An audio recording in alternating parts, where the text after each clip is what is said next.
Good morning, everybody. So I hope you had a good night rest after a long and fruitful day yesterday and the nice evening activity we had here with the reception, but also particularly the music that we had here. So thanks again to the organizers for this very nice, entertaining evening. Now we go back to work. This morning, we will start with some sort of summary of how far we went in terms of preparing the declaration and the Citizens Action Plan. And to do that, I would like to call on David to give us a reading of what we have been able to achieve so far and progress made on the declaration draft. David?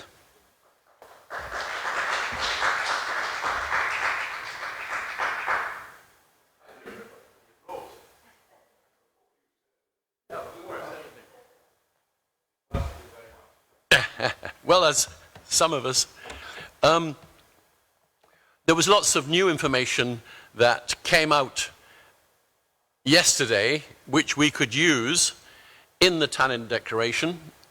And so those of you who have seen the document before, and I'm an old-fashioned man,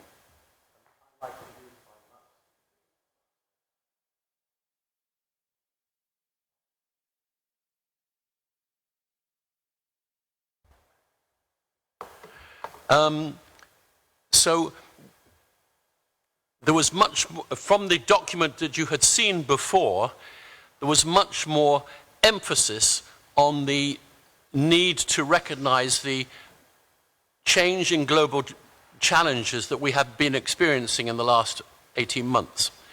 And also, there has been quite a change in the document recognizing the importance of Richard Wilson's Global Assembly program, and this has greatly influenced the declaration we have. So really is much more emphasis now on institutional change. You remember Richard Wilson, from his experience, really argues that the way in which governments respond to the messages from the from people like us, are institutional in their response and have not been satisfactory.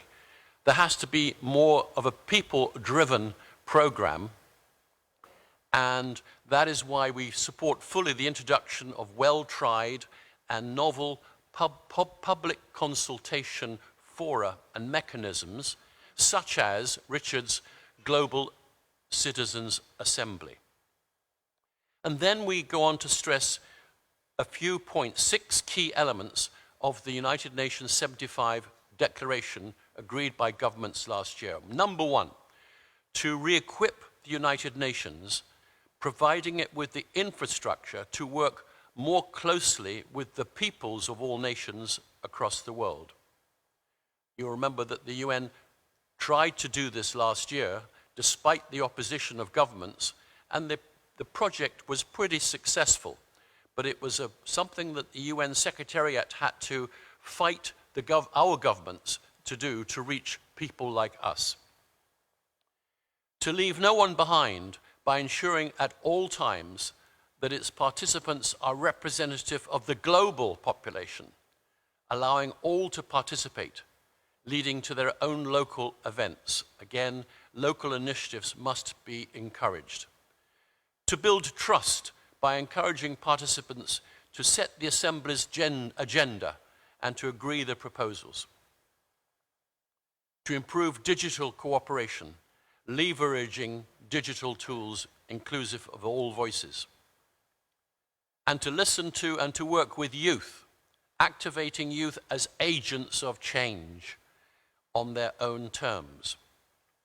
And finally, to place women and girls at the center so that new infrastructures are explicitly designed to positively discriminate, Some other important initiatives we urged support for.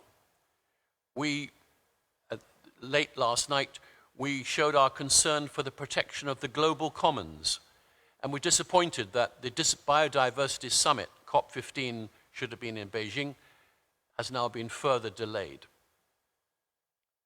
The increased use of preventive diplomacy to encourage peaceful, democratic, sustainable development must be encouraged, and the remit of the UN Peacebuilding Commission, too long stifled by the UN Security Council, should be strengthened. And then the encouragement of mainstreaming in innovative partnership programs is both an opportunity and an obligation for states and communities. But even so, local initiatives should be encouraged, not dominated from above. And finally, and this might be controversial, we reflected on the challenges facing the city of Narva, our host, over these days. It is a metaphor for the challenge. Once a prosperous community, but like many others worldwide, crippled through international competition. However, if the most ambitious outcomes of COP26 are realized, if they happen, that this town's sole remaining income from fossil fuel reserves might be completely eliminated, all for the wider good of the world. Can we leave this city without caring about that? No. When we return to our homes, we must not forget Narva, allowing it to become a metaphor for failure to uphold the SDG commitment, leave no one behind. It's not just people, it can be complete communities. Then we discussed the ambitious outcome of COP26 in Glasgow, halting and reversing the impact of the climate and ecological emergency. Some of you will have seen these points before, noting that SDG 12, responsible consumption and production, and SDG 13, climate action, remind us the importance of measures to address climate change should be enforceable at local, national, and international levels. No point talking about them if they cannot be enforceable. The climate and ecological emergency must be integrated at all levels, and aspects of education as required or assessed subject. There must be accurate, accessible climate data. There must be legislation to limit and eventually ban the use of fossil fuels and any other activity with a climate impact, brackets, remember, Narva. There must be recognition that the green economy will only be affordable when government ensures it can be widely introduced. There must be a communication strategy for every climate-related initiative before regulation is enforced, to ensure awareness and time for people and companies to prepare for change. Culture and the performing arts can be used as an educational tool to promote sustainability and behavior. Yeah, we reviewed yesterday the Nordic Council's circular business model, applauding its intention to encourage an innovative approach providing sustainable growth, and the mechanisms in the toolkit, for instance, the circular economy playbook. And we look forward to following its introduction in Nordic states and also checking how it might apply to other nations. We examined the principles of social entrepreneurship and its potential benefit to the community as exercised by impact finance. You remember that presentation from France. but all dependent on the need for a change of approach by banks. We welcomed the Estonian government's plan to integrate the implementation of the SDGs at all levels, using indicators to measure its own governments. The Estonian people should be able to follow the progress of that plan. And finally, we heard how Asian cities in different nations had joined in innovative common environment-related challenges, learning from each other, and how nations are doing so also. Maybe we can learn in Europe. Finally, we looked at smart communities, and we've been impressed by the manner in which the Estonian government and its communities have embraced the advantages of smart communities, implementing the vision and planning objectives by adopting prescriptive rules and regulations, as well as incentives that encourage the public and private pursuit of agreed objectives. We noted what else these did, and we looked at SDG 11, cities, towns and villages, how they must be inclusive, safe, resilient and sustainable. But there is an important toolkit which was shared also, and this we have suggested is placed in the action plan. Finally, we thank our hosts, Estonia, for its warm hospitality. And 2021 is an important point.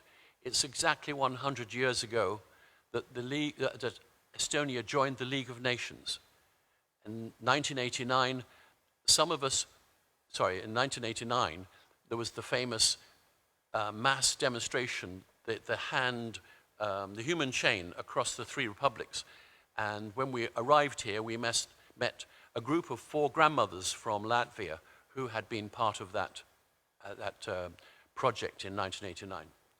1991, Estonia regained its independence, admitted to the United Nations, and now it is a member of the UN Security Council. Hello, Estonia. Hello, everybody. That's my report.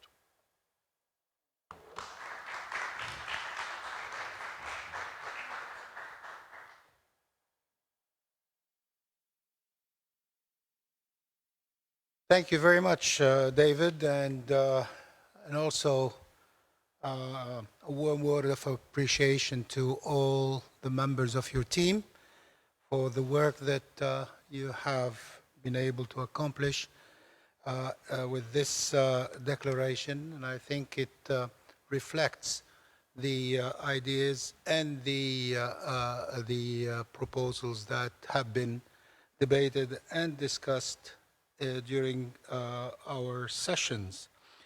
But I encourage everyone to, if you have comments and further ideas, to be in touch with David on the declaration. Now, our second document deals with the Citizens Action Plan. And John Kosarewski, ready? Okay, John?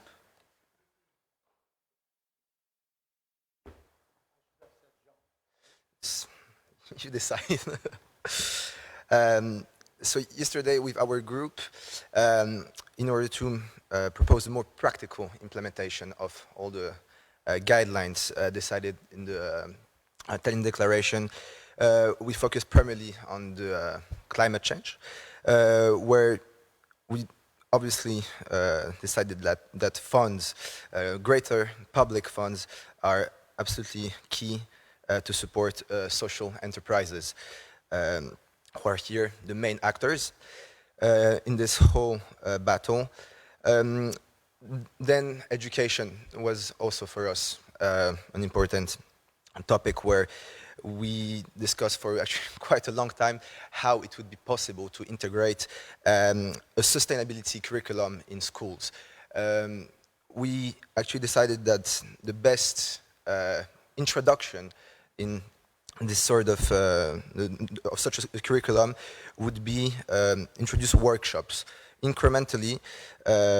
If we start to allow teachers to learn how to teach to children the battle against climate change through workshops and give them the right toolkits so they can really tailor their own program to their own school.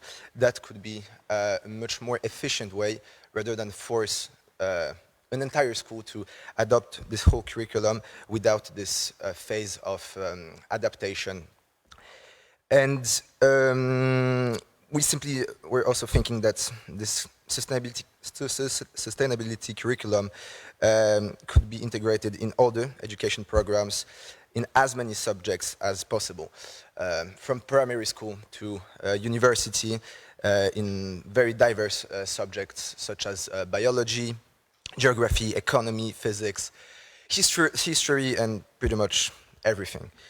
Another very important factor here was also the grassroots movements, and especially family-based initiatives where both parents and the children would be able to get involved in this movement. And here the Green Family initiative from Egypt was actually used as a model. We really enjoyed this. Then when it comes to advocacy, who are the people that we can convince that climate change is as urgent as it is today? Unfortunately, many climate change deniers are actually lost. They're actually not willing to communicate at all and to even listen to what other people can say to them. This is why the main people that we should focus on is the people who have a hesitant stance on this whole issue.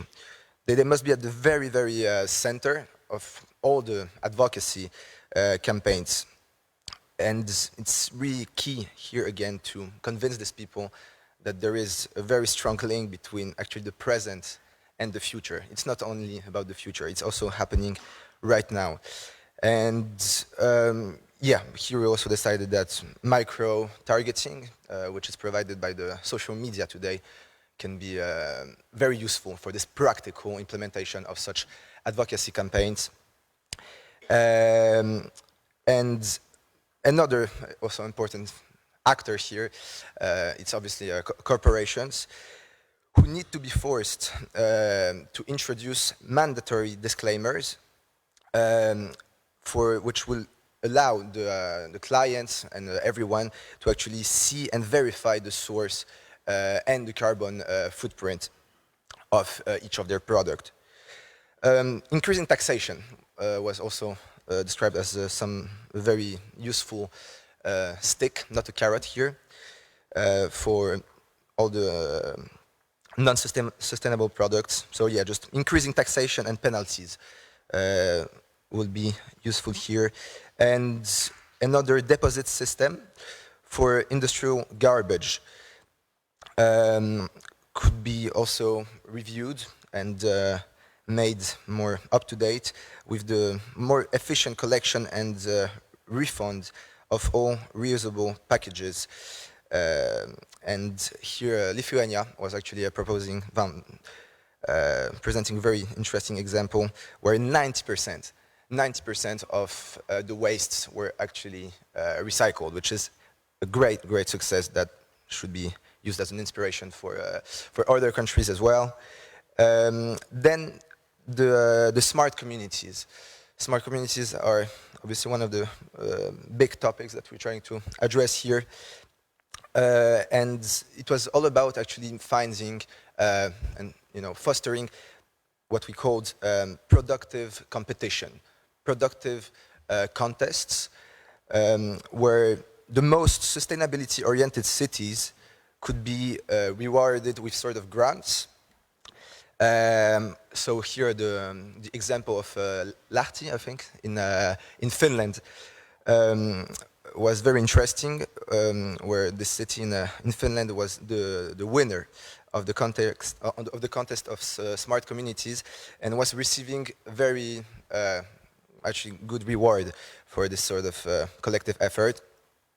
And it's obvious that this sort of competition now will have to be based on very clear measurement mechanisms so we can be sure that each SDG here is pursued in a very efficient way. So companies also obviously will need to be incentivized to enter in this smart community building process. Another point was also introduced what we call youth capital rewards, where we have around us many young talents who simply need more financial support to actually translate into direct action all their projects and very bright ideas. And finally, last but not least, the North-South cooperation remains also key in this whole process, where it's very essential to have international projects, to learn from other countries what is happening in their, what is happening locally in these other countries. And it will be all about actually also really developing these smart communities in places where the infrastructure, the appropriate infrastructure is still lacking. So that's pretty much it. We will still discuss the part of the institutional changes a bit later on. So please feel free to let me know. Actually, we really need as many, ideas from different countries, because it's really the value of this whole conference is to have, such a great diversity of people who can propose local initiatives from their own country. So please feel free to get in touch with me and propose me some bright ideas. That would be very welcomed. Thank you very much.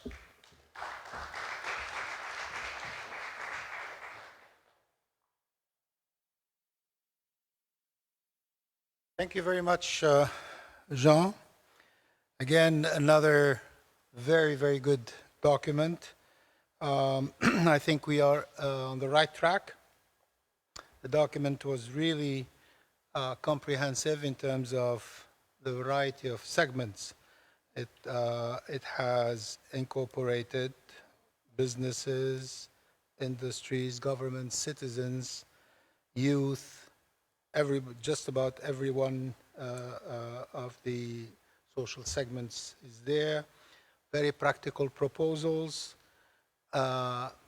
combining sticks and carrots, as was mentioned, and also actions both at the national and international levels. So that's we're looking really forward to seeing both documents in their finalized version. And again, as Jean was saying, we will be delighted if you continue providing both working groups with your ideas and proposals so we can continue enriching both of them. Well, thank you very much, Jean and David, for the work. And now we move to the second item on our agenda for this morning. And we will have 3 keynote speakers this morning, and they will be talking to us about aspects of digitalization. Our first speaker is Ambassador Toru Morikawa, Executive Director of Asia-Europe Foundation.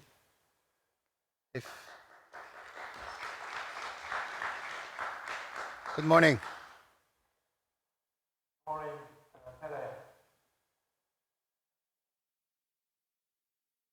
Thank you so much for the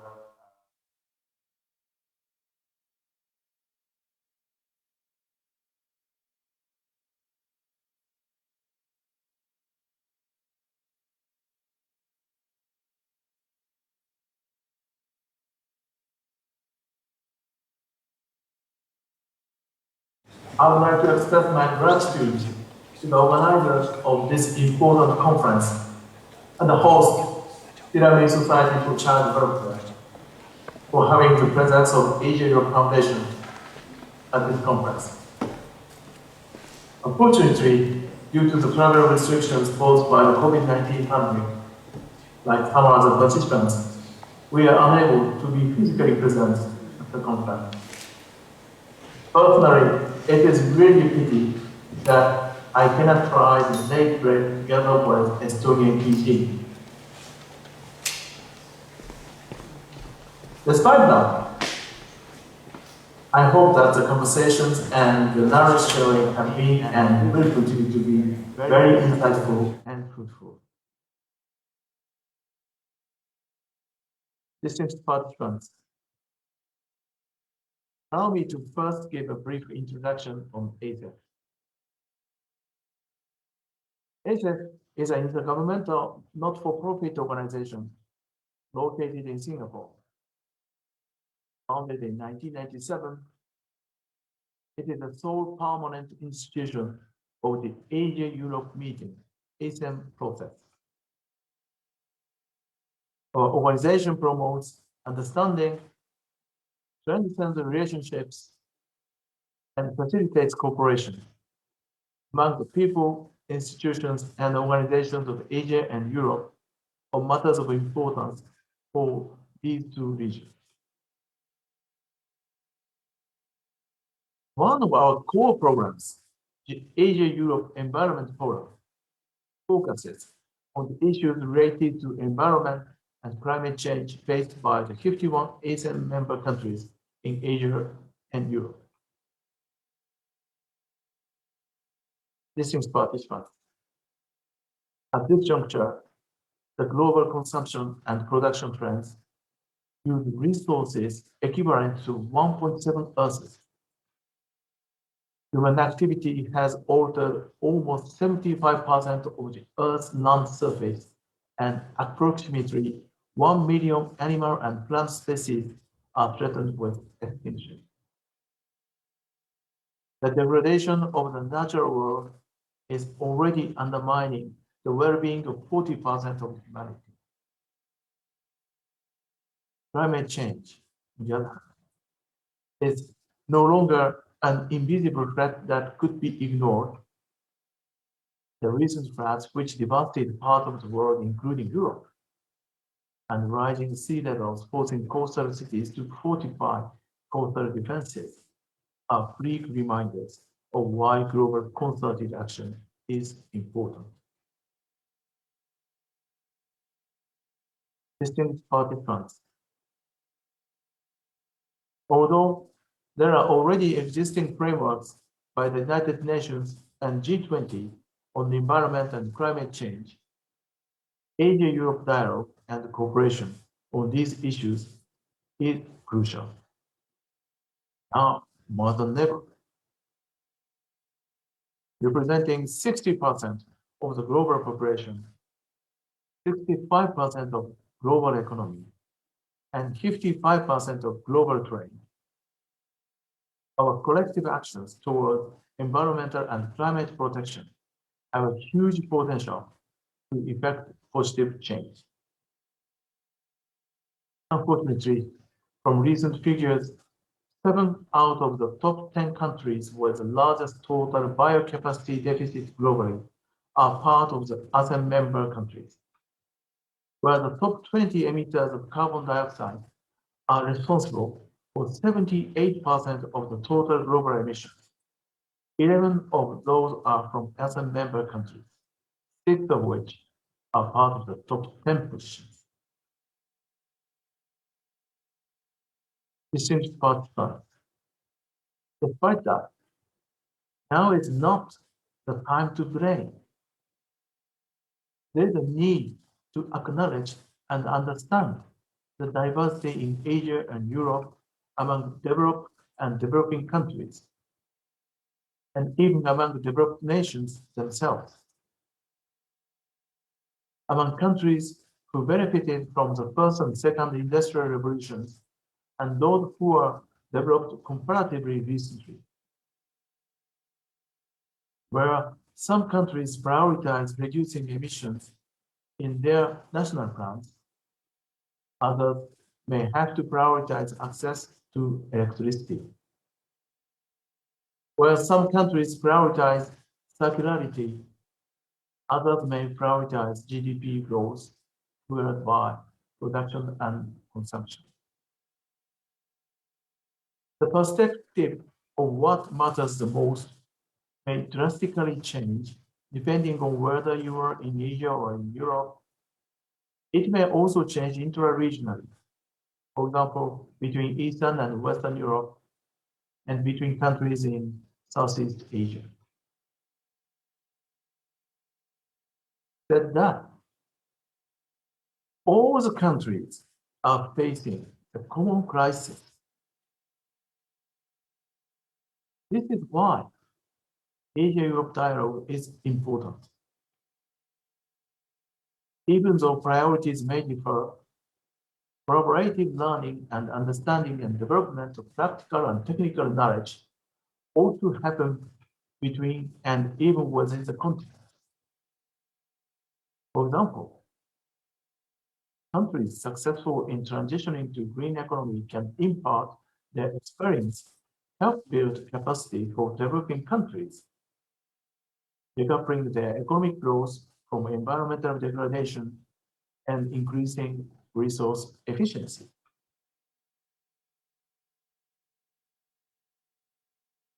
Distinguished participants, it is also important to recognize that dialogue is a cooperative two-way conversation where both parties have valuable input to bring to the table.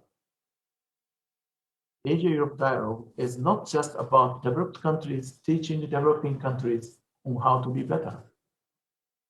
It is also about what developed countries can learn from developing ones. For example, from the thriving ecotourism industry in the Southeast Asia region. It can also cast light on and inspire practical strategies for problems exacerbated by inequality and lack of accountability.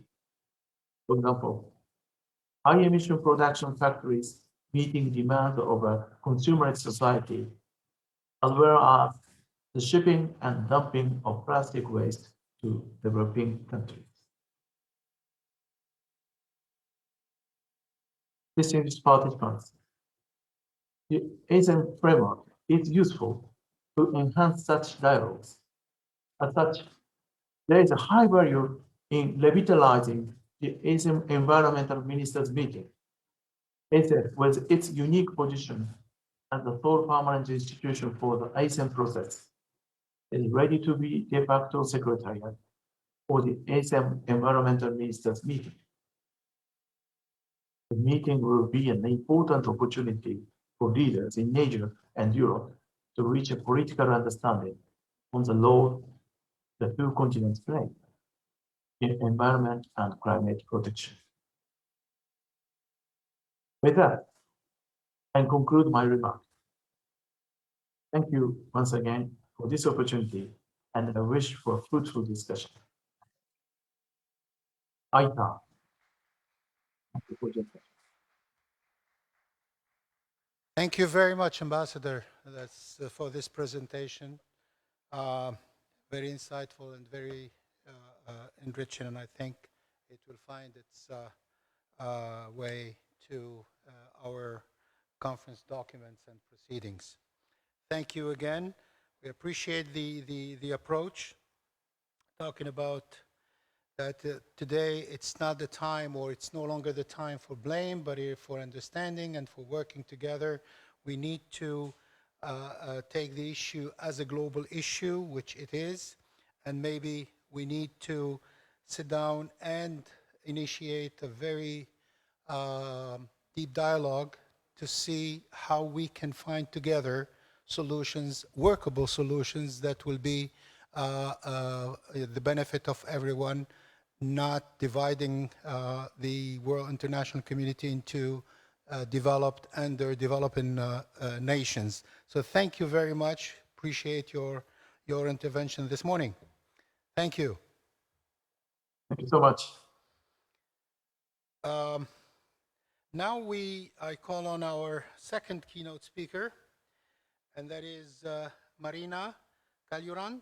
Member of European Parliament, Chair of the Global Commission on Stability of Cyberspace. The floor is yours. Thank you, Chair. And it's a real pleasure to be part of this very important discussion. Thank you for having me. I'm really sorry I can't be in person with you today. I'm connecting from a small island in the Baltic Sea, and I was just listening to Ambassador Morikawa and wondering what digital and ICT solutions can do from Singapore to small island in Baltic Sea in a couple of seconds. And Ambassador, if you're still online, I'd like to say that I visited your country and I have admired the developments in the field of digitalization that your country has done. And I know that bilaterally, Estonia and Singapore are cooperating very closely. So Ambassador, I'd also like to thank you for your excellent remarks. To start my remarks, I have to be personal. You are in Narva. My mother was born in Narva. She was born in Narva in 1925. And she still tells me about the city, how beautiful it was with its parks, with the river, with the wonderful architecture. Narva has seen difficult times. And I'm proud that I can see how Narva is now reviving its history, is coming to the greatness that it deserves, and is becoming the city it used to be before the Second World War. I also listened very carefully to the reports that were presented by the previous speakers, and I completely share the concerns about the future of Narva, especially with Green Deal, with Digital Deal. But I think that it also gives an excellent opportunity for Narva, for Sina, for the northeastern part of Estonia to become the promoters, to become the examples of new technologies that serve the Green Deal. Narva can be an example for the whole of Europe, for the whole world, if we try and if we do. And coming from the European Parliament, I can assure you that EU has thought about inclusiveness, about not leaving anybody behind. There are funds available, which means that in many cases, it's up to the governments and it's up to the local authorities to be quick, to be smart, to take the best advantage of the funds available. Now coming to digital cooperation. I'm a grandmother, and one might say I'm a lawyer by education. At the moment, I'm a politician by profession, but for more than 20 years, I was in Estonian Foreign Service, serving as Estonian Foreign Minister, but also serving as Estonian ambassador to 6 countries, including Russia, United States, Israel. And somehow, now I'm dealing with cyber. So that's the first stereotype I'd like to break. Cyber is not only for smart boys and men and IT geeks. Cyber and the ICT revolution is part of our life. It's not going to disappear, and I'm happy that it's not going to disappear. So it's up to us how we take, how we use the advantages that the use of ICTs provide, and how seriously do we take the challenges that it provides. In 2007, when my country fell under cyber attacks, I was Estonian ambassador to Russia.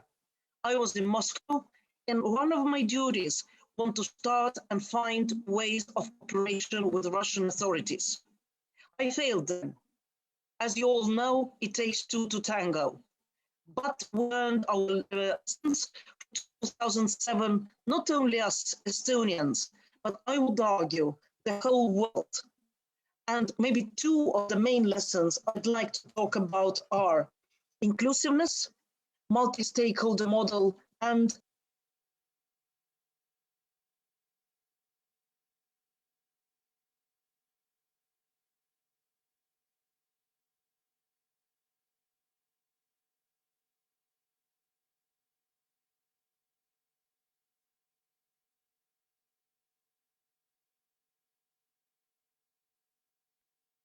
I'm afraid I lost you for a second. Can you hear me?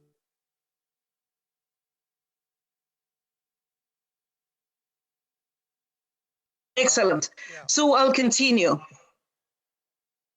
First of all, cooperation. Digital world can't be successful without cooperation. And when I say cooperation, I mean it on all levels, starting with close cooperation with neighbors and concluding with the United Nations, the only body of that kind that we have internationally. But we have to be very realistic, and we have to understand what do we want or what do we expect from different bodies. I have had the chance of representing Estonia in the United Nations in the group of governmental experts on the cooperation on the use of ICTs. And I was also a member of UN Secretary General's high-level panel on digital cooperation. So I can see that we have an ideological division within the United Nations. We also have division between developed and developing world. That's a reality, which means that we have to put very clear aims. SDGs are crucial here. And in digital cooperation, I see that confidence building, awareness raising, education, capacity building are the keys, are the cornerstones of international cooperation. There is always the question of rights. There is also the question of applicability of international law to cyber. Unfortunately, here we are very good with words and not so much with deeds. Unfortunately, we've been not able to completely agree. What does it mean? The slogan that we always repeat, national law applies to cyber. Yes, we've made this step, but we haven't gone further. Unfortunately, even the Security Council has not discussed cybersecurity in depth. It did it under Estonia's chairmanship with ARIA formula, which is the informal meeting of the Security Council. But we haven't seen in-depth, serious discussions of applicability of cybersecurity and cybersecurity as such in the Security Council. Inclusiveness. When we talk about digitalization, use of ICTs to repeat human-centeredness. It has to be in the interests of human and it has to serve humans. But also the decision-making process, the commitments, the obligations.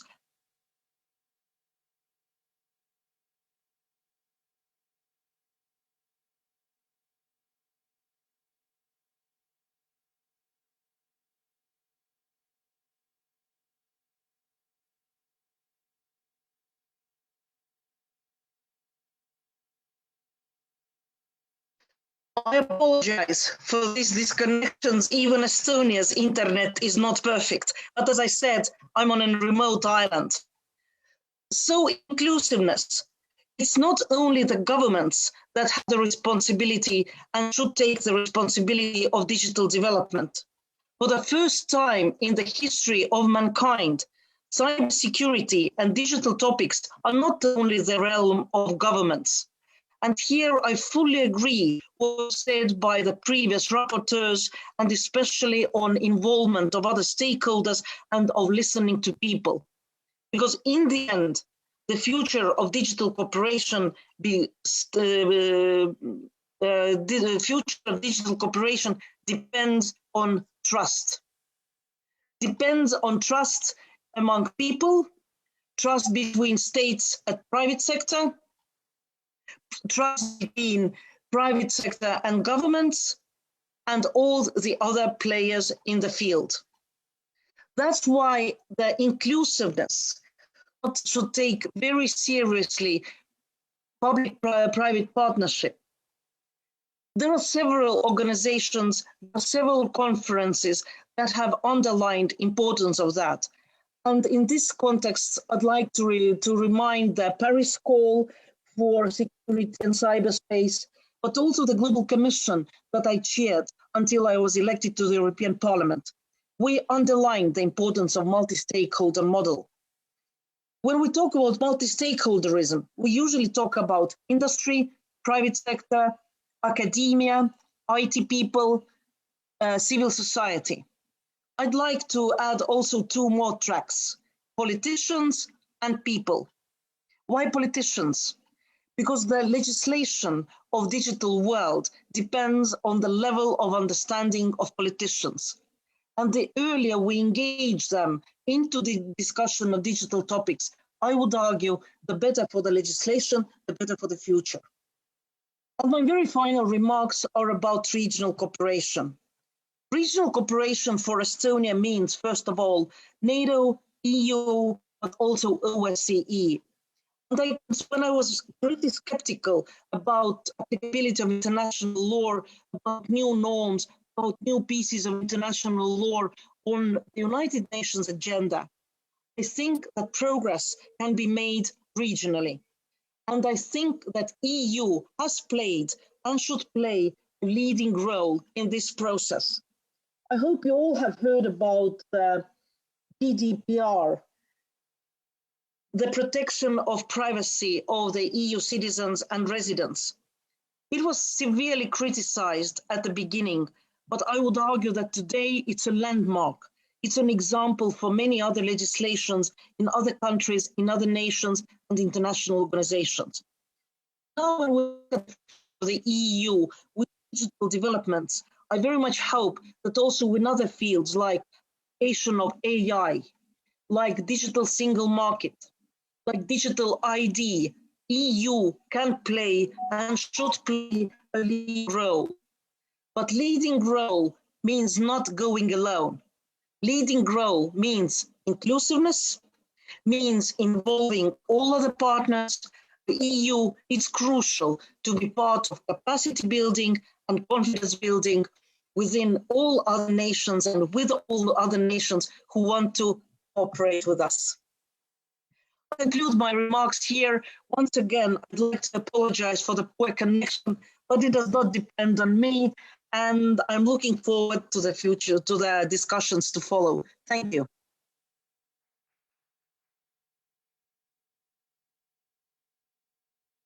Well, thank you. Thank you very much. It was despite the fact that we had a couple of interruptions, but I wanted to thank you for this very clear and very insightful presentation.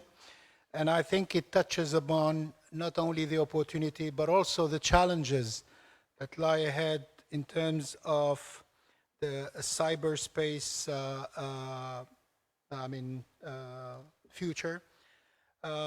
But also it underlines the necessary components to guarantee its development in a more harmonious and certainly fruitful way. I take from your presentation some avenues, and I think that you have underlined.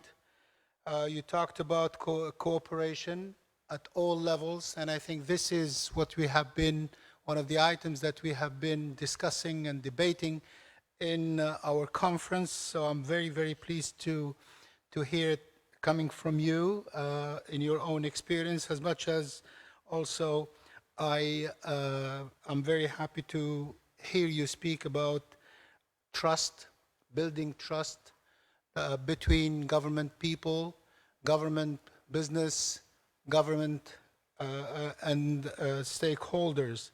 I think this is something, this is a topic for all of us to be concerned with, to be interested in, and certainly to be fully aware of the challenges that it brings with it. So thank you very much again for this presentation. And now we have a third presentation, and it's my pleasure to call Jenny Kaupila from the United Nations Association of Finland. You have the floor. Hello, good morning. I'm happy to be with you virtually, unfortunately. And my presentation is about SDGs, the HLPF this year, and the implementation of SDGs in Finland. And I hope to share a presentation with you, if that's possible. Let me see.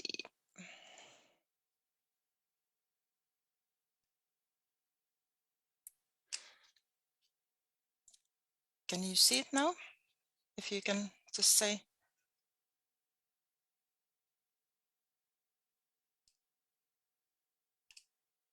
Yep, I think you can see it since I don't hear anything. Okay, so I will start my presentation from the beginning. Sorry, just a second. So yeah, here we go. So achieving the SDGs by 2030, challenges and solutions, and I'm talking about the case of Finland. As you all know, the 17 goals are universal, individual, and ambitious. And we talk about the 5 Ps, which are the people, planet, peace, prosperity, and partnership. And in the context of looking at all these different aspects to sustainable development, we at the UN Finland have used the symbol of that house. The house is like a puzzle. There's the piece in the middle, which is the part that everybody has to do. So it's their own role. It's also the partnerships. How do you get the pieces together? You see that the base is on green. So that's the ecological base of social and economic development. And then there's a very good metaphor that our former president Tarja Halonen has used a lot. She says that there are 17 doors to the same house, and none of them are separate from each other, so they all lead to the same place. So it doesn't matter from which aspect you come into, but you come to see the whole picture of the house of the SDGs. It was already 2019 when the General Assembly of the UN decided that we need more transformational change. So Decade of Action for Sustainable Development was begun. And after that, as we all know, things has got even more challenging with COVID-19. And the interlinkages between the goals have become more obvious than ever before. Global Sustainable Development Report, published in 19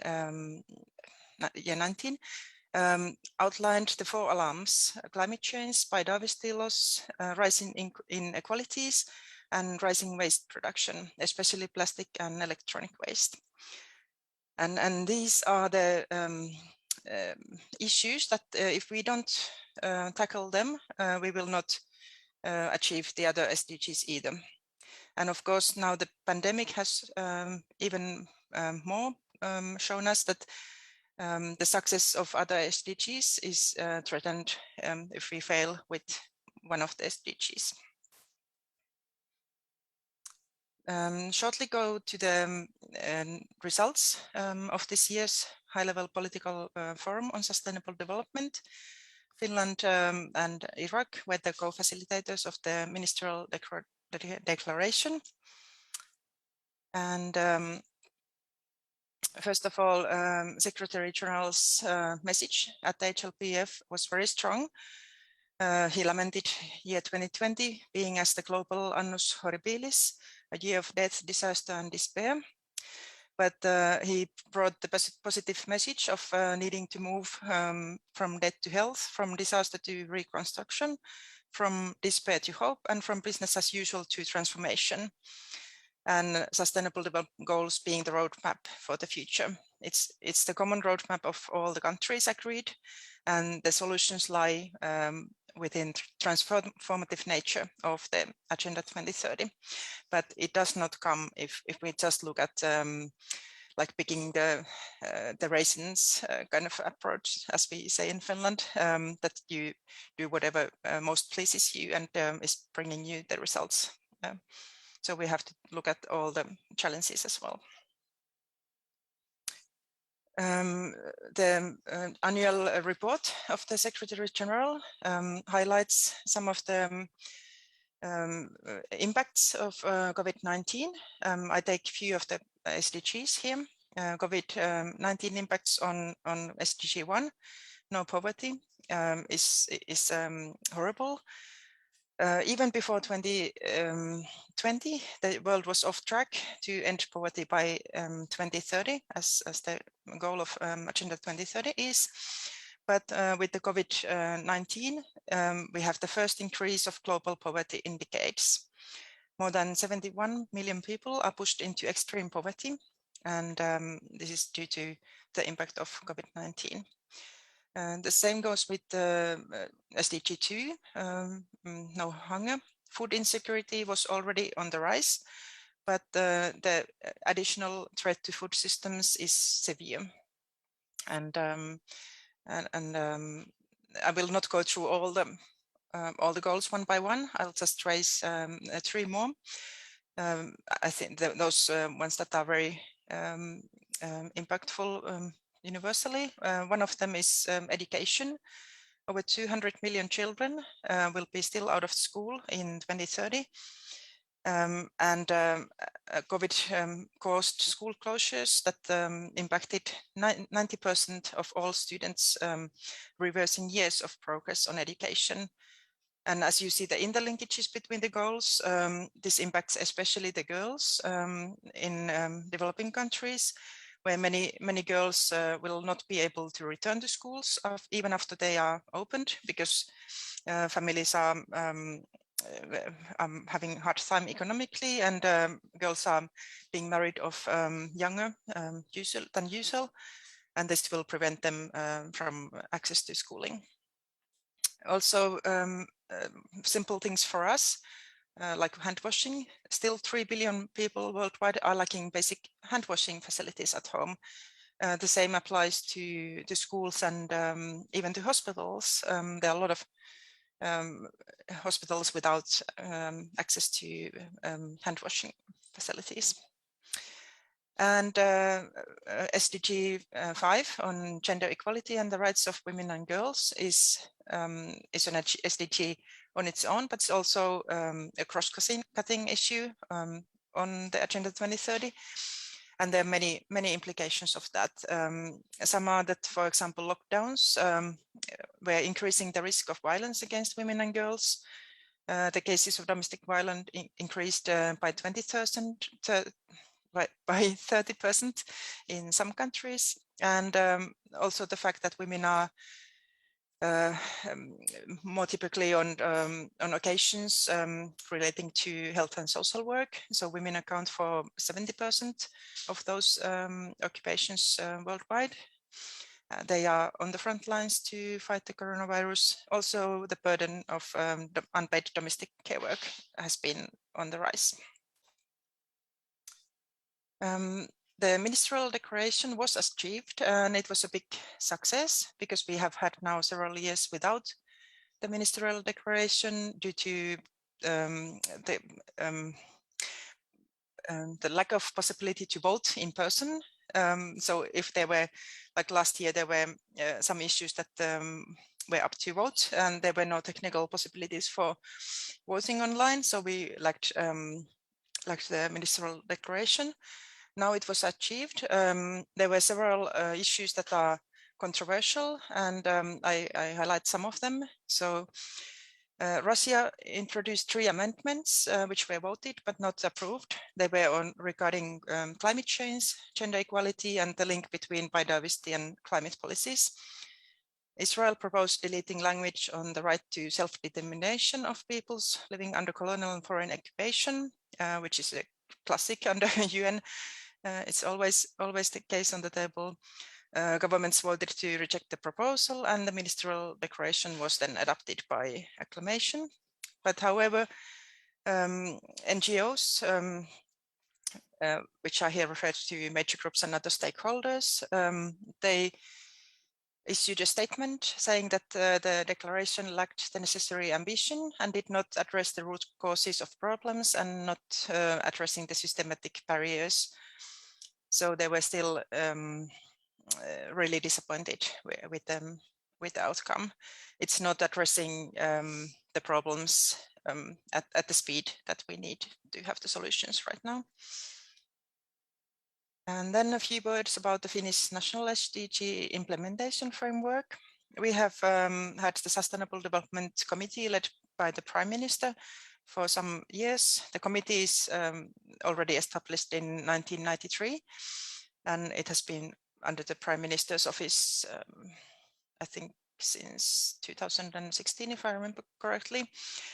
In addition to the Development Committee, which is a multi-stakeholder committee, there is an interministerial coordination network. And now we have some of the innovations that I want to highlight. We have the science panels, one on SDGs, one on climate change. They are selected by the academia, like self-selected, and they advise the Development Committee and the interministerial work on these issues. Then we have Youth Agenda Group. It's also selected by the youth organizations, the representatives. They're like 20 youth from, I think, from 18 to 25 years old, or 18 to 28, something like that. I'm not sure of the ages, but it's a very vocal group, and they have been part of the climate change roundtable, for example, on the preparation of the new climate change law in Finland. And then there's a citizen panel, which I think is interesting to this event. I will talk more closely about that soon.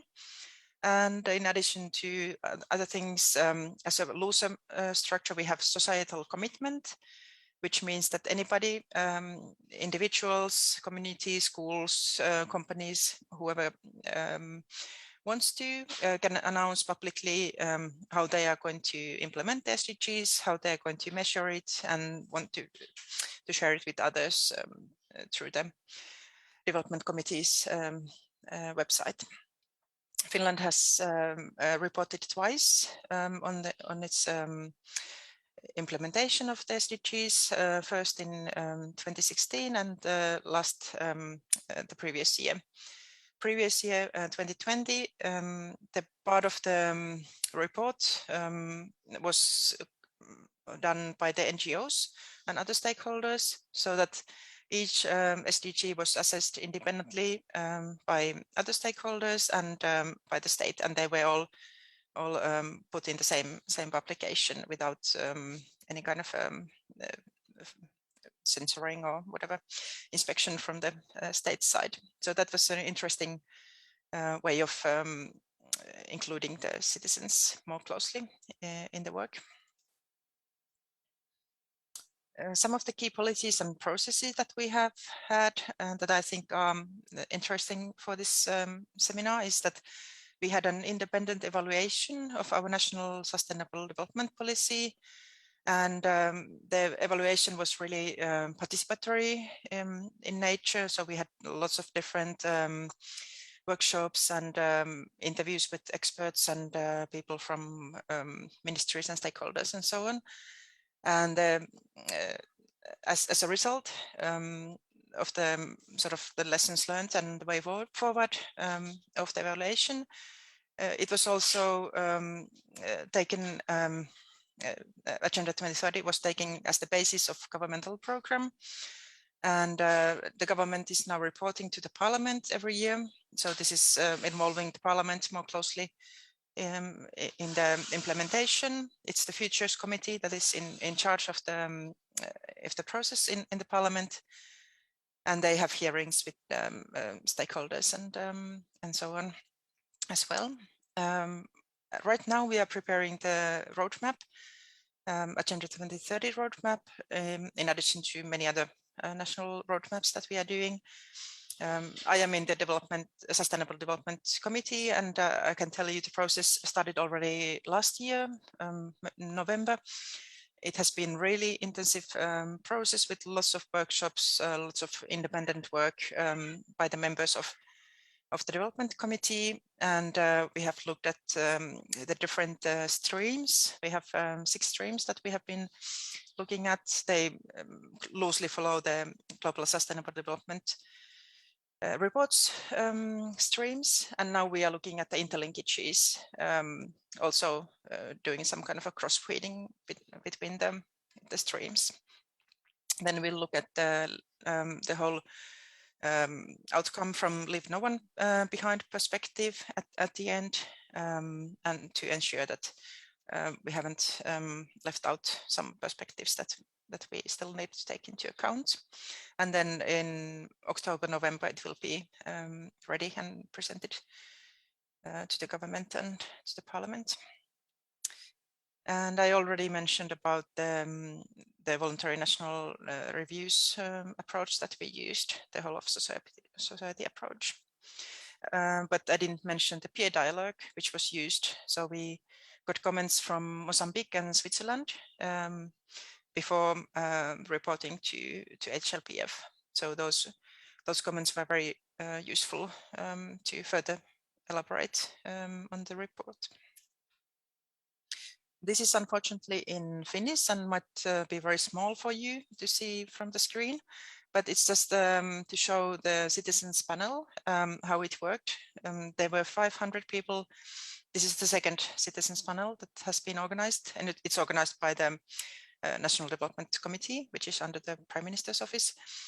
500 ordinary citizens are selected so that they are as representative as possible of different groups. And they are told to do kind of a SWOT analysis of Finland. This is the outcome of the SWOT analysis. So what is good, what needs to be strengthened, what is worrying, and where to attack, which means that how to improve. This is the biggest on the left down corner is to attack. So this is what worries people, and there's a lot of different things there.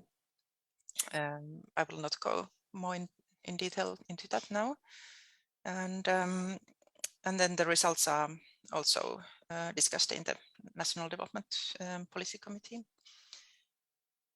And as the last part, I want to highlight, as you've been also talking in Narva, about the importance of local action. Local voluntary local reviews have been really on increase since when New York and Helsinki reported, for example, as among the first cities. Now in Finland, we have had Turku and Espoo, and I know that Tampere is now preparing one, and many other cities interested. And this has been quite interesting. Also, the Finnish Local and Regional Authorities Association has taken up like systematic dialogue with researchers and stakeholders, and especially people working for the cities and municipalities, how to improve the implementation of SDGs at the local level. What does it mean for them? What kind of tools there are, and how to share them solutions and challenges, just like what we are doing here now in this conference. So I find this process also very, very inspiring. Thank you so much. And you can be in touch. You have here now my contact details, and I wish you very fruitful discussions. Thank you.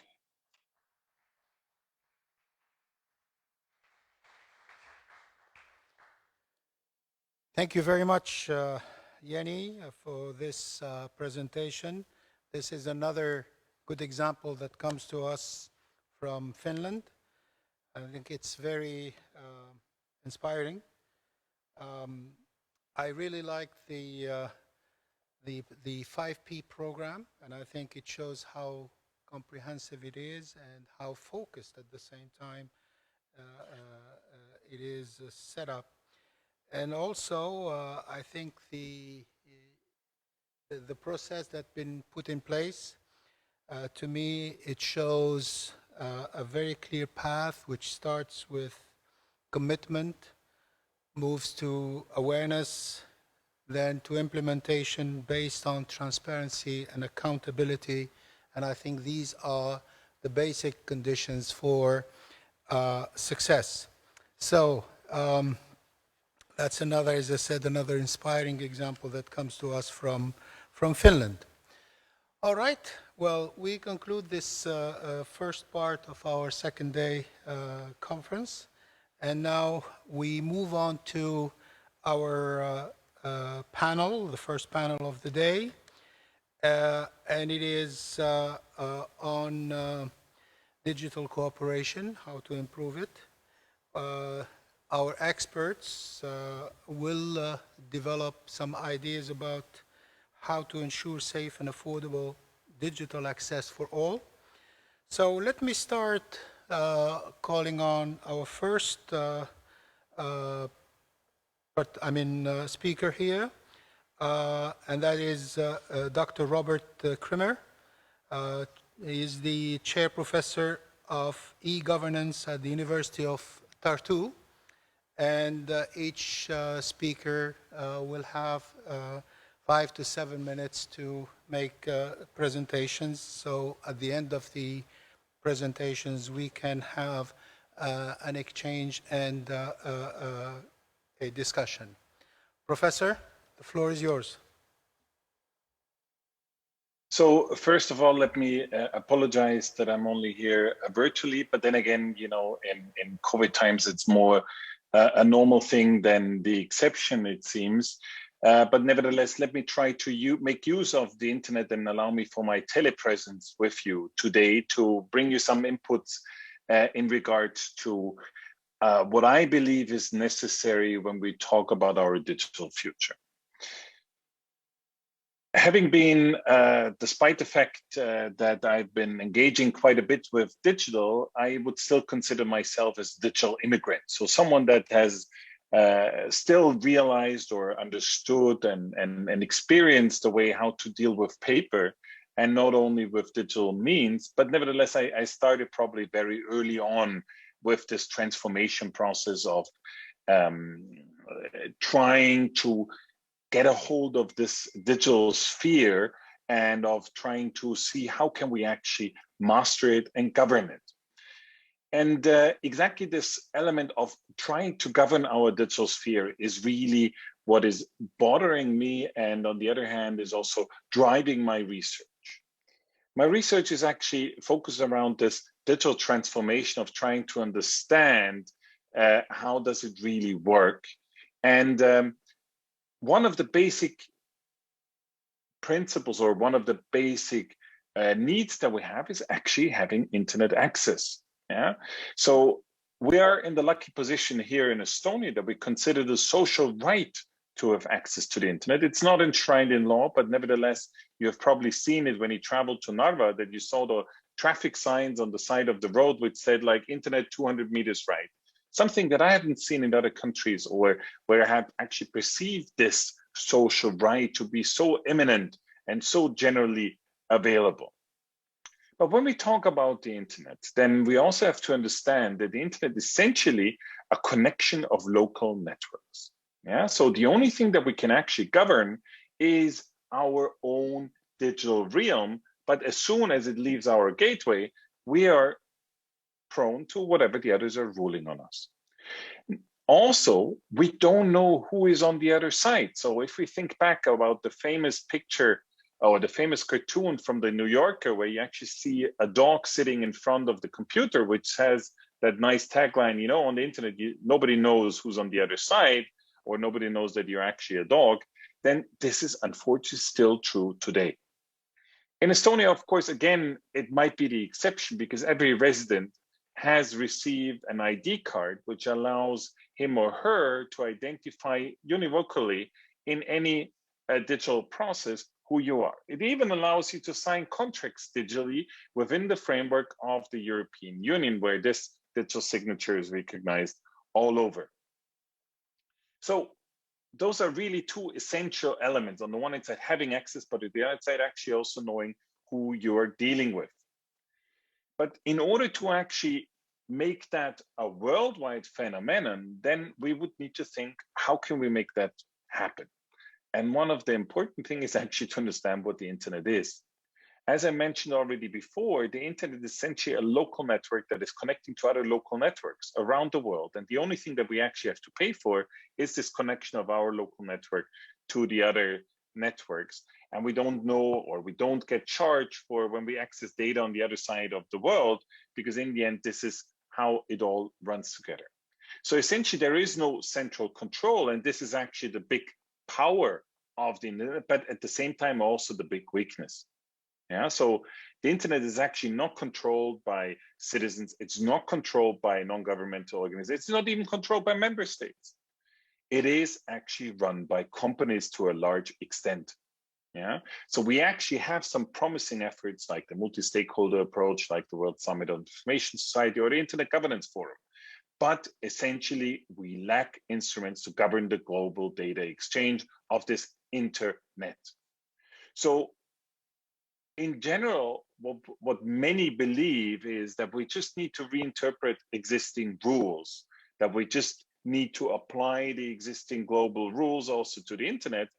But then we actually realized maybe there are some things that are actually different. And so at the very beginning of this more broader global transformation, actually there were some attempts to come up with legal instruments like the Budapest Convention on Cybercrime. But we then have more turned back towards more regional instruments like the General Data Protection Regulation of the European Union, which then has actually shown that the data exchange and the control over the data exchange doesn't work, which we saw in Schrems 1 and Schrems 2.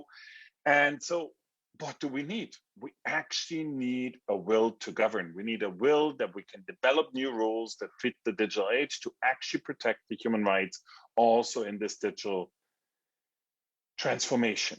Do I have an answer on that? No, not yet. But that's something we're researching on, and that's something where we want to contribute, and that's why we want to engage in the debate. And so I'm really curious to hear further inputs from you, further ideas that you might have, other than that we continue with this connecting and we're only governing the local.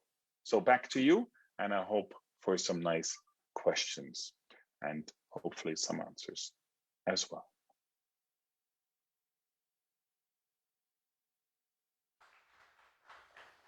Thank you, Professor. This is a very good start. So already you got the ball rolling here with a very interesting but very, very important question, and I hope we can have some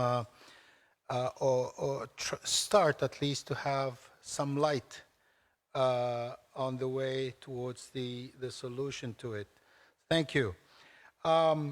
Now I would like to call on Christina Mand, Senior Expert of E-Governance Academy, Estonia, to continue on the same subject. Christina?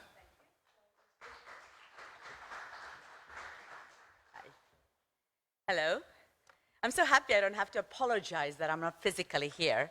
I live in Tallinn, but because I like Narva-Jõesuu so much, so I decided to spend my August here, and that's where I'm working from. So it was an easy 20-minute trip to come to Narva and spend the morning with you and the day in Narva, because when you get out of this place, eventually out of the dark room, there is a festival of different kind of preservatives and conserves. I don't know, call them like gems and jams and mushrooms and all that at the castle. So go and explore that later as well. But indeed, I work for E-Governance Academy. This is a foundation that has been around for quite many years. And basically what we do is, with a team of experts from Estonia, but also around the world, we work with different governments and local governments, and increasingly in the last years with civil society organizations, on how to make digital serve democracy. How to make so that we have digital access, we have digital sustainability, we have digital functionality, and we have digital privacy in all aspects of policymaking, service design, services, and so on. And that's what my colleagues do, and that's what I do. And when I was thinking about this particular session and the improved digital cooperation, then I thought that I would like to stress 4 things that come to my mind when I think about in the context of my work. The first thing I think is to me that the countries and communities and organizations cannot use digital if they don't have in place the kind of normal engagement, participation, democracy processes and rules. Quite often, when we work with different organizations or with different countries, people say, oh, show us how Estonian digital world works. Show us how the services work. Oh, we need to do the same. We need to pay our taxes online. We need to vote online. We need to do all that. And then later, when we talk to them and we work together, people realize that it doesn't happen because the first processes of democratic participation, the culture of engagement, the culture of good governance is not there. So you can't build digitally functioning democratic systems if there is no democratic, open, engaging culture in place in the first place.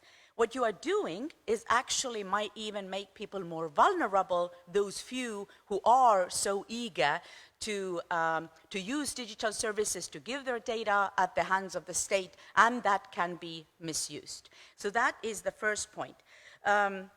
So in general, we need to make sure that before we digitalize things, we have the elementary understanding of engagement and democracy in place.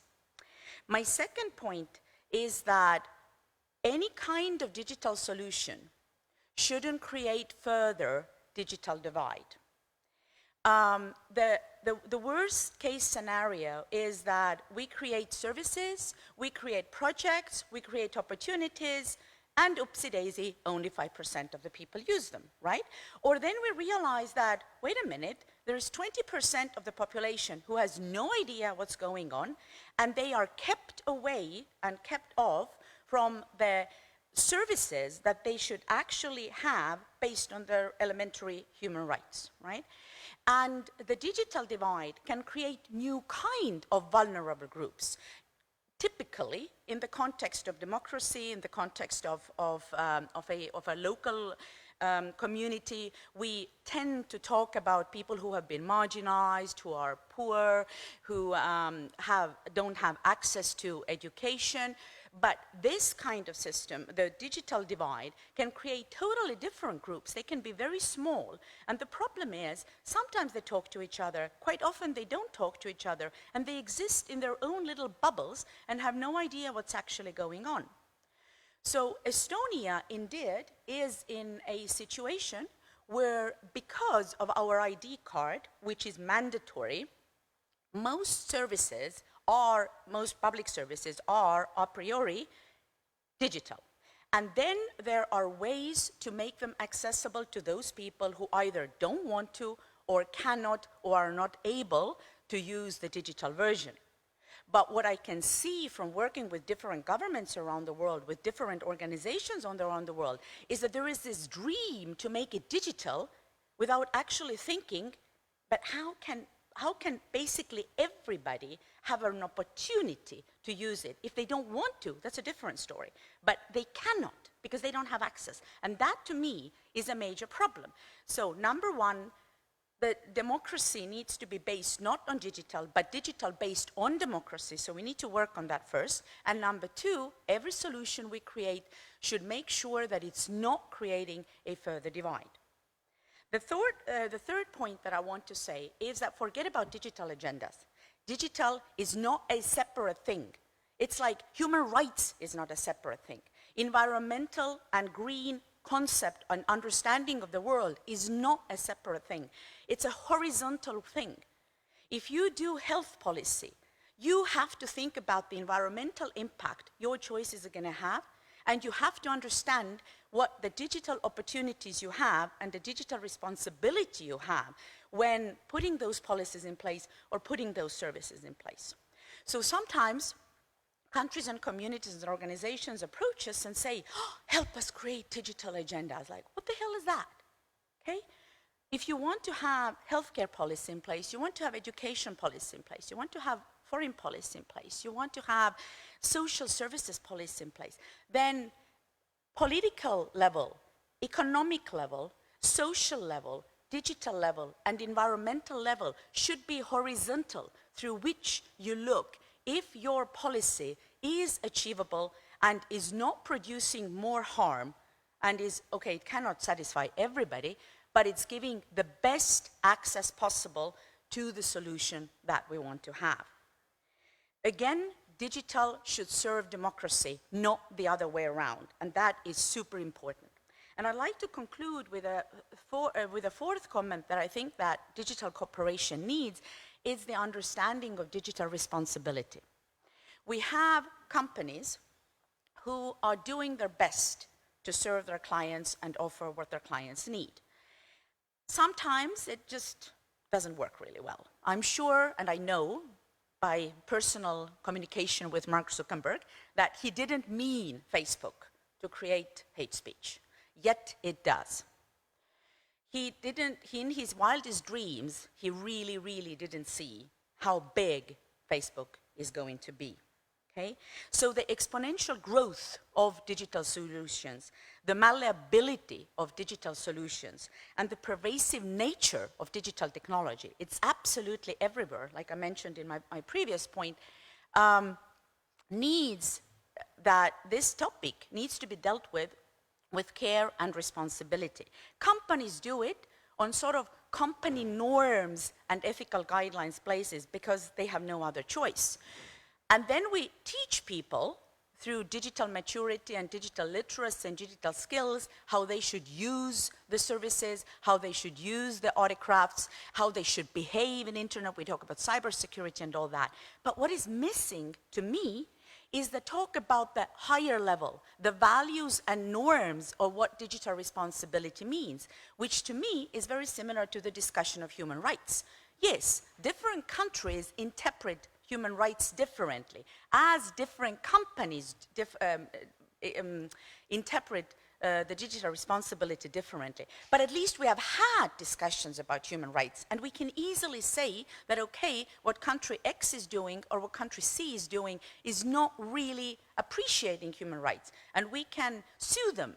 We can bitch about them, we can help them, we can work with them, and we can empower the people to be more conscious about human rights. But when we don't have the discussion around the digital responsibility and the norms and values, then basically what we have are companies fighting with each other whose ethical code is bigger, and then we keep teaching people how to protect themselves in internet, whereas the bigger umbrella is actually not being discussed. And we need to do it because we need, like I come back to the beginning, we need to secure, when we talk about digital cooperation, we need to make sure that both the cooperation, the values, the principles we follow, the services we create, and the way we behave is functional, is sustainable, and respects people's privacy. Because when you respect that, people can have also trust in the service providers and their countries, and the countries which have higher trust can also rely on their citizens using the digital democratic systems far better. That's my point. Thank you. Shall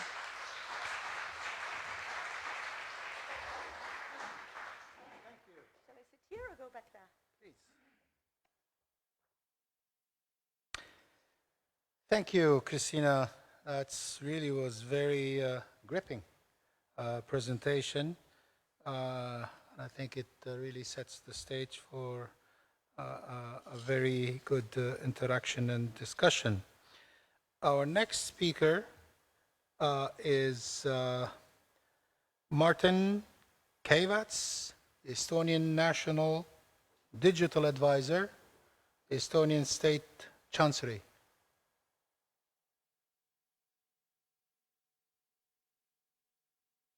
Online? No? Okay. No, I'm calling our next, yes. Okay, so let's move on. Let me now call on Suzanne Kalamvara, Burgardens Gymnasium, and she comes to us from Sweden. Welcome. Thank you.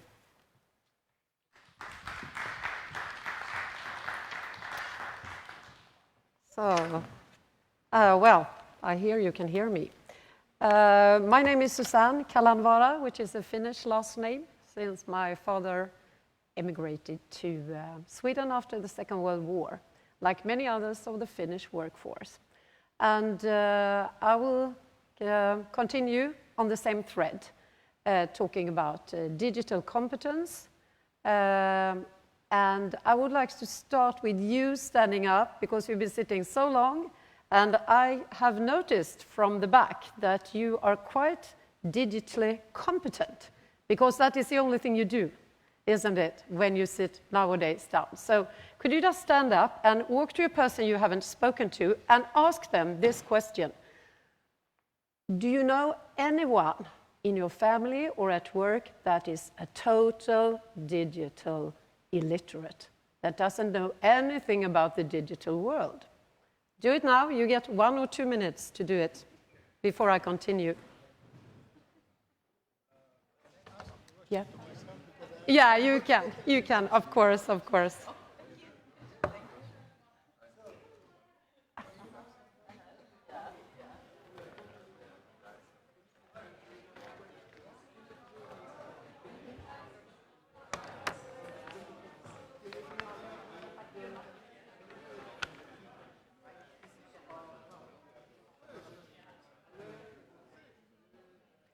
Can I ask you, that lamp is very, very strong in my eyes.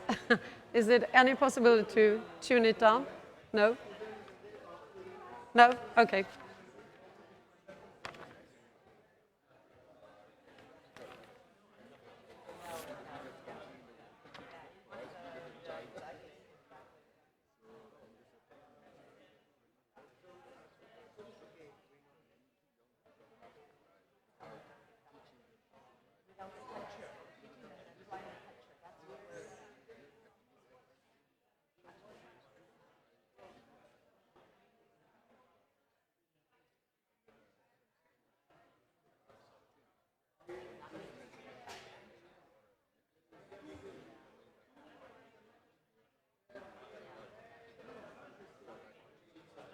So you got another 10 seconds before you return.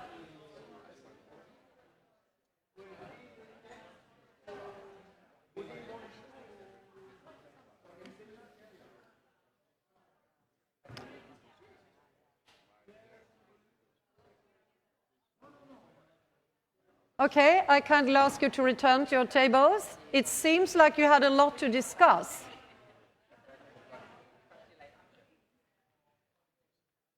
So could you come back, please? I didn't know we had so many digital illiterates in the world. It seems like everyone has something to say on the issue.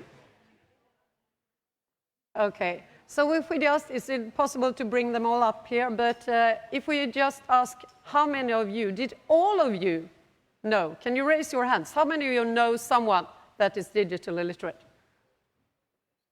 It seemed to be not all tables, but quite a lot of tables, and you as well. Yes. And that is sort of the problem with digitalization, that you went into this topic as well, that we have this gap between groups of people. And so what are the goals? I think you all know that the European Parliament in 2006 formed these 8 key competencies for lifelong learning, where digital competence is one of them. So what do they ask for? What should we teach our students? Because I'm in school, so that's my main priority. They say that people should have a safe and critical use of digital techniques at home, in everyday life, and in working life. So in every aspect of your life, you need to be able to use the techniques. And if I take my own example, I have a colleague now at upper secondary school who can only write on the computer with his index finger. No other way. And you can understand when you have to write long documents how tiring it is. So, but do you, if anyone here knows a young person, we always talk about the elderly, they don't follow the development of digitalization. But do you know a young person that is digitally competent? How many of you can actually honestly say, raise your hand so I can count? No one? Someone, a young person in your closest friend, family that is not a very good user of digital? I see at least one hand. I could raise my own hand because only this week I sat with a girl in upper secondary class, and she was totally unaware of how to work a Word document or how to find the, you know, the bold, the italics, and how to write. So, and I was so surprised, and I thought, we have failed here. If we have students, young students, but usually it's the other way around. They blame the older teachers, like myself, that we don't keep up. So what about Sweden and the Swedish government? They have actually formed a goal for Sweden that we should be the best in the world at using the possibilities of digitalization. But I don't think that we, the roots in school, that we notice this, that we should be the best in the world. That is a really high goal to achieve. So, because we find that there are big differences between schools, within the schools, and between communities. In our own community, the city of Gothenburg, which is on the west coast, maybe you have visited the city, some of you have, it's only a couple of years that they implemented this rule to all schools. You should provide first graders, 7-year-old students should have their own iPad or computer, provided for free by the community. So everyone has access to the technique, but still not everyone has access to the internet at home, which we noticed during digital teaching, which I think most of us did, that some of the students had to come into school because they didn't have any internet at home, and it was impossible to sit in cafes and work many lessons. Do you have the one-to-one formula in all countries? You are provided with computers in schools, or do you have to pay for them yourselves? Because there is where we need to start with politicians setting aside resources, economic resources for the development. Because otherwise it comes down to headmasters that they will have to arrange with a very small budget, what are we going to put first? Is it the digital technique?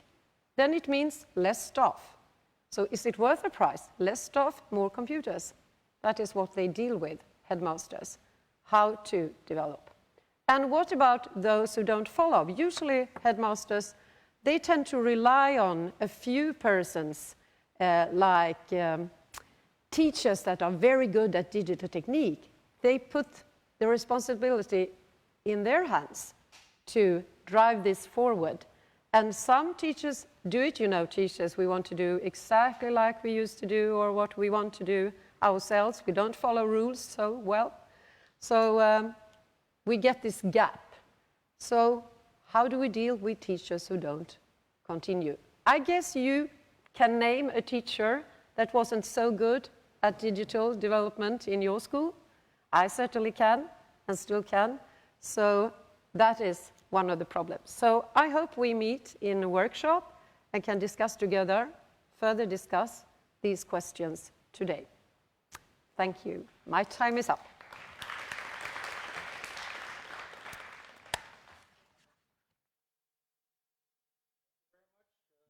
Dan, you can sit here, please. Yeah. Okay. So we have another example from Sweden about how to tackle this issue.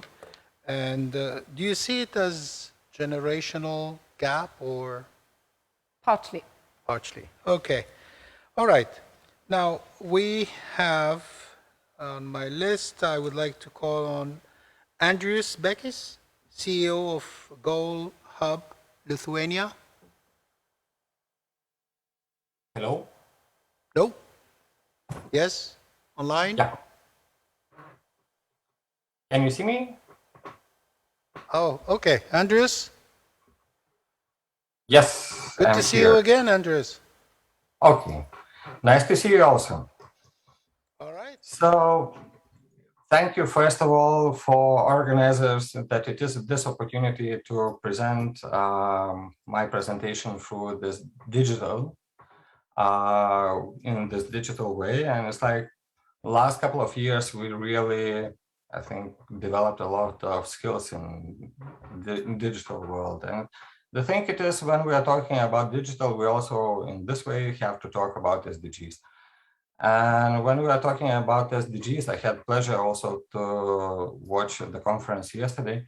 The question it is about how we're measuring it. It's, you know, the things it is that it is, for example, SDG index. But if we are looking to it, a lot of reports on which are based SDGs and what we are reaching, what we are missing are really very old. They are 4 years, 5 years. I found some of them even 15 years old. And this is like really challenging because if we are overviewing our situation which we have now, so it means we are staying on all old information. But in this way, I'm really happy about the changes how Lithuania is developing on the SDGs.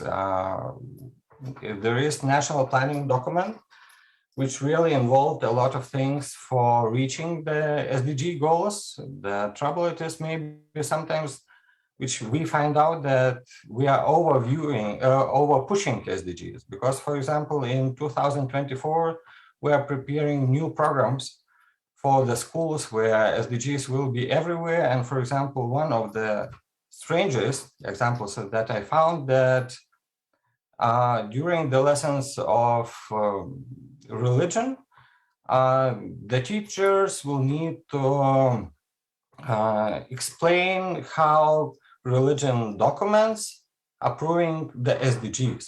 So in reality, I believe this is over pushing. And from our experience, what we are doing, we have a startup which we started in 2017 with the first building our ideas on reaching the SDGs in the world. So we done it in World Government Summit in Dubai, and we got the second place for the one of the best, let's say, solutions. And the thing it is what we are talking and what we saw, what are the needs. It is organizations have to prove the digital identity. They have to prove who they are. Because if we are going outside of our countries, we don't know who are our partners. And this is like, this digital solution is also focusing on the trust, which is really needed. We were trying one of the examples, what to do, it's to send the money to fight the locust in Uganda. And we faced a lot of troubles because first of all, it is even you are collecting the money, then it comes out the challenges with the banks, how you are sending, where you are sending. Can you prove that it's not money laundering? Can you prove that it's not funding the terrorism? And so when we are talking about the opportunities to fund developing countries, we have to check the opportunities to do it. And this is from our own experience, it's really challenging to it. Again, if we are talking about the situation which we have now, it is very hard to, first of all, to reach SDGs because governments, they are mostly saying that main partners are business. And this is normal because main money, main troubles are coming from the business. If we are changing the business, we can change everything. But the question is also, who is owning the money? So the moment we have now we done this spring the research about Lithuanian banks. And especially when we are talking about policies, bank policies on human rights, on other issues, something like this, only the biggest banks, which are coming from Sweden, they have pretty nice policies. They are lacking in the end, you know, with the situation, what they are doing in reality. Small banks are totally don't have information about how they are reaching or what they want to do with the changing the world to the better situation. And this is the trouble, because if the one who is controlling the money is not ready to change the rules, then we are getting the investments into the oil, we are getting investments into the guns, we are getting other investments. And this is like, I think it's kind of fight against the wind, you know, and this is what is really needed. So from our point of view, what we see and what is needed, at most it's needed, first of all, for organizations, if they want to become stronger, they have to go to the networks. They have to prove how strong they are. And this is also possible only through the digital way, because if we are taking country representatives from different countries, it's challenging only to send the documents or to check who and how active are in their own fields. So thank you very much. And yeah.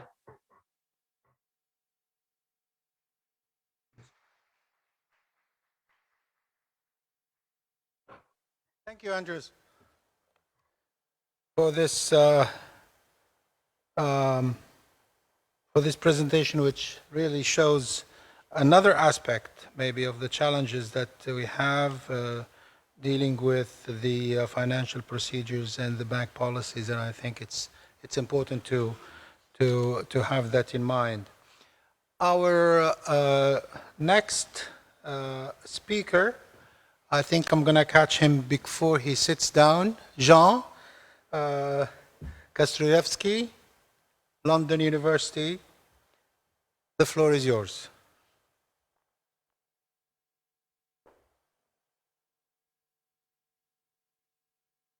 Hello, everyone. So thank you to all my Estonian friends. I don't know if they're actually in the room, but thank you for organizing this very important and interesting event.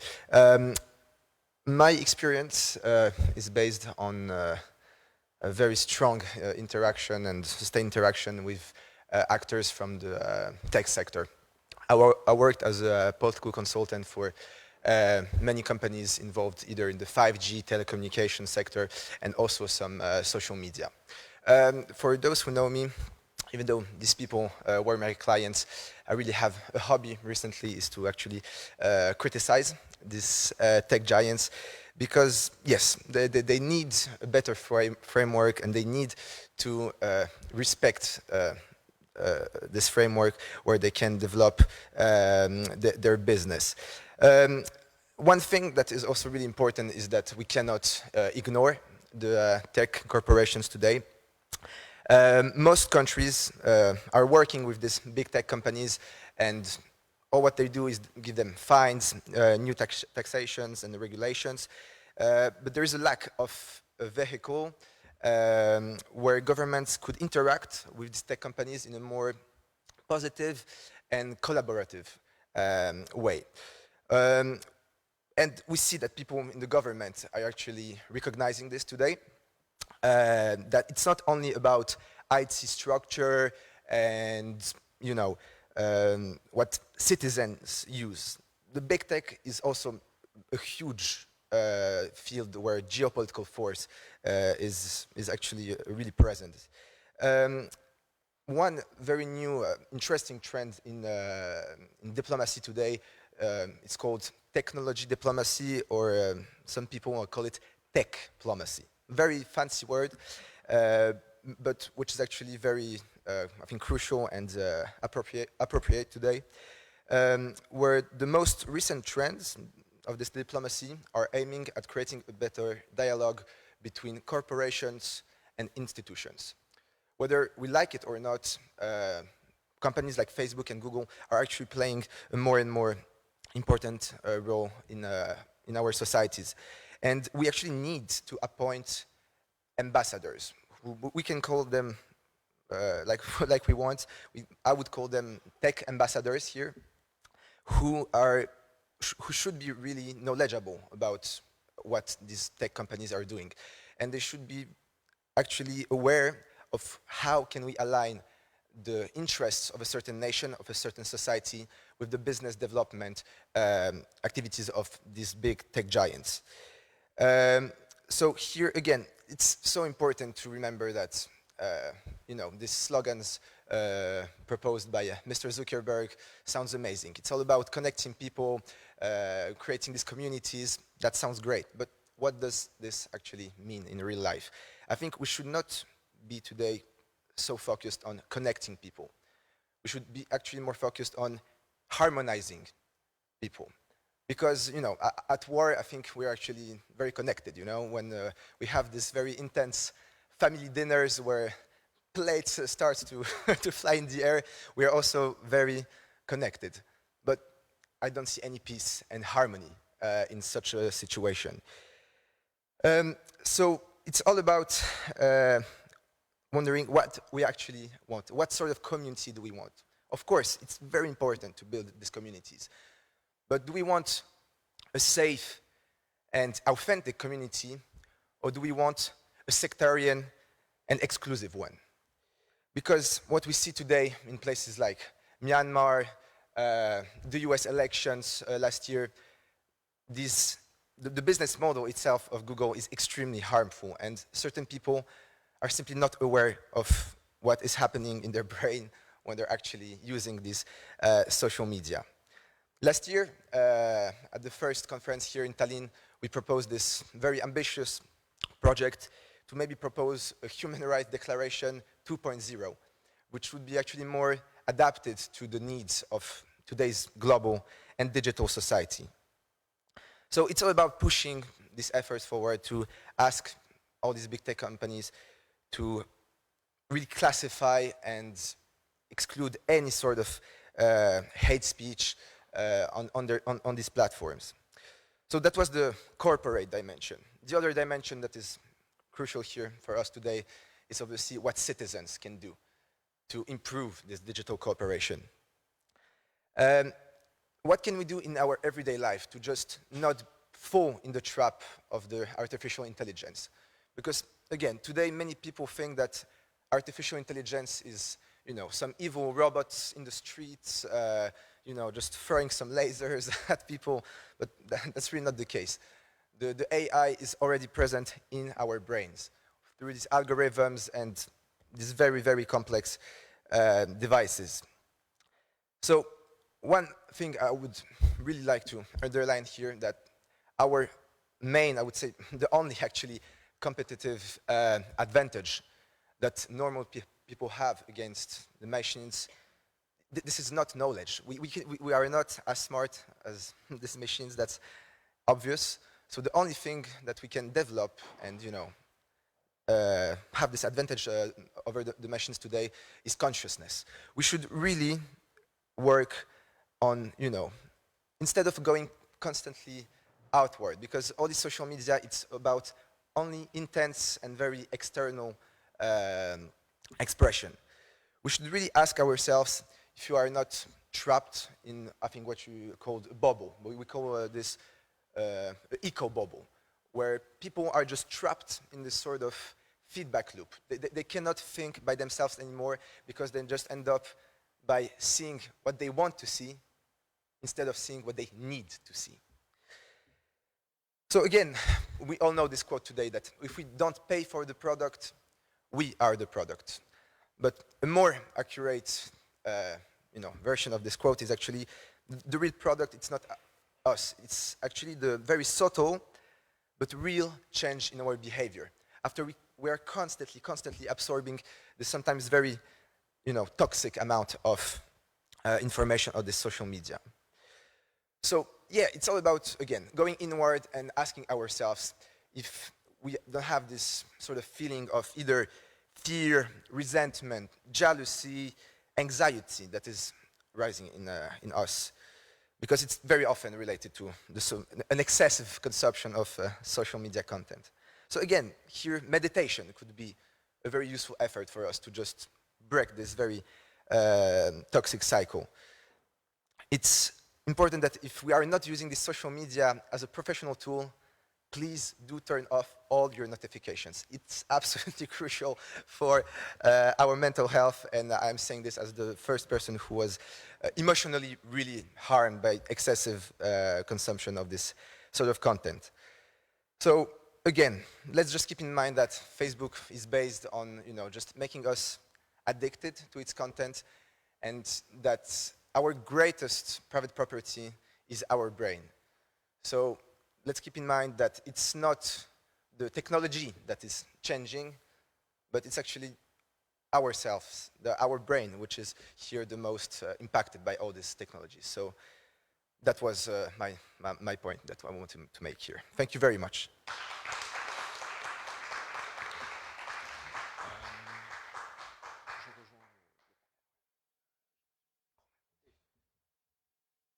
Thank you, Jean.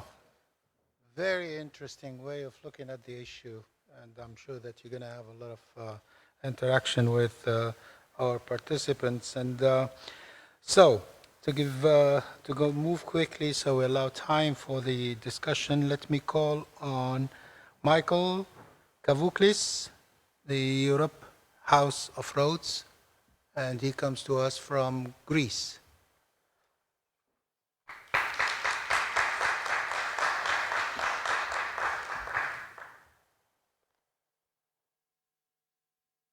Michael?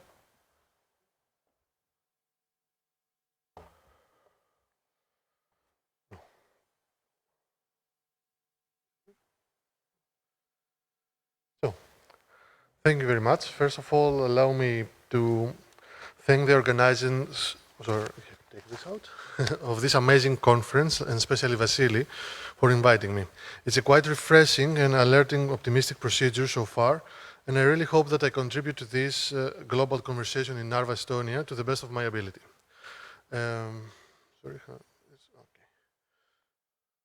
So, digital human rights, a perspective from the field. When I mean the field, what I mean by the field? I work as a digital marketeer. That means that I usually am in charge of my clients' digital presence, theirs and their personal training on web and social media good practices and privacy protection. I'm also involved through the House of Europe to many international projects around the world, and as a political scientist, I'm in charge of training in democracy, human rights, etc. Of course, being digital capable, I'm also usually the go-to guy for any friends and family, to my acquaintances, for advice on the web, from installing a Gmail to a cell phone to assisting someone to restore his hacked Facebook account. All this digital interaction made me an observant of the digital human creature. A creature merged in a digital world with little to no knowledge of how all this works. Of course, there is a strong 20 to 30% of digital capable people. I won't use the term literate, but most of them are through necessity, learning or trying to use tools on a need-to-know basis, which is a very shallow way to treat an amazing opportunities that internet provides. So, I pose some questions. Which are the digital human rights? Are people aware of their digital human rights? Are people aware of their human rights? Are people aware about the legal status of the human rights? Are contemporary people and especially youth aware of the pragmatic aspects of the rule of law, their rights and their obligations? And does the lack of this awareness of the protection provided by the law is reflected in the evolving digital world? I'm not so sure that I will answer any of these questions, and actually I won't even try. The thing is that you as stakeholders, you should try to answer them, and hopefully you incorporate this type of questions in your work, some aspects of the digital human rights regime. To go and answering some of the questions, actually, digital human rights as usually are the access to information or the internet, it depends on the terminology of each country, network neutrality, freedom of expression which is associated, freedom of association, right to education and work, right to have content in your language, right to privacy and data protection. These are some of the rights you'll see in the international literature. It can be really expansive since every aspect of our 21st century lives is touched by the digital world or is transformed by it. Usually, network neutrality is not a part of that list. But when we are talking about access, securing the free flow of information is almost as crucial as the access itself. So, some general challenges. People are not aware of their digital human rights, as they are not aware of their fundamental human rights. People are not aware of their obligation to exercise and protect their human rights. I mean, the average people, not us as an elite who's discussing here. People do not trust the state or the international governmental organizations for their human rights protection. Yes, we do have international human rights courts, Supreme Courts, etc. But the average citizen is not aware of the ease to access to them.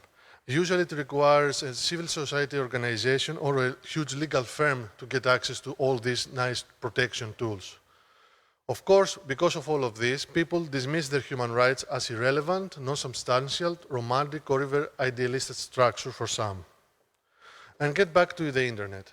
The internet is a technology providing access to information and content and communication among peers. World Wide Web is how information content is being made accessible to these peers. World Wide Web content is being produced by states, international governmental organizations, institutions, businesses, and users, us.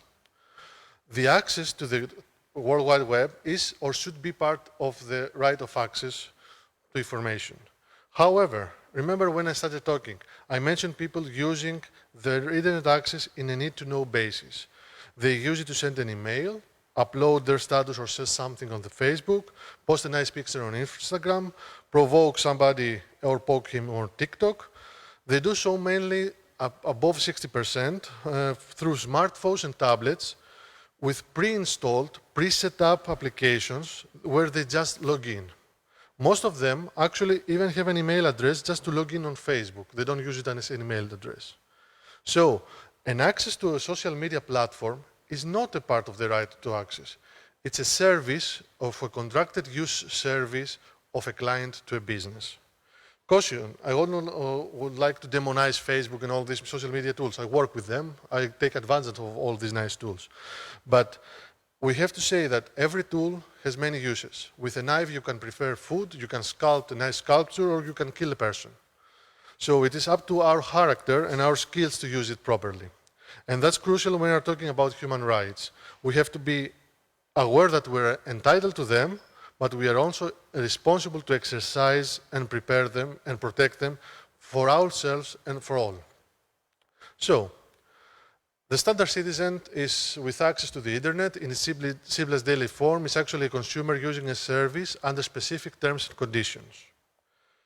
We are not members of the Facebook community. We are clients of Facebook Incorporated. And I would like to ask you, how many of you have a Facebook account? See hands?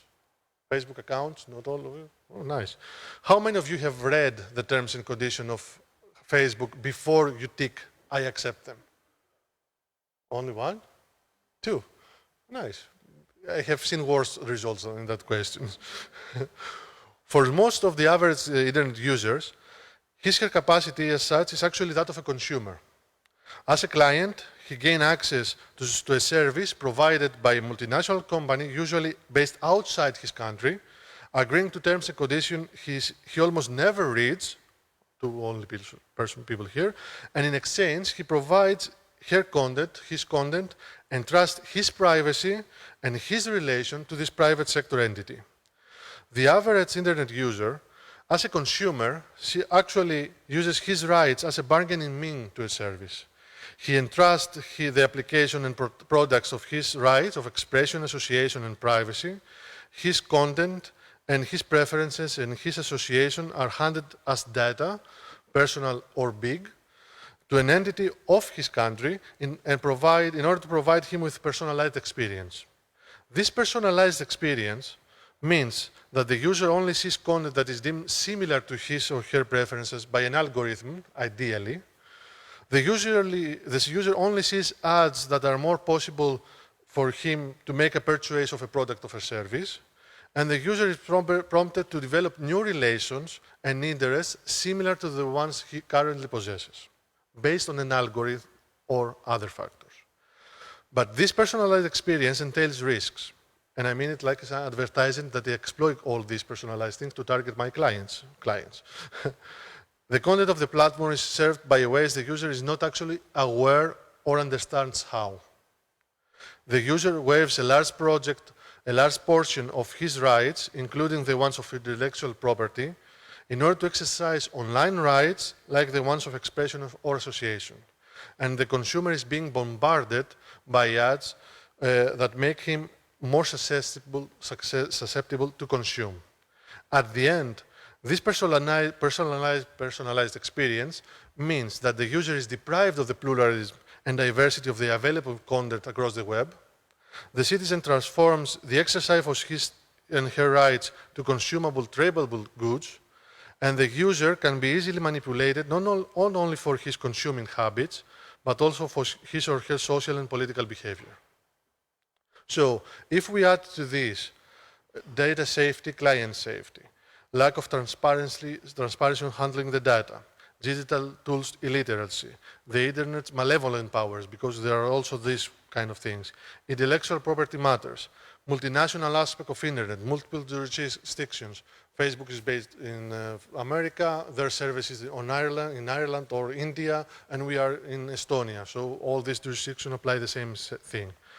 That being said, we have to reflect that we measure the world against the prototype of Western democracy values with a liberal market. So the citizen should trust his safety to a state and its laws, controls it through election, and exercising his or her right.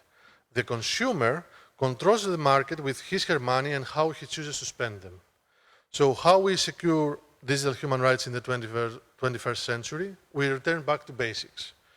We focus on education of youth to become responsible citizens and respecting human rights and rule of law.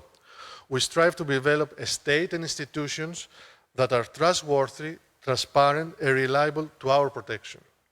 We focus on the education of youth to become responsible consumers that are aware of their power, their purchasing power, and the obligation each choice they make entails. So we promote the regulation of large corporations to operate in more transparent and open ways. In order to sum up and finalize, in order to have people that exercise, promote, and protect their digital human rights, we need to become people that respect the rule of law, respect self and others' human rights. We consume in a responsible and fair way. We are technologically educated, literate, maybe it's more accurate, and operate under a new digital etiquette. Thank you very much.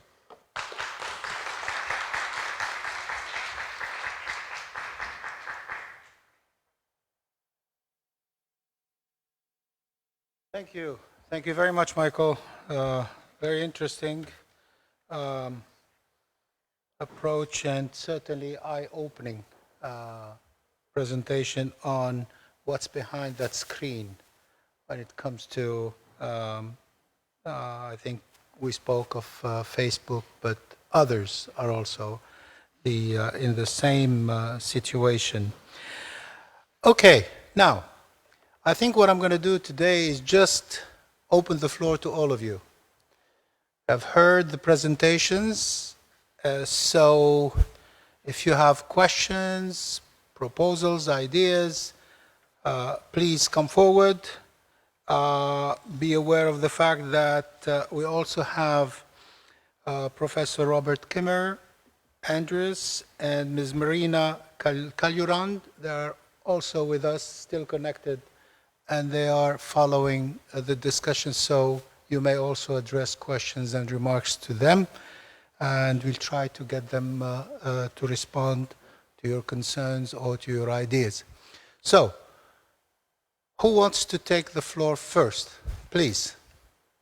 Can we have a microphone or use this one here? Okay. You can use this one. No, this one. Yes.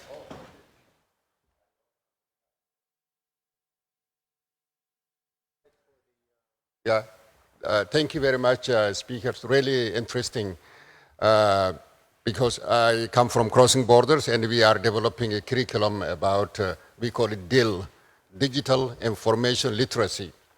So actually you all made me think about that everyone here has telephone and students have, everyone. It's like giving people cars to drive without teaching them driving, how to drive. So is that what you mean, that you are warning us, that we need to learn about the driving culture, not like in Rome, but maybe like in some other places, before we get the cars? That student from the very, I think you mentioned the 7th grade and so on, should learn really the culture of digital right and human right and access, and then knowing the various side of it before they get the iPads like in Sweden or Göteborg. So that's my question. I would like you to reflect on that. Thank you very much. What we will do is maybe take 2 or 3, and then we'll have our panel respond to the questions. Anybody else? Okay, well, in this case, let me add one question. Maybe we can get some. Andrew spoke of an important aspect, which is the financial aspect of this situation. Maybe you'd like to, either the participants would like to comment on that, or any one of you would like to speak about this, or maybe have some ideas. Jean, you said something in your presentation. In fact, you asked the question, and I would like you now to reflect on the answer. You said what type of community we want. We have to make sure that we look at the right community that, or the right objective that we would like to have. And Suzanne, you spoke of schools, and I think there is here some sort of a debate on the role of the teachers, how much they have responsibility for their classrooms as compared to the other authorities, school authorities. And also, I thought that it would be interesting if, Christina, you can tell us a little bit more about the components or the 5 pillars 4 pillars that you have spoken of in your presentation concerning digitalization, democratic process, that we need to make sure that those who cannot access have the possibility of use. The fact that digitalization is a transverse, it's horizontal, it touches a variety of other aspects. And you spoke of the need for good understanding of digital responsibility. I think these are items that maybe you can give us more details, or anyone of the floor or the panel would like to respond or react to any one of these issues. And of course, the line is also open for our online participants. So, please, David? Yes, come over here.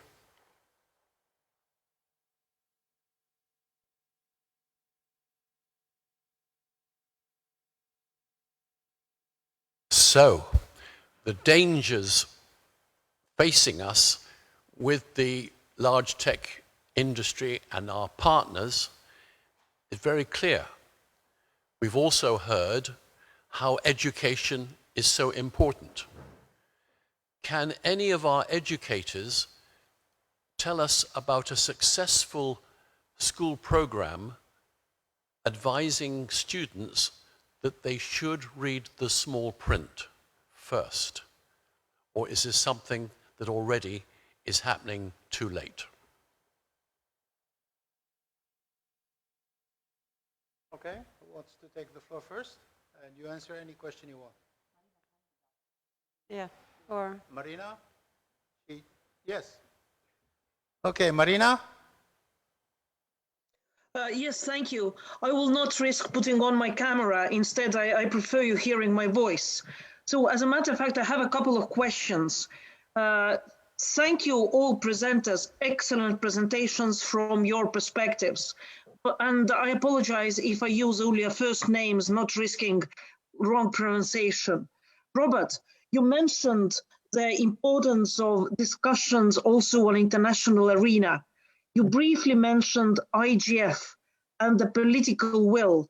So I'll be happy if you can elaborate on that, where and how you see the role of the United Nations, of especially IGF or IGF Plus, in building political will, political consensus, because it's a fact. If politicians agree, lawyers can write it down in 5 minutes. Political will is always crucial. And I also have a question to Michael. Michael, excellent presentation again.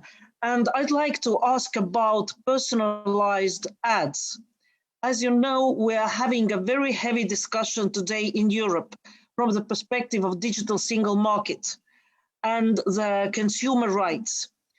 On one side, we have very strong lobby of companies who want to preserve and have personalized advertising. On the other side, we have those who support complete ban of any personalized advertising.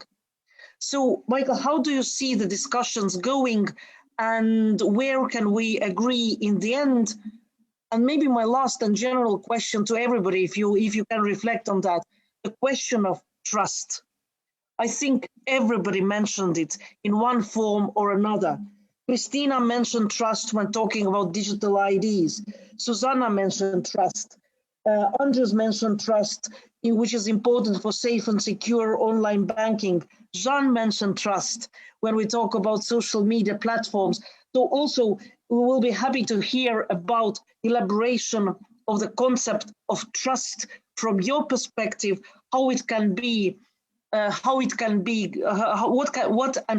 what should be done to improve the situation with trust, where I see it pretty poor, especially in Europe, where we have so many citizens who are against any digital identification because they just do not trust their governments, they do not trust companies. Thank you. I think we're going to try to have the answers first, and then we move to a second batch of questions. So, okay. Who wants? Oh, Professor? Yeah, like Oh, I can.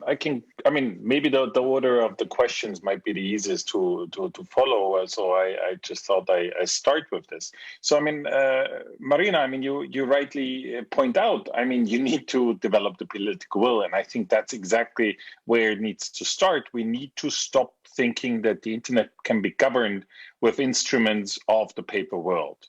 We need to come to a political understanding that the internet is a new phenomenon. It's a phenomenon that actually is global. There is no possibility to fence it off. There is no possibility to keep it local, as the local networks actually suggest. It is a technical infrastructure that provides a worldwide communication, and that's why we like it, right? So this makes it possible to go beyond the limits of localization. But that means that we also need to develop the legal means to do so. And by only accepting that it actually is global, by having an understanding, what are the common terms? What does identity mean? What does data mean? What does ownership of data mean? Is it clear that the person that is described by the data is actually also its owner? Or is it the person that runs the computer where this information is stored that owns the data, right? I mean, those are those fundamental questions that need to be discussed and that need to be agreed. But so far, we're shying away from discussing them because it's so much easier to stick with our own local rules. And in the end, it's also a bit of a power question. So who is going to control it? In the end, the internet is still controlled by the standards that were set by the United States. And Europe hasn't lived up to that. It's trying with some smaller things, which actually citizens have taken control of. If we look at Schrems 1 and Schrems 2, it's the only step where we're actually living up to that. So I think we need to continue the discussions. I think the IGF Plus are only a start. But in the end, if we don't say we want to have new rules for the internet, for the possibilities that the global networks allow, then we will not get anywhere. And I think here also what was mentioned before, human rights 2.0 might be the right start, but actually we need to think a bit bigger. Thank you. Thank you, Robert. Okay. Can you hear me? Good. Well, you said that I should expand on what I just said. I hope you don't mean that I have to repeat everything I just said before, okay? It's they're not really good. But let me pick a few comments from the questions and also what my co-panelist said is indeed the trust in this whole discussion is the key thing. And perhaps I make it very simple. There has to be trust in two ways or two channels. First, there should be a trust towards the country, towards the state, that the way we can participate in policy making, the way we can use the services, that I trust what the government wants from me. I trust that my privacy is protected. And then in return, I pay it off, for example, by paying my taxes online and not being afraid that my privacy has been violated or misused by the state. So there is this culture of trust. And the second, there should be a trust in the functionality of the services or what we are asked to do, because to put it very simply, if people are asked to do something, for example, to pay the taxes online, if in your first step you can't get in, or the ID card doesn't work, or the system doesn't work, I'm not going to try again. I'm going to print out my papers and go back to stand in line. So trust in those, and the third aspect of trust is the sustainability, that it's actually environmentally and economically sustainable decision to use digital solutions for this. So the three key things: sustainability, functionality, and privacy. That's the question of trust, to put it very, very simply. How to do it? Obviously, we already talked about the skills. We can call it the digital literacy, but it's the skills. Part of that skills is the question I think that George posed is do you always read the small print? To me, it's not just reading the Facebook agreement print, but it's to read small print in general. Whatever contract you are having, whatever you are signing off. Do people do that? No. And it really sometimes annoys me that people are so keen on complaining about the violation of human rights and accusing, I don't know, Lukashenko or Kim Jong-un on being dictators. Of course they are, but they are not keen on bitching about the algorithmic authoritarianism of Facebook. Happy to do, not to pay attention to the human rights there, but so ready to bitch about the human rights situations in other countries. Well, I'm not saying that there is everything wrong with the human rights in many countries, but it just keep that in mind and have that attitude. And the question of the driving culture that you brought, indeed, that's what it is. I mean, you can drive on the left side in one country and on the right side on another country. And we can easily agree that when I'm in England or when I'm in Australia, I drive on one side. When I'm in Estonia, I drive on another side. But that's the norm thing. That's the specific level of sort of business dealings that I was talking about, the digital responsibility. What annoys me is that we don't talk about the driving culture in general, that you look how other people are driving, you don't, well, even honking is different from culture to culture, but let's say you don't hit the person when the person is standing in front of you. So that kind of discussion to me is missing, and that comparison is very right. But perhaps just to finalize, the last point that I wanted to say is that we talk about organizational level and business level, and we talk about state level, but perhaps one of the ways to really have that sort of digital serve the democracy more, which is a very, very good testing ground, is also the local authorities and local governments, because they're close enough to the people. They're small enough to work on it, and they would be perfect testing grounds to see how one or another digital solution at the service of democracy could really work. But again, of course, that raises the question of the whole culture in the country. Can't really have one local authority being a digital heaven and everybody else living in North Korea. That also probably doesn't work. Anyway, so. Thank you, Christina. Suzanne, maybe you'd like to answer the questions before we take some more? Please. Yeah. Oh, thanks. I think you have a question. Well, I will address your question a little, since you asked about educating. And I think we have the UN goals for digitalization, we have the EU, we have the Swedish School Board in the steering documents, but still, it all comes down to the efforts of one individual teacher in his or her classroom when it comes to educating students. Because you cannot just take for granted that the parents can do it. But I think all need to chip in this area. But still, it comes down to the teacher. And I think the problem is, when my students write documents, as soon as I get them as first graders, they all use Wikipedia for everything. And I have to forbid it in my classroom. I will not pass your essay if it's based on Wikipedia. But the problem is I must provide them with other resources, other links. And at least at the website we use in our educational system in Göteborg, we have good links provided in most subjects that they can use instead, because they have to show them another way. But I think it's rather difficult with, fake news and quite, information from quite fierce information about, take for example now, with the vaccination of COVID-19. I heard in my own family, I heard at school this discussion, do check that you're not the one that gets the chip when you take the second shot operated in, because it's all over YouTube, it's all where they show the films and everything. And of course they believe it. And I said, oh, and it's quite difficult to take that debate with the students, that this is probably fake news or information from some other group of interest. But still, I feel the pressure as a teacher. It comes down to me and what I do with the future generation to cope with this. Thanks. Thank you. Thank you very much. Okay, I think we have a question. Yanni? Hello. So my question would be for also a little bit part of the education. Like, do we have any subjects in school now for teaching the human rights? What does it actually mean for human?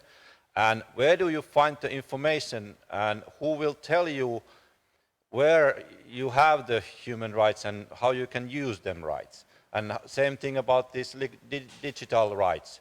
Do we have any subject in school where we can find out what are the digital rights, where I find my information has been used, and that way? So I just wonder, do we have in any country of these ideas done?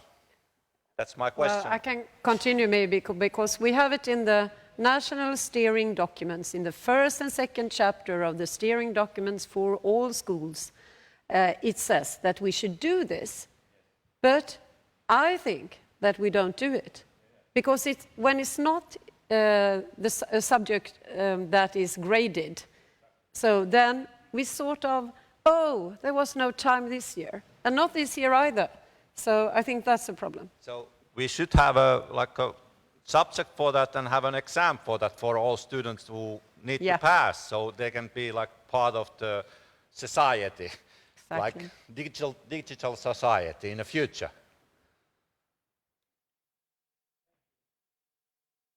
Right? Yes, Michael? Jean? Whatever. Yeah, so Hatem, thank you very much for your question about the communities, and thank you, the person who asked about trust. What's the role of trust in this whole situation? I think the first thing that, yeah, it's absolutely key here is that we need a state, we need a government official which, again, know what they're doing. We need a strong state, but we need a smart state. We need a state which is responsible and who genuinely care about its own people. So yeah, just to elaborate maybe a bit more about the example of what's happening in Myanmar. So Hatem asked what sort of communities should we build. So I will start by answering what sort of communities we should not build. And Myanmar today is unfortunately a big problem. We see that the government at the moment is definitely not a very acceptable one, and that there are massive issues. Maybe most of you know this already, but it's just so important that in Myanmar, every single person, when they buy a new phone, Facebook is automatically already on their phone. It's the first platform of communication that everyone is using. And when we see that these algorithms, which are supposed to allow us to build these communities and connect people, are used in these places where ethnical fragmentation is extremely intense, it just leads to manslaughter, actually. And we are only at the beginning of what is happening in Myanmar. And I am extremely concerned about this whole situation. And it's absolutely crazy how everyone knows what is actually happening today. It's the knowledge about all these things. It's so accessible. We have the whistleblower from Cambridge Analytica called Christopher Wiley, who wrote this this very interesting book where he explains all the mechanisms how people are truly manipulated. People in the of course not only in Myanmar but also in the United States, where people are today, they don't take the time to actually know themselves. We have our work, our family, and so on.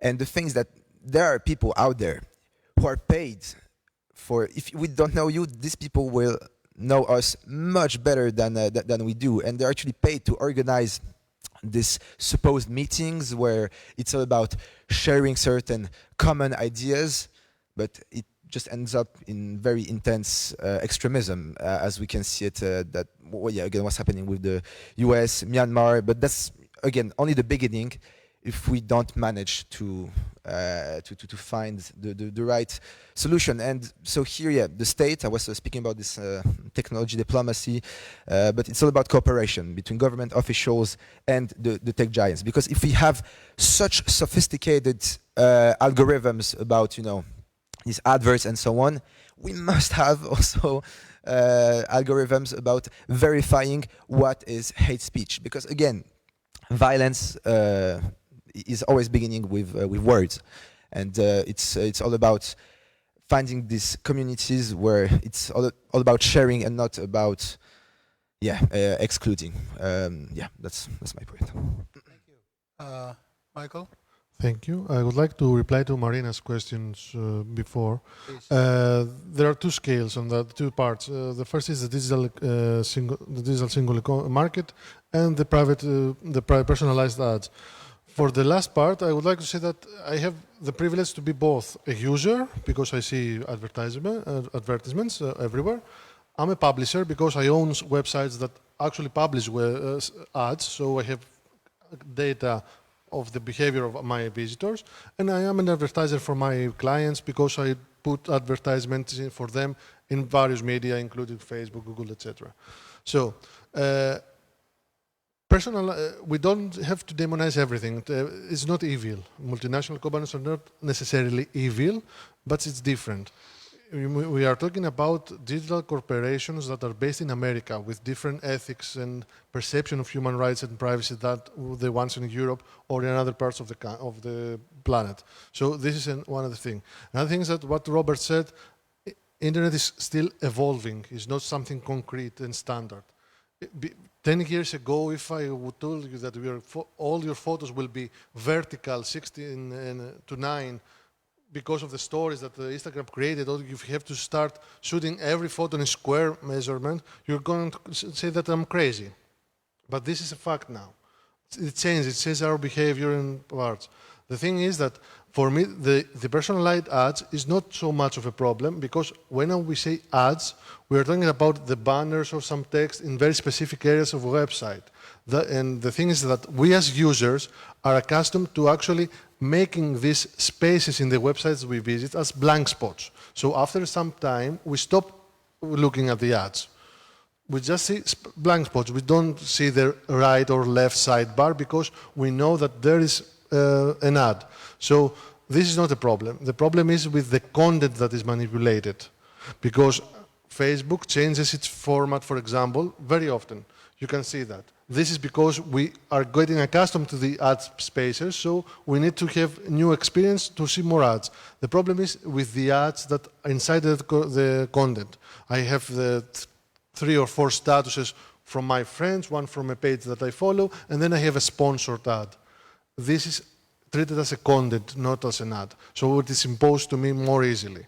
And the targeting tools are not very accurate. That's my problem as an advertising.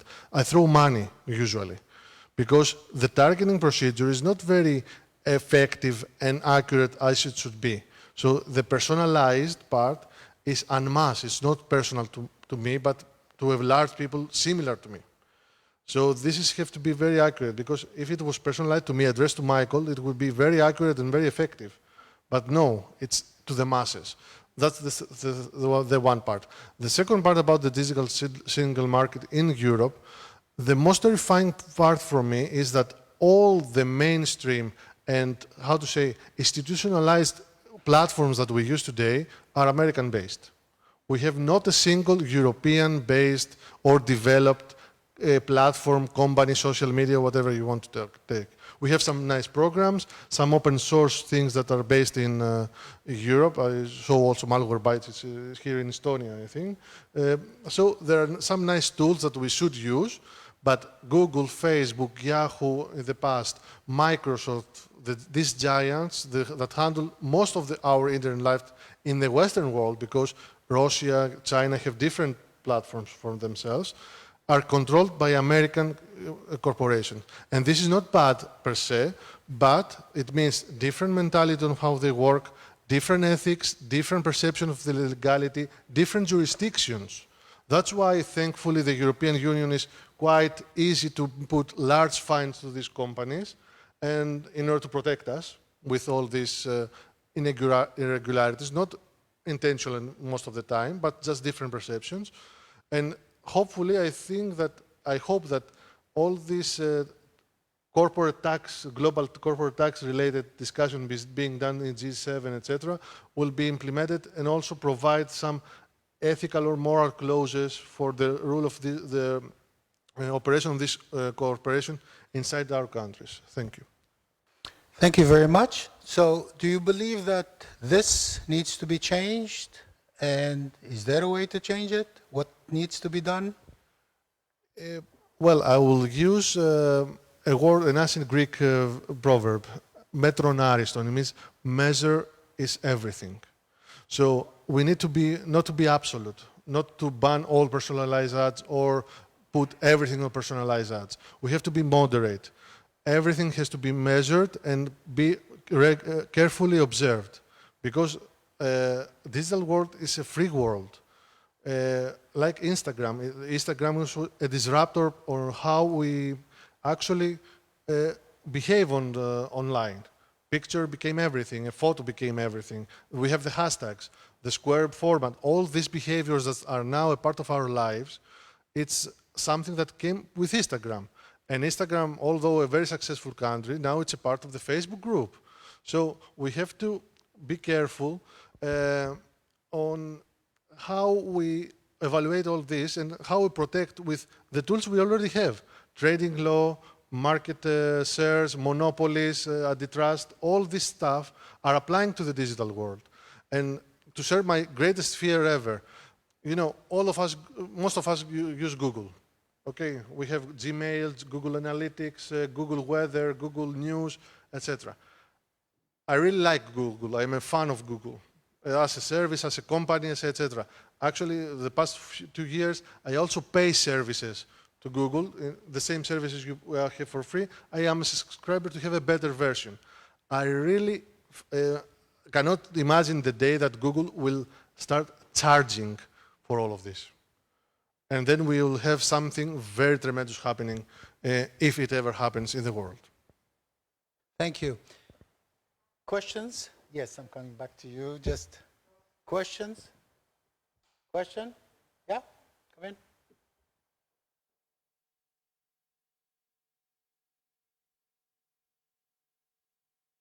We need Gonzalo to translate, please.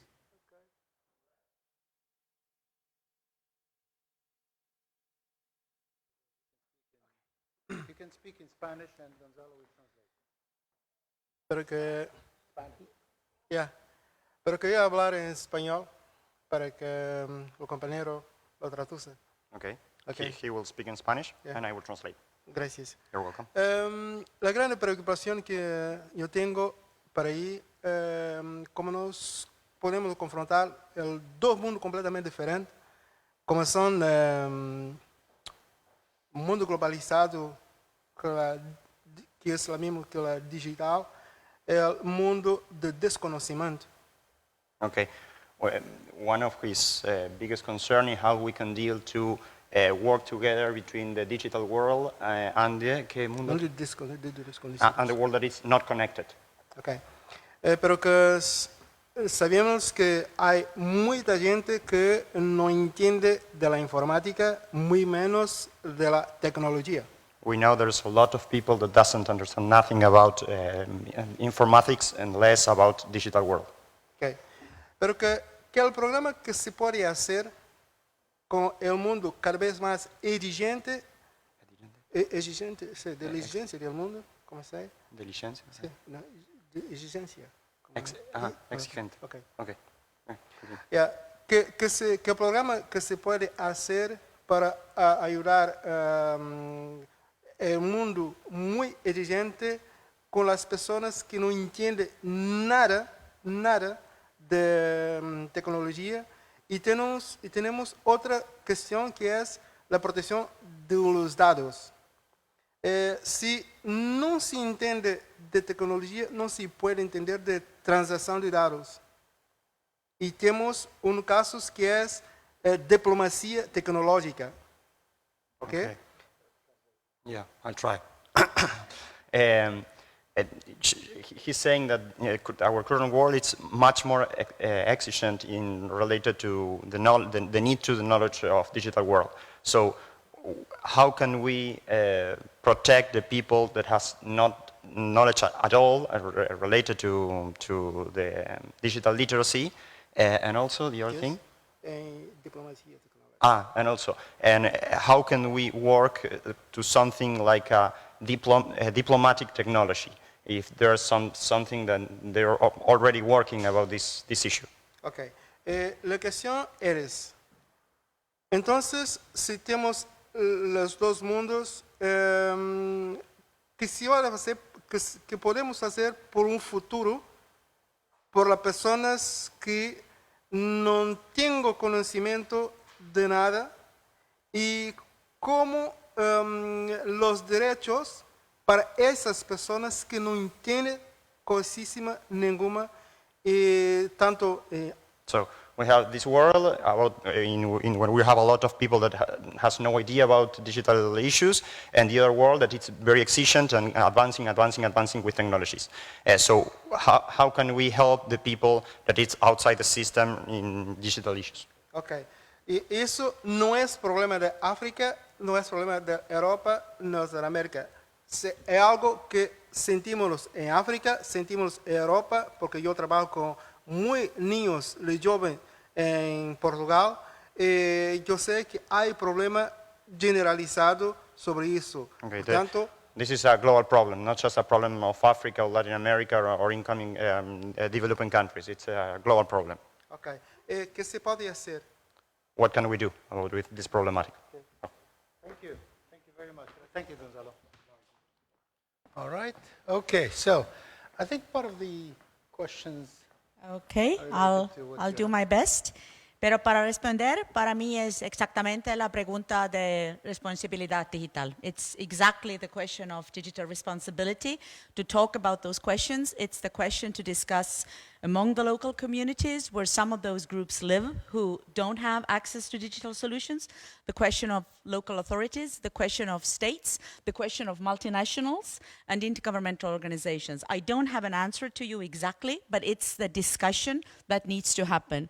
And for example, in e-governance academy where I work, that's exactly the topics that we're going to work with our partners in Ukraine and Georgia to address some of those questions. So es mi pregunta, or es mi responde. But the one thing that I wanted to say is very much following what you were just saying, and what I picked up from you is that it's the communication that's the key thing, right? That every time we have an issue, we shouldn't demonize the corporations. We shouldn't demonize this solution or that solution, but we should discuss before, during, and after what kind of potential effects it's going to have.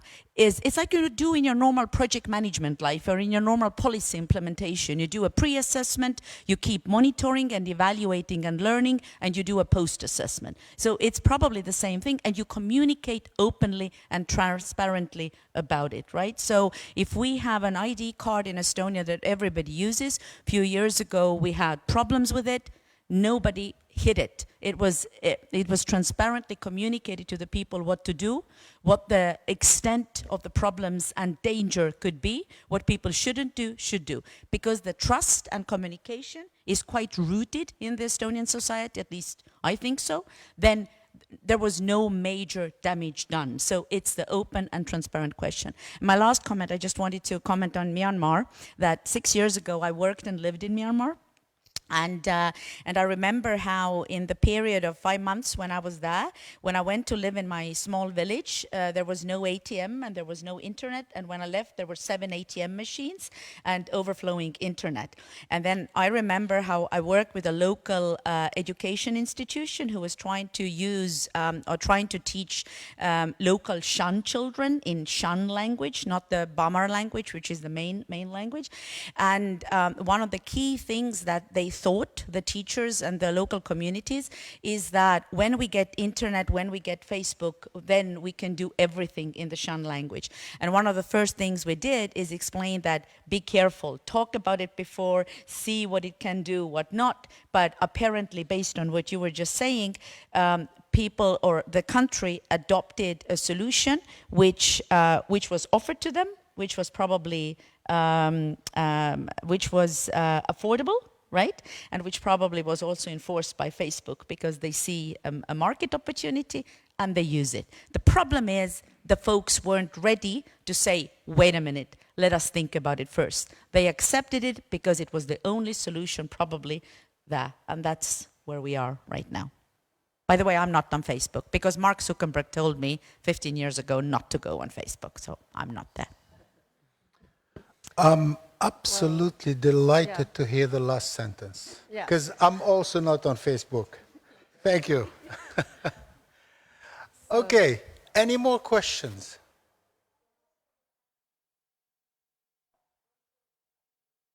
Oh, okay, all right. Zoom, yes? Robert? Did you ask for the floor, Robert? Okay, yes, it just took me a while to unmute, the usual problems when you Zoom. What I wanted to comment on, I mean, what can we do? I think we have two layers. On the one hand side, we really have that political commitment that is needed, that we want to actually leave our little village and actually become global. But then on the other hand, we actually need the technical tools also for doing so.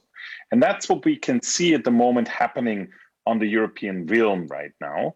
I mean, we're seeing that we are starting to recognize our digital identities across the border.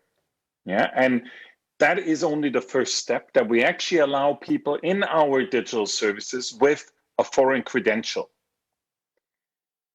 Of course, this is only within the European realm for the time being, but it will expand and extend soon also to other areas where we're actually also going to transport data beyond identity and authentication, where we're actually saying, okay, I'm moving now from country A to Estonia. Let me provide you with the access to my education records, with the access to my financial records, with the access to my health records, my vaccination records, and actually say, like, I want to trust you to use my data because it brings me personal benefits when you have access to my history. Yeah, but only when I want to do so, and that's the important thing. And when we are able to identify what are the necessary standards to reach, what are the necessary technical capabilities we need, then we can also talk about how can we codify that, how can we actually legally make that possible beyond the European realm, beyond what we are currently considering our digital single market, and then we can collaborate on this.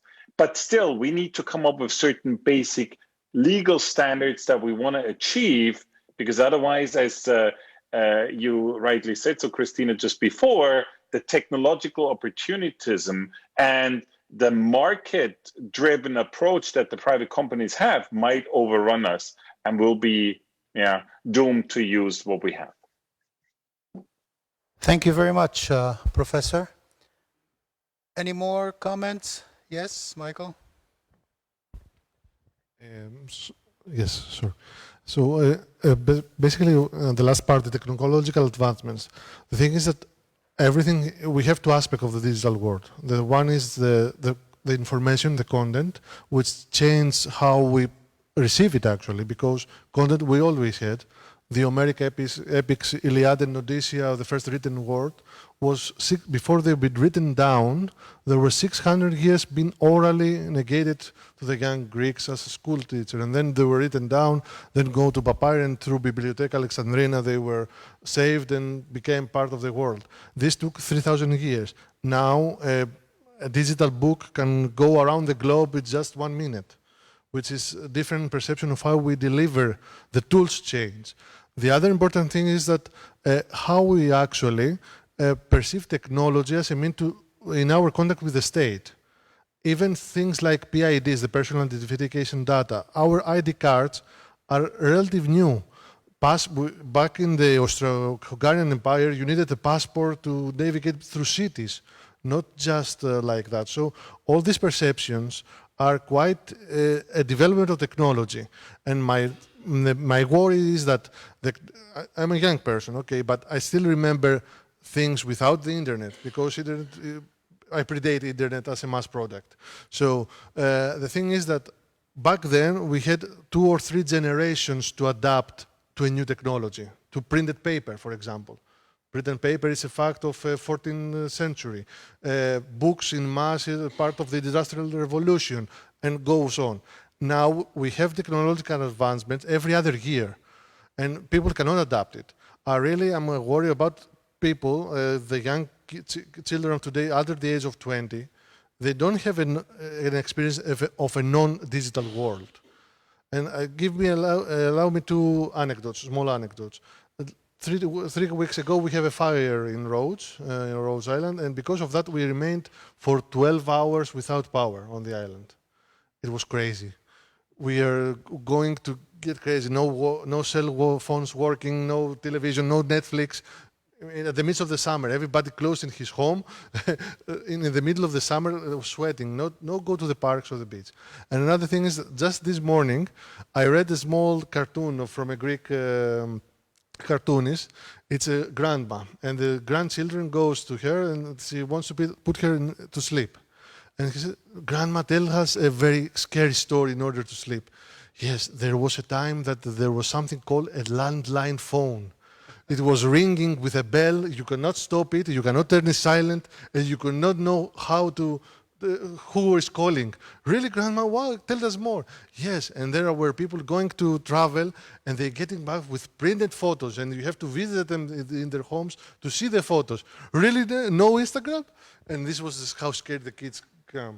So this is the age gap, and this comes every other year, and that's scary. And we cannot control it. So sorry for the Celsius question. I don't think we can do much. Others to stay vigilant and aware, that's the thing, of the change. Thank you. Thank you. To follow Jean? up on your anecdote, it's the same with, I told the students I had no phone, I had no computers, nothing, and one kindly said, but how on earth did you get out on internet?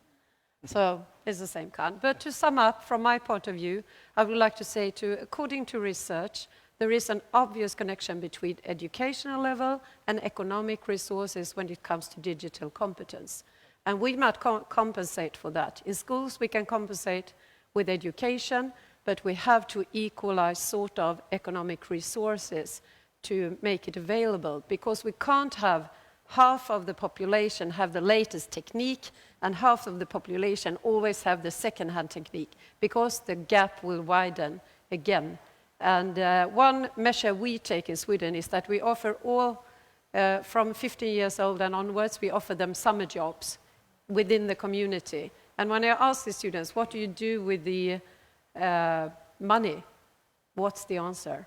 It's always, I'm saving up for a new iPhone. So, there we are. So I thank you for listening. Thank you. Thank you all. Yes? Well, I don't think my question was answered at all by any of the panelists. I think Suzanne addressed it in the beginning. Very unsatisfactory. Okay. Oh, okay. So maybe you could repeat it and we'll try again. There were so many questions, so it wasn't that easy to remember. We are writing the declaration, and really how this question is answered will be reported in the declaration. As far as children are concerned, my question was, when we were talking about the partners that children have, as well as adults have, how prepared are they to understand those? We talked about the small print in the Facebook, and Christina said, well, of course you have small print in a normal analog document, but we do not give those types of decisions to children. We tell children to look left and right when they cross the road, but we do not tell children what they should do when it comes to their technical partner at all. So really, panelists, you have answered that question as adults, and I've listened patiently, but you have not said what's done with children. Susanna's point was, well, everyone chips in, everyone helps. Well, as we all know, when it's everyone's job, it's no one's job. So there must be a more discrete, exact response to that question. My question, David, was related to your declaration, which you're working on. And it just seems to me, panelists, that I haven't heard, maybe you talked about it earlier, but what I experience from children trying to get their heads around the internet is a massive increase in anxiety and mental health problems. And what is the mechanism for protecting young people? And what can we call for in our declaration to protect young people who get 200-300 messages a day and who are suffering all kinds of abuse and bullying online, that is massively increasing their mental anxiety and limiting their academic performance? And I just wonder if you could address that. Okay. Suzanne, you want to? Well, they are not easy questions, but when I mean that everyone has to chip in, I mean that parents usually tell us, but it's you in school, you have to do it. But I mean, schools can't do everything. That is also the responsibility of parents or friends or anyone in the, that are near to those children you are talking about. So I think that they have to take more responsibility. I mean, we have such limited time with students in schools. I have 30 in my class. It's just 1 minute per lesson per person. So it's quite difficult to cope with it. But of course, we have to do as much as we can. And, but I think it's quite a tricky thing to do if I'm left on my own. As I said, if it's the effort of the individual teacher to cope with this, and everyone else just sits back and relies on school to solve the problem, then it will not happen. I can tell you. And now I forgot what you said, how do we protect them against the cyberbullying? Yes. Of course, there are actions to take in schools against cyberbullying. That works, I think, quite good. Of course, we don't solve all problems, but at least we have an agenda how to do it. So, to prevent them from the emails per day, they don't even open the email. We have problems with that. They don't use the email at all. So usually when I open it at school, their school email, there are 100 unread mails. But there are other, of course, notices that they are exposed to. So, well, I think it's for all us to help out to solve this. And of course, as soon as you give your, I speak with the students, my own children had to wait until they were 12, until they got a phone, and they were so angry with me and said, everyone else has a phone. And now, every 6-year-old has an iPhone when I see them on the bus to school. So, and I guess now 3-year-olds have their own phone. So, with that phone comes responsibility for the family as well. Well, thank you very much, Suzanne. I think I'm going to give the floor to Andreas, who's been waiting, and then we'll pass on to you, Jean. Andreas? Yeah. So I believe that, you know, the statistics are showing that 99% of all digital problems are coming from mechanism, which is between the monitor and chair. So it's like it is from people. And for this, we need education. We need to work with the people. We need to work with the children. Personally, I have 7-year-old guy who is running not with the iPhone, but he got this old kind of Nokia, you know, where he don't have internet. And he was really pushing me to buy this nice, better telephone. And I said, why do you need it?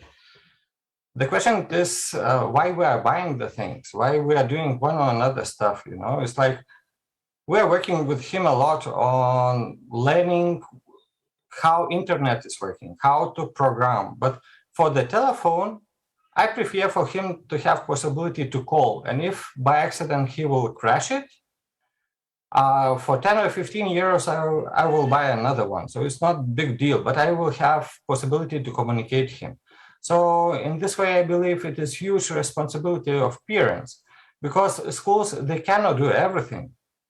It is like a lot of parents are expecting that schools will teach children, you know, how to use technologies, how to behave, but this is not.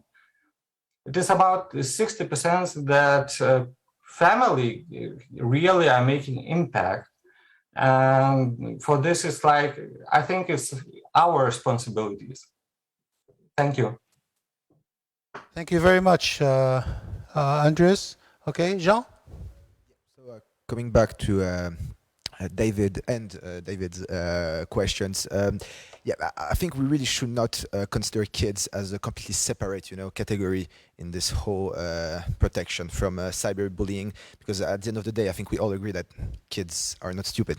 We can absolutely explain them things that they can understand even when they're, you know, very, very young.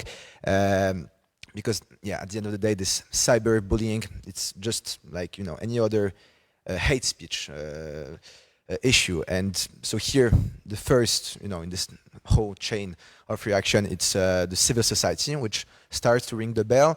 Then the government has to ring the bell and force the corporation to give access to the tools which can prevent us from being really overwhelmed by this whole wave of information, hate speech, and so on. Because it's just simple to, you know, say kids that without internet, let's imagine that someone is telling me that I'm stupid. There's one person, I have a bilateral conversation with someone, he's not very nice with me, he tells me I'm stupid. I'm like, okay, that's not very nice, but, you know, I can handle it. I will try to go over it. If I have two people saying me at the same time that I'm stupid, ugly, it already becomes like a much less nicer. Now let's imagine when we are on these platforms and we don't have 5, 10, but it's hundreds of people who can attack us. That's just common sense, you know. Kids can understand that we are not made for this. Our brain is not made to absorb such big amount of, you know, feedback, opinions at the same time. I would personally, you know, try to, it's I don't know if it's possible, but I really would like to maybe start a campaign against the endless scrolling wall that Facebook, it's the very essence of his business model. But if you know it, we have amazing documentaries on Netflix called The Great Hack, Social Dilemma, amazing interviews between Yuval Noah Harari and Mark Zuckerberg, and they explain all this. And it's we just have to be aware of it.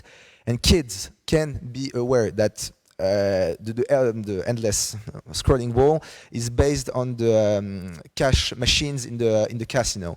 It's the exact same mechanism. We're just scrolling this endless wall and looking for a certain feeling of excitement, which actually will never come. Like the jackpot in the casino, it will never come. So just explain kids and make them conscious, aware that these technologies are not human-oriented, they're profit-oriented. And I really do believe that kids from a very early age can understand these concepts. Yeah, that's it. Okay, thank you. All right, I think we have already passed our time, but I think I can take 2 minutes, Vasily? We can still have 2-3 minutes? Okay, all right. Yeah, I would be happy to respond, because I think actually that I did respond at the very beginning, and I've repeated it several times. That to me, the first thing is to really understand that digital risks are not digital risks as a separate issue. It's about education policy where you discuss the potential of digital risks. It's a healthcare policy where, among other things, as you discuss about client or patient privacy, you also talk about the digital questions or digital problems that can be. So it's a cross-cutting issue through education policy, through child policy, family policy, and so on. The second is the question of responsibility, and I fully agree with Suzanne. It can't be like it's a teacher's responsibility, or it's only the company's responsibility, or it's only the parents' responsibility, or it's only the bullier's responsibility. To me, it's a similar thing like domestic violence. It is there needs to be a shared discussion and a recognition that there is a problem, and then a shared discussion of how we deal with that issue or with a problem, whether it's a school bullying or children not being protected from internet and so on. And that probably may differ from country to country who takes the responsibility. And I can say from Estonian side that we have civil society organizations who have an alliance which works with families and schools and Ministry of Education and local governments, which is against bullying in school. And they deal with all kinds of bullying. So that's an Estonian solution. Perhaps in Mauritania, in Denmark, in Sweden, it's a different solution. But it's not a solution you can adopt. Like, you can't adopt a policy from another country. It comes from communication and education that there is a problem and what we need to do about it and how we need to deal with it. So you can put that in the declaration, go ahead, but that would be my suggestion. Thank you very much, Christine. Okay, Michael? The last comment about education. The major problem that why all parents are actually are based on willing to have school teach the children is because they themselves are digitally illiterate. My generation, 35-something and plus, and all the young parents, etc., have never had actual digital education on their schools. Everything, myself included, everything I learned it myself by experimentation, reading, etc. This is not the method everybody uses. It's just click and see the reaction. So most of the people and most parents are not capable even to be safe themselves, not to teach the children to be safe. That's my main worry also on that part. Well, thank you very much. It's been a wonderful, really extraordinary panel. Thank you for all the information, the input, and I thank you all for the interaction. It's been really great, and I think we have a lot of items for our declaration and also for the action plan that we can use. So to all of you, thank you very much, and I think you deserve a very large round of applause.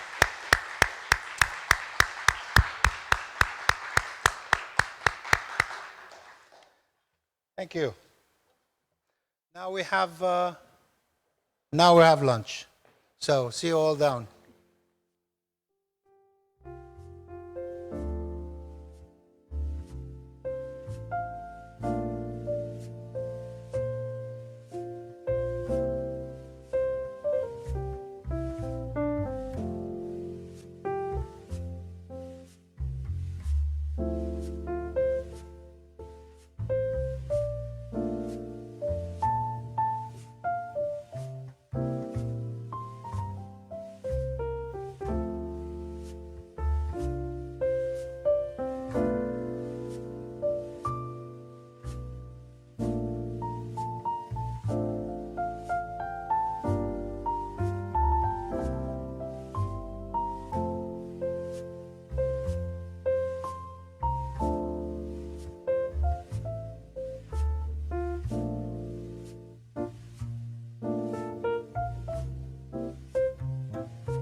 Okay, welcome back. After this short lunch break, now we resume our following panel, and it's going to have as a subject theme the climate change and the actions we need to combat climate change. And I would like to call on Ms. Anneli Overell to moderate the panel and take the floor. Thank you. Thank you.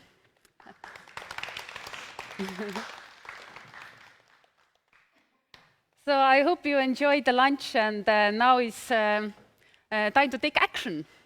So we, in our last, but definitely not least, roundtable discussion, we talk about how to identify citizen action, how to deepen the cooperation between civil society, governments, and businesses.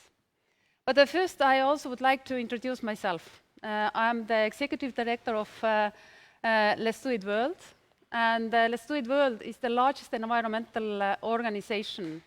We are represented in 164 countries. And we are, all around the year, we are tackling the different environmental challenges, including climate change. Our flagship project is World Cleanup Day.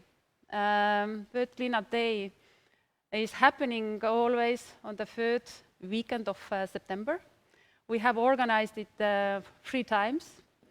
2018, we engaged 17.6 million people in 157 countries. A year later, already 180 countries took part, and we engaged 21.2 million people on one-day action to pick up trash. And we were really happy that we also engaged 11 million people 2020 during the COVID time. Indeed, we changed the format a bit, and we asked people to come out individually. But it was really important that we came out, because the environmental problems haven't disappeared during the COVID time. Even more, they are even get more serious. The World Cleanup Day is definitely not about just cleaning up the world, because it's not possible. I'm sorry for that. We even did a calculation that if we consider that we have 21 million volunteers, then all of them have to clean up at least 50 tons of waste, each of them, in order to pick up the waste which end up in the nature this year. And I'm not talking about the waste which is which is already there. So as you understand, this is not possible. So it means the World Cleanup Day is definitely the communication project, to bring people together, to empower them, and to inspire them to take action, not about picking up the trash, but then doing even more. And we have also the other great engagement project, which came out from COVID-19, which is a digital cleanup day. So in the first hand, it was meant as the alternative to physical cleanup, but turned out that the digital waste is as important as the physical waste. And if we talked about the digitalization in the last roundtable or panel discussion, then the digitalization comes also with the price. Internet and its supporting system generate 900 million of CO2 every year. And if you consider that 90% of data which is in internet is actually waste, it means that we produce hundreds of millions of CO2 for nothing, and no one benefits from that. And the organizing the Digital Cleanup Day is the lowest entry point for people to enter to the climate battle and to reduce the CO2. So we also want to show people that that the climate battle is not something which government should do or the big corporations should do, but everyone can do something about it. And just by deleting your blurry photos or duplicate photos, as simple as that. So it's a really powerful message. Every act counts, every person counts, everyone should act. These were two, I believe, great examples about engagement of civil society. And this, at least 21 million people are ready to act. And now is the question, so what we should do next? And I'm glad that we have a possibility now to talk about so how to engage even more the citizens around the globe, and what are the best practices in the cooperation between civil society, government, and businesses.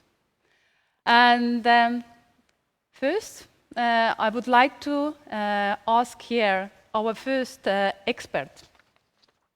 And our first expert, I'm really glad to call here Kadi Riskok, who is leading the climate department in Estonian Ministry of Environment. Thank you, stage is yours.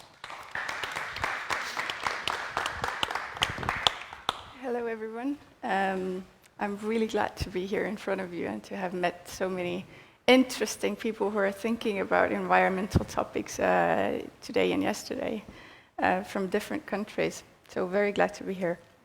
I'm gonna focus a bit on COP, the conference, the global conference on climate, which has made some very groundbreaking advances on solving the climate issue over the years.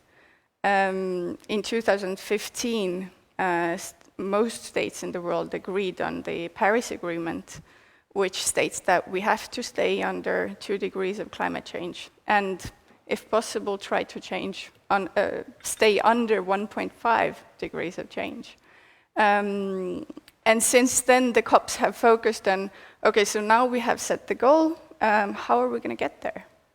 And the past COPs have focused on that, working on it, and with this COP, the COP26, that's going to be this year in Glasgow in November, we're going to try to finally complete the framework of Paris Agreement and to define how it's going to be implemented. Now, the COP is, as you probably know, a conference for states. States negotiate there.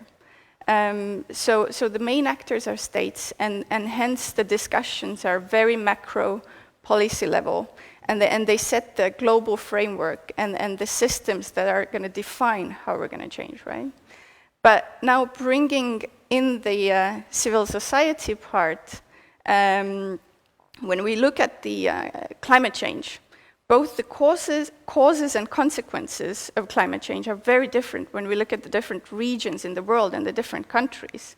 A small island state is not going to have the same problems as some country that's mainly covered with desert.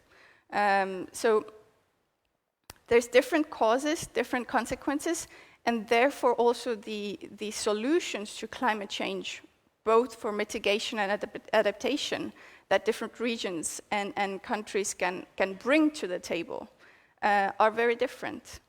And this is why I think it's very important that now the COPs moving forward get more concrete and bring countries and people together to exchange on best practices, on our different experiences, and try to find the other people who can use our solutions that we already figured out, and also to learn from others.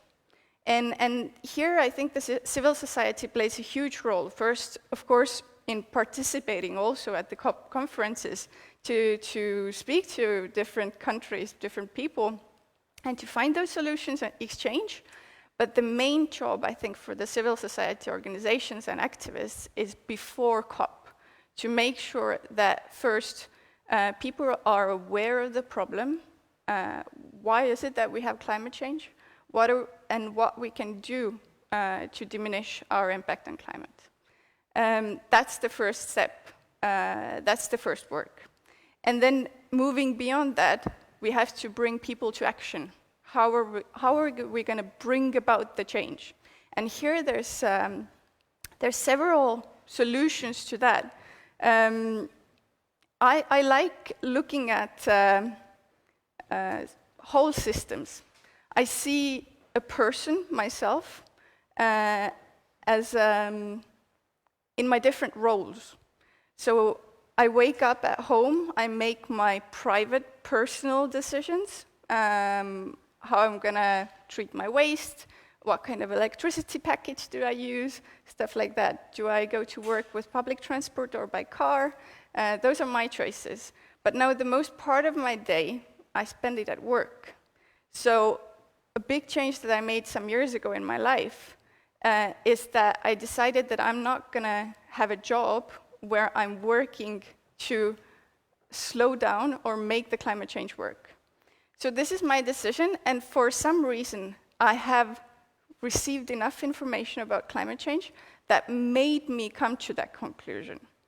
And I think that's where the civil society can play a huge role, to actually to nudge you and to give you like those little tips and tricks that bring you along the climate awareness journey to come to concrete actions to change your life in a way that you personally do not harm climate, and you try to solve the problem. Now, talking again about the me as a worker perspective, I think there's been a huge lobbying made to explain to people why people are responsible, as people are asking companies to pollute, right? Of course, people can make a lot of change in their private lives, but let's focus also on the companies. And I think civil society can also help people inside of their workplace to see the solutions and to have the power to say a word into how your organization works and how it could change to more sustainable ways. Yeah, so that's my introduction maybe to our discussions, but looking forward to discuss it more. Thank you very much, Kati. So take a seat, yes. So yeah, there is no governments, no businesses, and no civil society. There are always people. This is always about people and our actions. So the next expert I'm glad to call here is Jane Õispuu. And she doesn't need extra introduction because she already gave the keynote speak yesterday in the morning.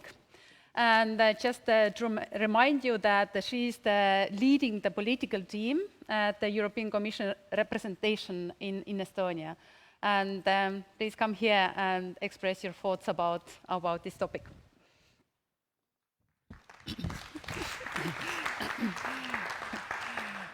Thank you. Should I remain standing or just sit? Because is it okay if I sit maybe? Because then I have Kadi in my back actually. Welcome again. When I thought about how to start today's panel, then I felt that being a basically European Commission representative, it's a bit hard to talk about because we are, if you want, so we are creating the legal framework actually where the climate change should take place, but we are speaking here about the engagement of the civil society. So in the end, I decided I will give you just my thoughts, what came to my mind about this topic, what I personally find important, and it partly covers also how I feel in my work as a European Commission official, so a bit the thoughts also overlapping with that. And my first, I will make 3 points. So the first point, what I want to make is what I already said. When we speak about climate change and what we can do about it, so it is politics who needs to create the framework. Yeah, the politicians. So they put in place the legislative framework. It's basically the frame.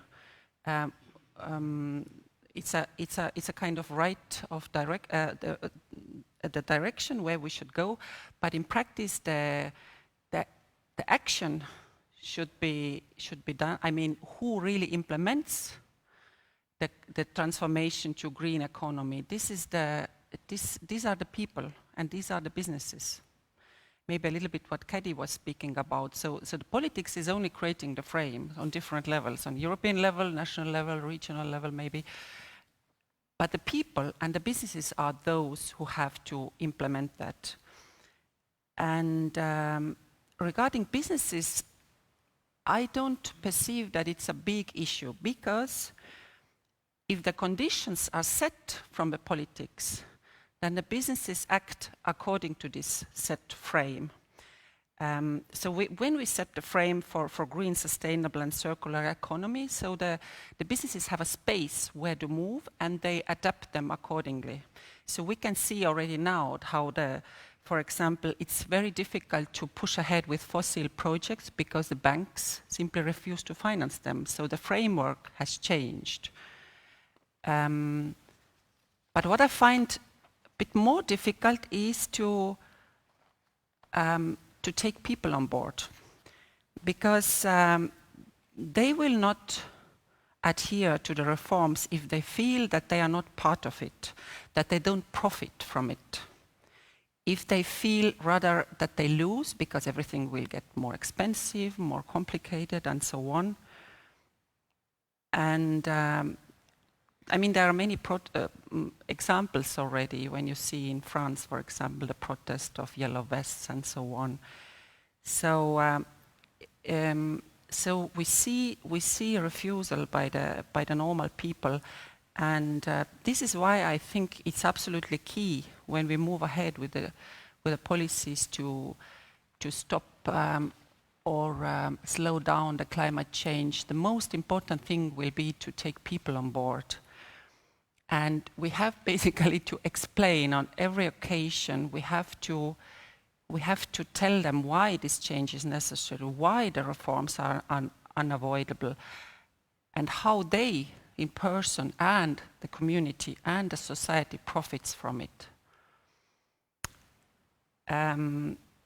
There is a parallel, maybe to an example from Estonia, for example. We see how difficult it is to move ahead with wind farms, because there's a lot of refusal by the people who live in these areas where they want to build wind farms, by the community, by the local government, because they don't feel part of it, because they don't profit from it directly. And I'm sure when we take them on board, when we show them how they can be part of this project and how they can profit from it, it will be much easier. And the last thought in this second, or in this part, what I want to make is that, of course, we have to make the green transition also affordable. That's what I mentioned yesterday. So we have to make it affordable to normal people, to disadvantaged groups, and particularly to people whose current jobs are in those industries which will basically have to take the biggest step, like in fossil industries. So when we don't get it right, so it will be really problematic. That's why also a very big part of this kind of Green Deal, the idea from the European side is how to take those people on board, how to create the funds, how to create this just mechanism to balance it out for the people, because they have to transpose or transform, basically. It's not about the laws, so we also have to make a reality. My second big point is in climate topics, in climate policies, we need to keep focusing on the long-term perspective instead on the short-term profit. And this can be very difficult because mostly I mean, it's the politics who creates the framework, what I was just talking about.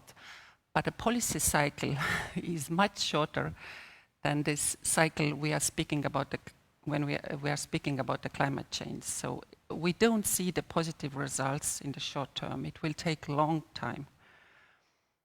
And it's key that notably the politics takes responsibility and shows statesmanship when they deal with these topics. So it's, I see it particularly problematic also in these times of this far right and populist policies, where those political forces they claim whatever just to please the broad masses, and they don't take responsibility for these extremely complex and extremely difficult topics, what climate change is.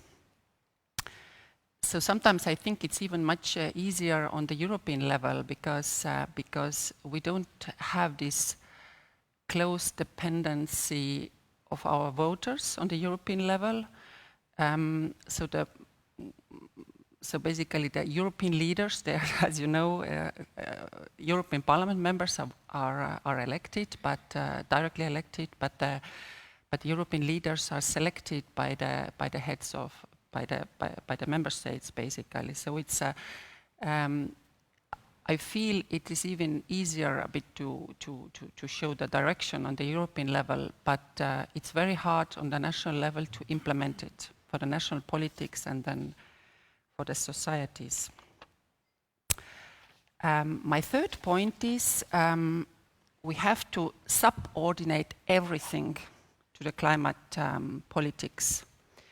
So every decision what we take, we have to take the climate as the starting point. And I mean, it's I will bring a very simple example from everyday life. I mean, when we need to renovate a street, it has been a topical issue in Estonia in the last months, actually. So when we need to renovate the street, we should not start by defining how many lines and how many parking slots we need for the cars, but we have to take a completely opposite view.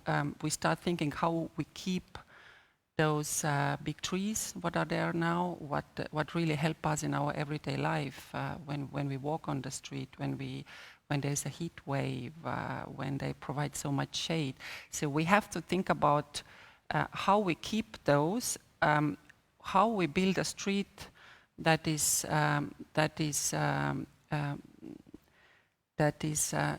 nice and healthy for the people, and then we think about, okay, but how many lines how many lines for the cars can we fit them, and how many parking spaces, or where we can build a parking area for the cars. On a much higher level, I know that the German Green Party, now ahead of the national elections in Germany, which will take place in October, they proposed creating a Ministry of Climate that would have a veto right over all other sectors. So this is of a much higher level, and I think, to be honest, in the current situation, this will be the future. So it's a very much forward-looking proposal. And we have something a bit similar in the European Commission, where we have, as soon as the President of the Commission, Ursula von der Leyen, assumed office, she proposed to have a first Vice President, that is basically the most, after the President, the most important member of the College, who stands above commissioners and other vice presidents, and who deals with climate change. So it's a bit of a similar pattern.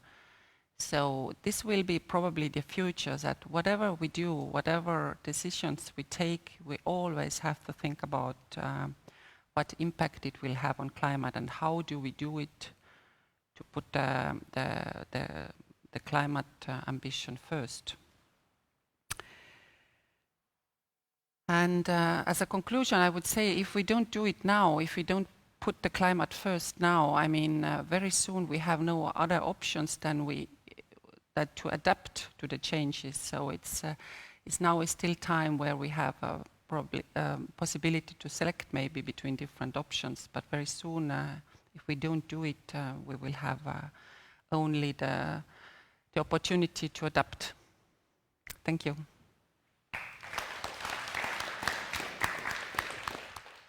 Thank you very much, Jane. That was really amazing thoughts. So, yeah, climate as a starting point for everything what we do. I think it was, this is something which should be also written definitely to the Tallinn Declaration. And by the way, did you notice the butterfly flying here? Who noticed? That was the sign. You know butterfly effect, right? So even our community here is quite small, but our impact can be really huge. So this is the sign. So let's continue. And I'm really glad to ask, I want to present Grazina Bulavska, who is Associate Director for Asia and Europe Foundation from Singapore. And she's presenting in online. Grazina, do you hear us? I'm not sure if you can hear me because my computer froze, as the luck would have it. Hello? At least we are hearing you very well. Okay. And we see your lovely picture with the butterfly. So at least it is excellent that you can hear me, and maybe it will spare you my PowerPoint presentation.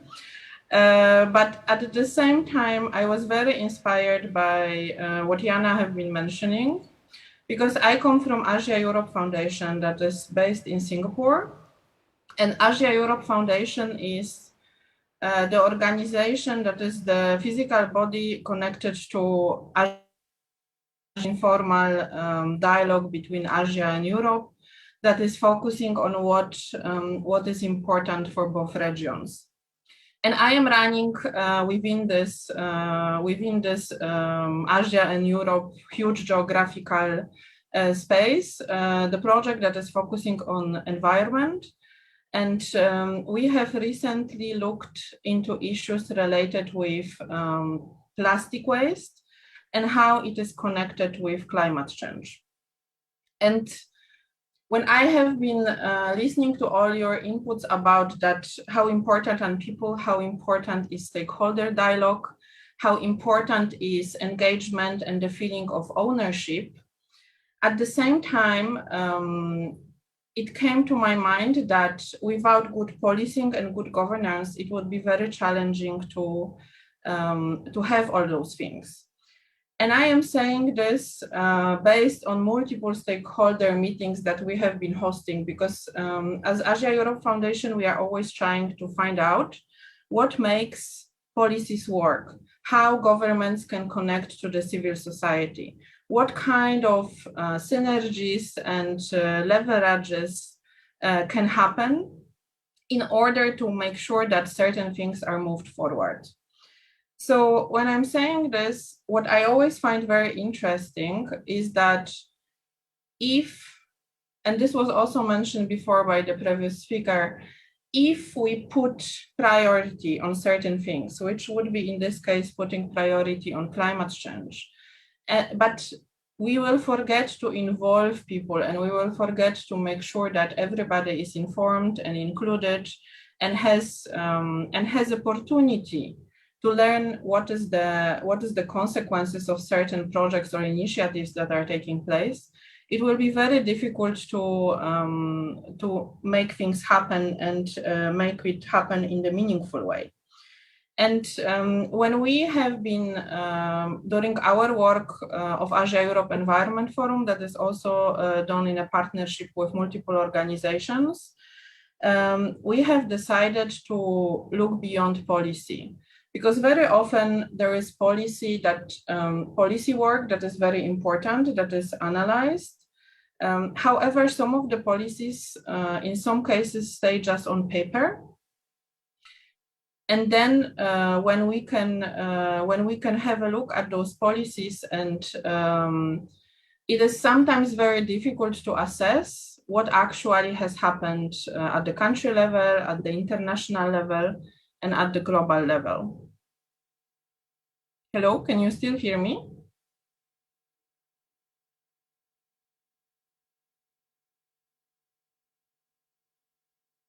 Yes, we hear you. Okay. Okay, because I suddenly there was like really dead silence, and still my computer is not responding to any activities from my side. We are listening to you really carefully. That's why we are really silent. You are very kind. I just wanted to say that so when we did this research, we looked at what is happening on the ground, and we looked into 51 partner countries of the Asia-Europe meeting.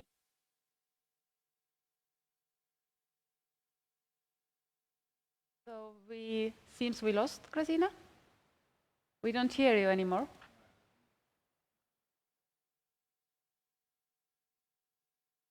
Okay. So are you able to bring her back? From where? Oh, yes.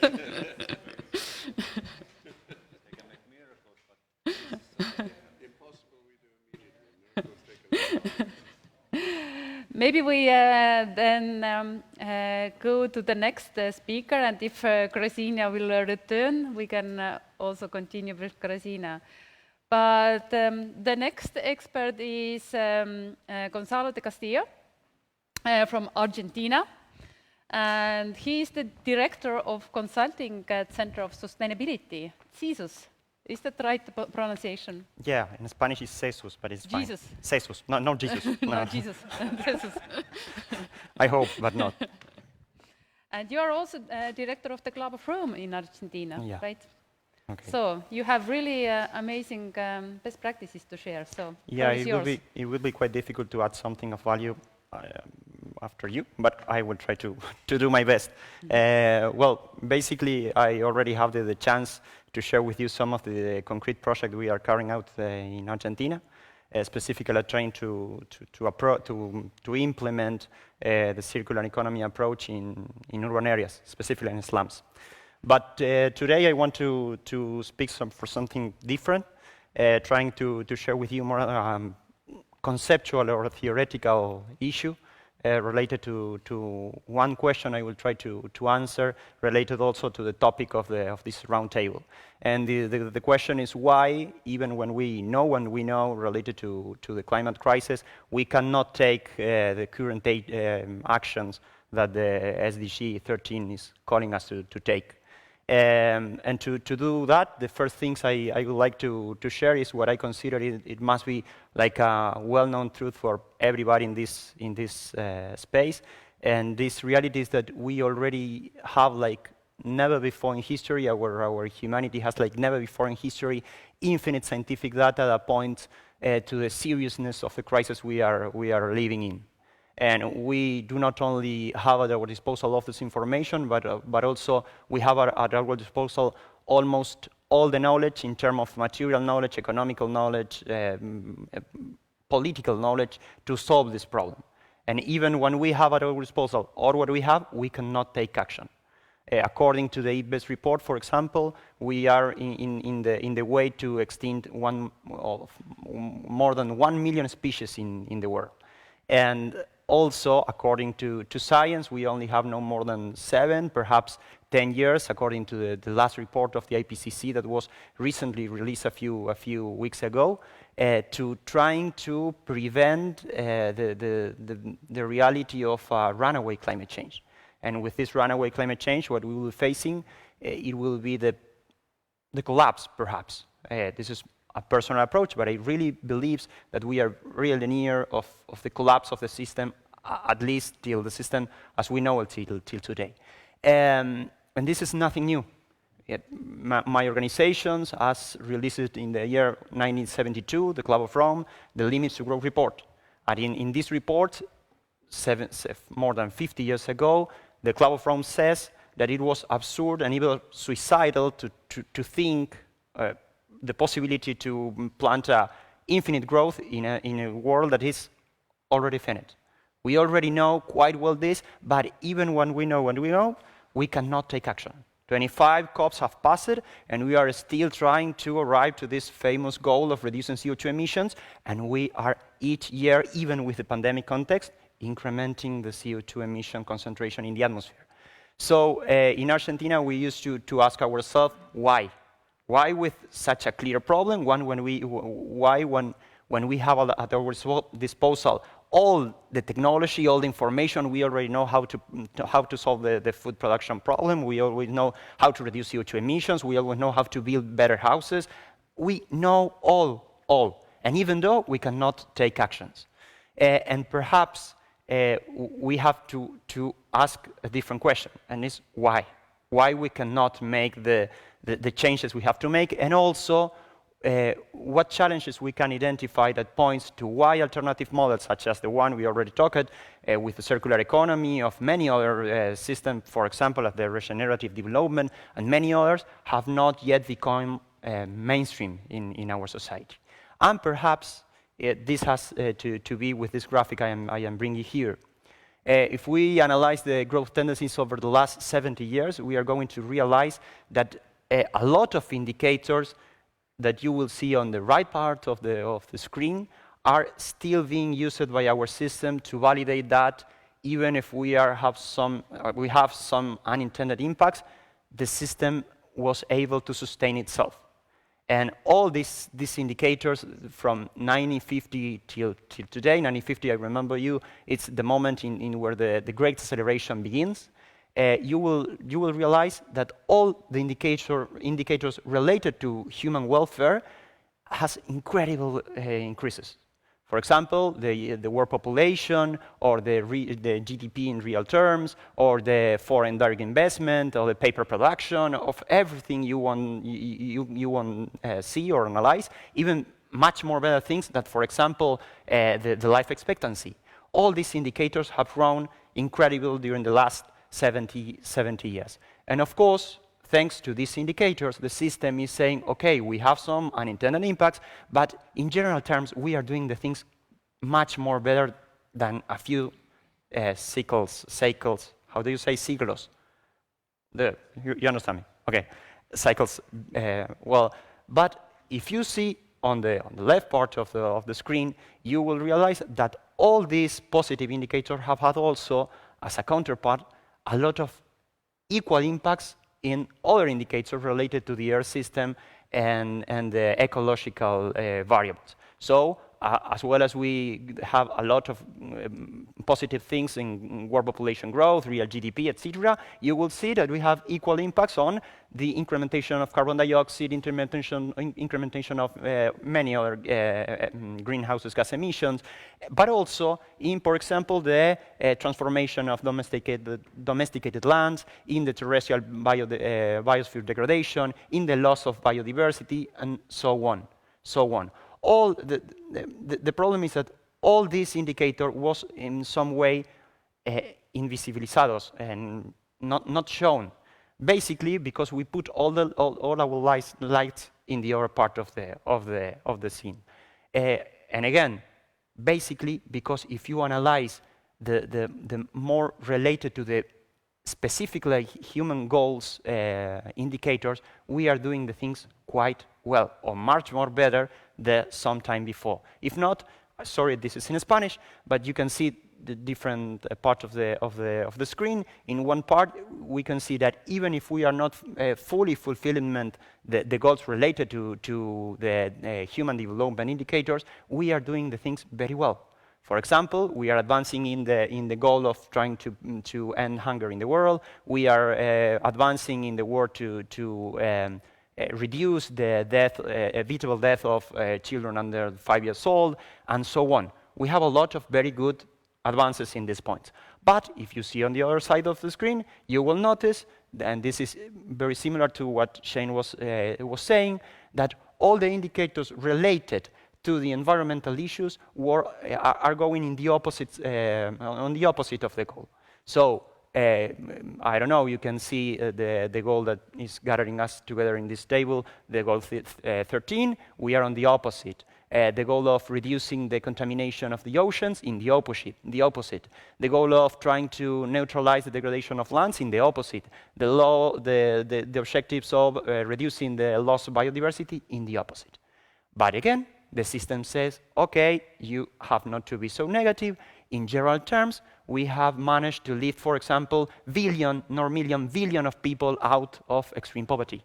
And there are this discussion all the time. But what I really believe is that this has like a very fundamental problem that we have to analyze. And this problem is almost a rational problem, and also an ethical problem. And I will try to validate this idea. The rational problem is that even if all the sustainable development goals are essentially important, the truth is that, sorry for what I want to say, but not all have the same level of essentiality. Basically, because some of these goals are a condition of possibility for the others. And this is a very basic idea and rational idea that it seems that we do not take care about this. And what are these indicators or goals that are a condition of possibility for others? Well, basically, all those indicators in where right now we are going in the outright direction of the goal. I mean, all these indicators related to the nature and to the self-forwarding of the service ecosystems.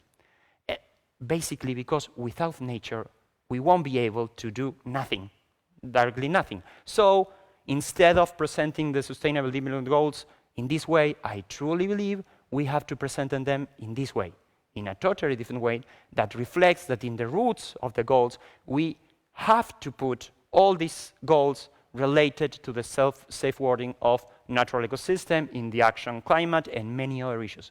Basically, because without these goals, all the other goals, even if in the short term appears to go well, will start to do it tremendously bad. Basically, because there will be no biophysical conditions to guarantee the possibility to succeed on the goals of vinculated to social and economical issues. And this, I believe, is one of the most important problems that our current society have not seen yet. But even more than that, and this is very important, particularly in Latin American countries, I believe that the problem is even much more complicated. Basically, because it has to do with almost a cosmological point of view. Yesterday, a lady here talked about this, but I guess it has to do with this image I bring you here. That our current society, our modern society, our instrumental society, and our technological society has made a terrible break among the unity of the universe. And we have decided to separate nature by one side and human by the other. And in this process, we have decided to reduce nature just a source of material and energy and nothing more.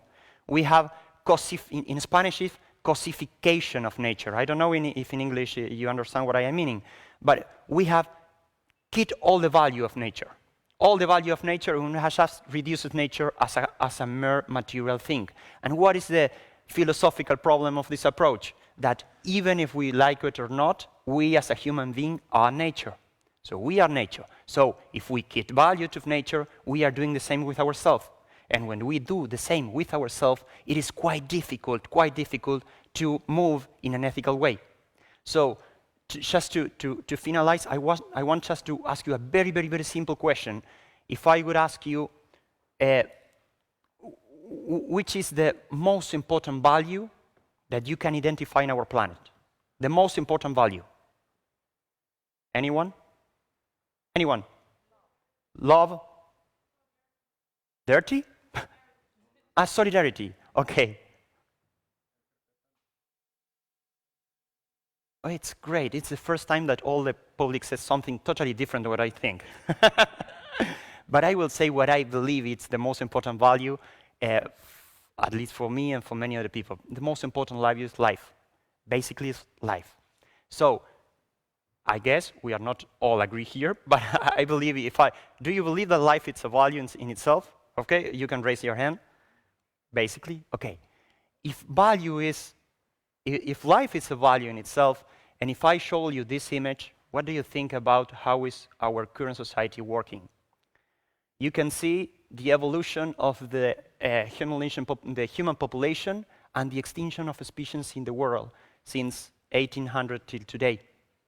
And with the line of human population, you can put also all the indicators that our system still uses to validate our evolution. For example, the GDP as the indicator to validate all the system. Well, our system is killing life.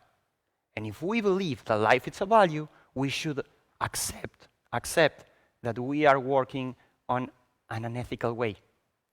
So when we analyze this in this way, perhaps we can change the debate and put more the accent on ethical issues and philosophical issues. And when we try to avoid the problem from an ethical and moral approach, the discussion is quite different. It's not just how can I arrange to migrate from one technology to another. It's a deeper problem. So this is what I wanted to share you. Again, I will just to finalize with a specific project we are carrying out in Argentina. We have many different approaches and projects we are delivering. One is related to both trying to bring a concrete solution to climate crisis through the plantation of trees. We have the largest tree native plantation in Argentina. It's called Semana del Árbol, Tree Week, and it is taking place just right now because it's the last week of August, because tomorrow is the Arbor Day in Argentina. And of course, we plant a lot of trees. We have planted more than 500,000 trees during the last years, but much more than for the main reason of all the natural the ecosystem service that trees gave us. We do also implement this campaign because of the symbolic meaning of planting a tree. It is a way to reconnect with nature, and also it is a way to solve the climate crisis. So I will just share with you the video of the campaign. Of course, it has not much sense here in Estonia, but I wanted my team to translate it just to be able to share this, and with this I will finish. The video, please, and thank you very much.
Thank you very much, Gonzalo. You described our situation in the world really in serious way, but as one of our president, Lennart Meri, says that the situation is shit, but it is the fertilizer of our future. I think it very much applies to your presentation. So thank you very much. I have a good news. Krasina Pulavska is back with us. So if I can ask Krasina to be online again on the screen. Hello, I think now it should be fine. Perfect, now we see Oreo, also you. Hi everybody, really sorry for this experiment that has happened. I'm not really sure. I'm not really sure if I was like what was really happening, because I was speaking and then at some point, as there was no response, I decided to restart everything. So now it's working perfectly for some reason. So I don't really know what was said. So if we have now, I have listened to my previous speaker. But I'm not quite sure if you could hear anything from my side at all. So if can somebody let me know, that would be really helpful. Beginning, but yeah, you can start with the short summary of the beginning and then continue. So you have also presentation to show, right? Yes. I will not repeat what I was saying. Can you see my screen? Not yet.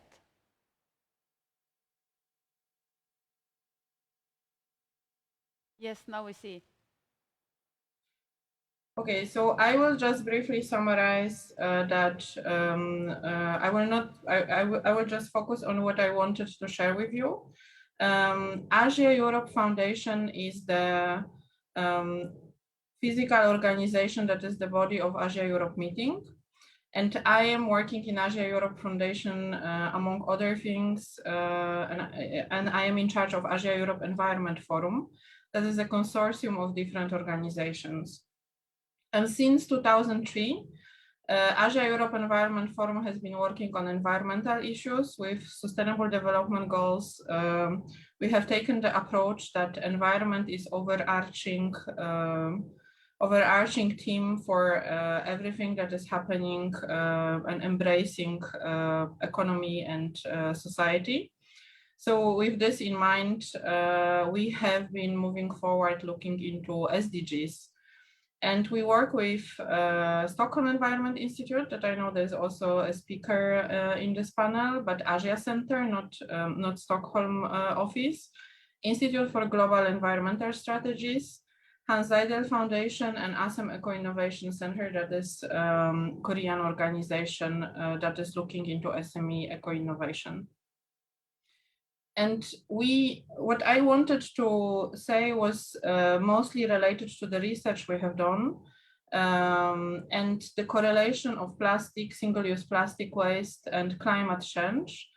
And then what we identify as drivers and barriers. So what can be done to make sure that we actually reduce single-use plastic, both usage and waste.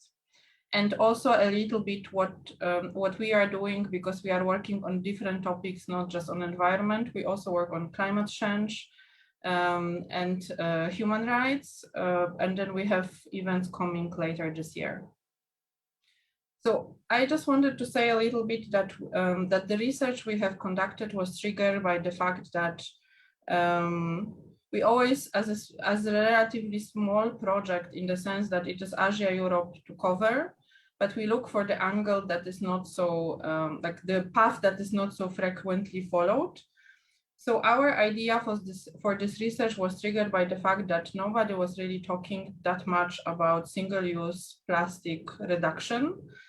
There was a lot of initiatives also in Singapore last year at the Global Forum that companies united and put a lot of funding together to work on recycling and waste management. While if we don't really focus on the root problem, which is the plastic production and plastic usage, and such a usefulness and convenience related with plastic use that is happening, will not be fixed or eliminated without looking into how we actually make things differently. And there is a lot of policies, and then this I'm just showing to give you the gravity, to show you the gravity of the problem. So this was the Plastic and Climate Hidden Cost of Plastic Planner by Center for International Environmental Law, because when we were looking for plastic data, we found that it is very tricky. There is data on marine pollution, there is data on looking into plastic production. There is a little bit of data in some of the countries that actually track the usage. But if you really want to measure how much plastic is contributing to the CO2 and green and global warming, it's really tricky. So that was one of the sources that we found quite interesting when you are comparing like with business as usual, if we will be progressing with existing consumption and reliance on fossil fuels and plastic. We are not going to go into the zero net targets and lowering emissions. So when we look at the study, we wanted to check what can be done and what is already happening, because we checked there's OECD made mapping, IGES, which is also our partner, made mapping of what is happening in Asia regarding policies of plastic waste. But we wanted to actually talk to people, and this is very close to my heart, what the speaker before me, I think Jana was saying, that people have to be involved. Civil society in general has to be involved. There is some responsibility on all the parties involved, not just on the government. However, without the mixture of all stakeholders, it would be very tricky to move it forward. So this is the red part is just symbolizing the geographical scope. We are kind of ambitious given the size of our team, but what we decided to do is to have some cases that are working, and then we looked into 104 cases, approximately 2 per country.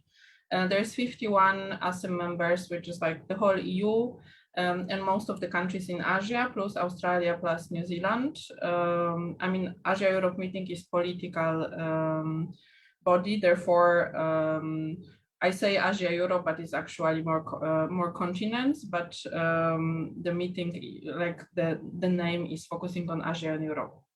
So when we look, like we had this approach that the most desired would be reduce or reuse, then okay, reuse, and then recycle and recover and dispose. In a nutshell, it's 3R extended. And then if you look at the reduction of use, there is at least half of the initiatives that we looked at that actually work very strongly on the reduction of use, and that way contributing to reduction of plastic waste. Some of them on reuse, and then material recycling, and then collection and recovery.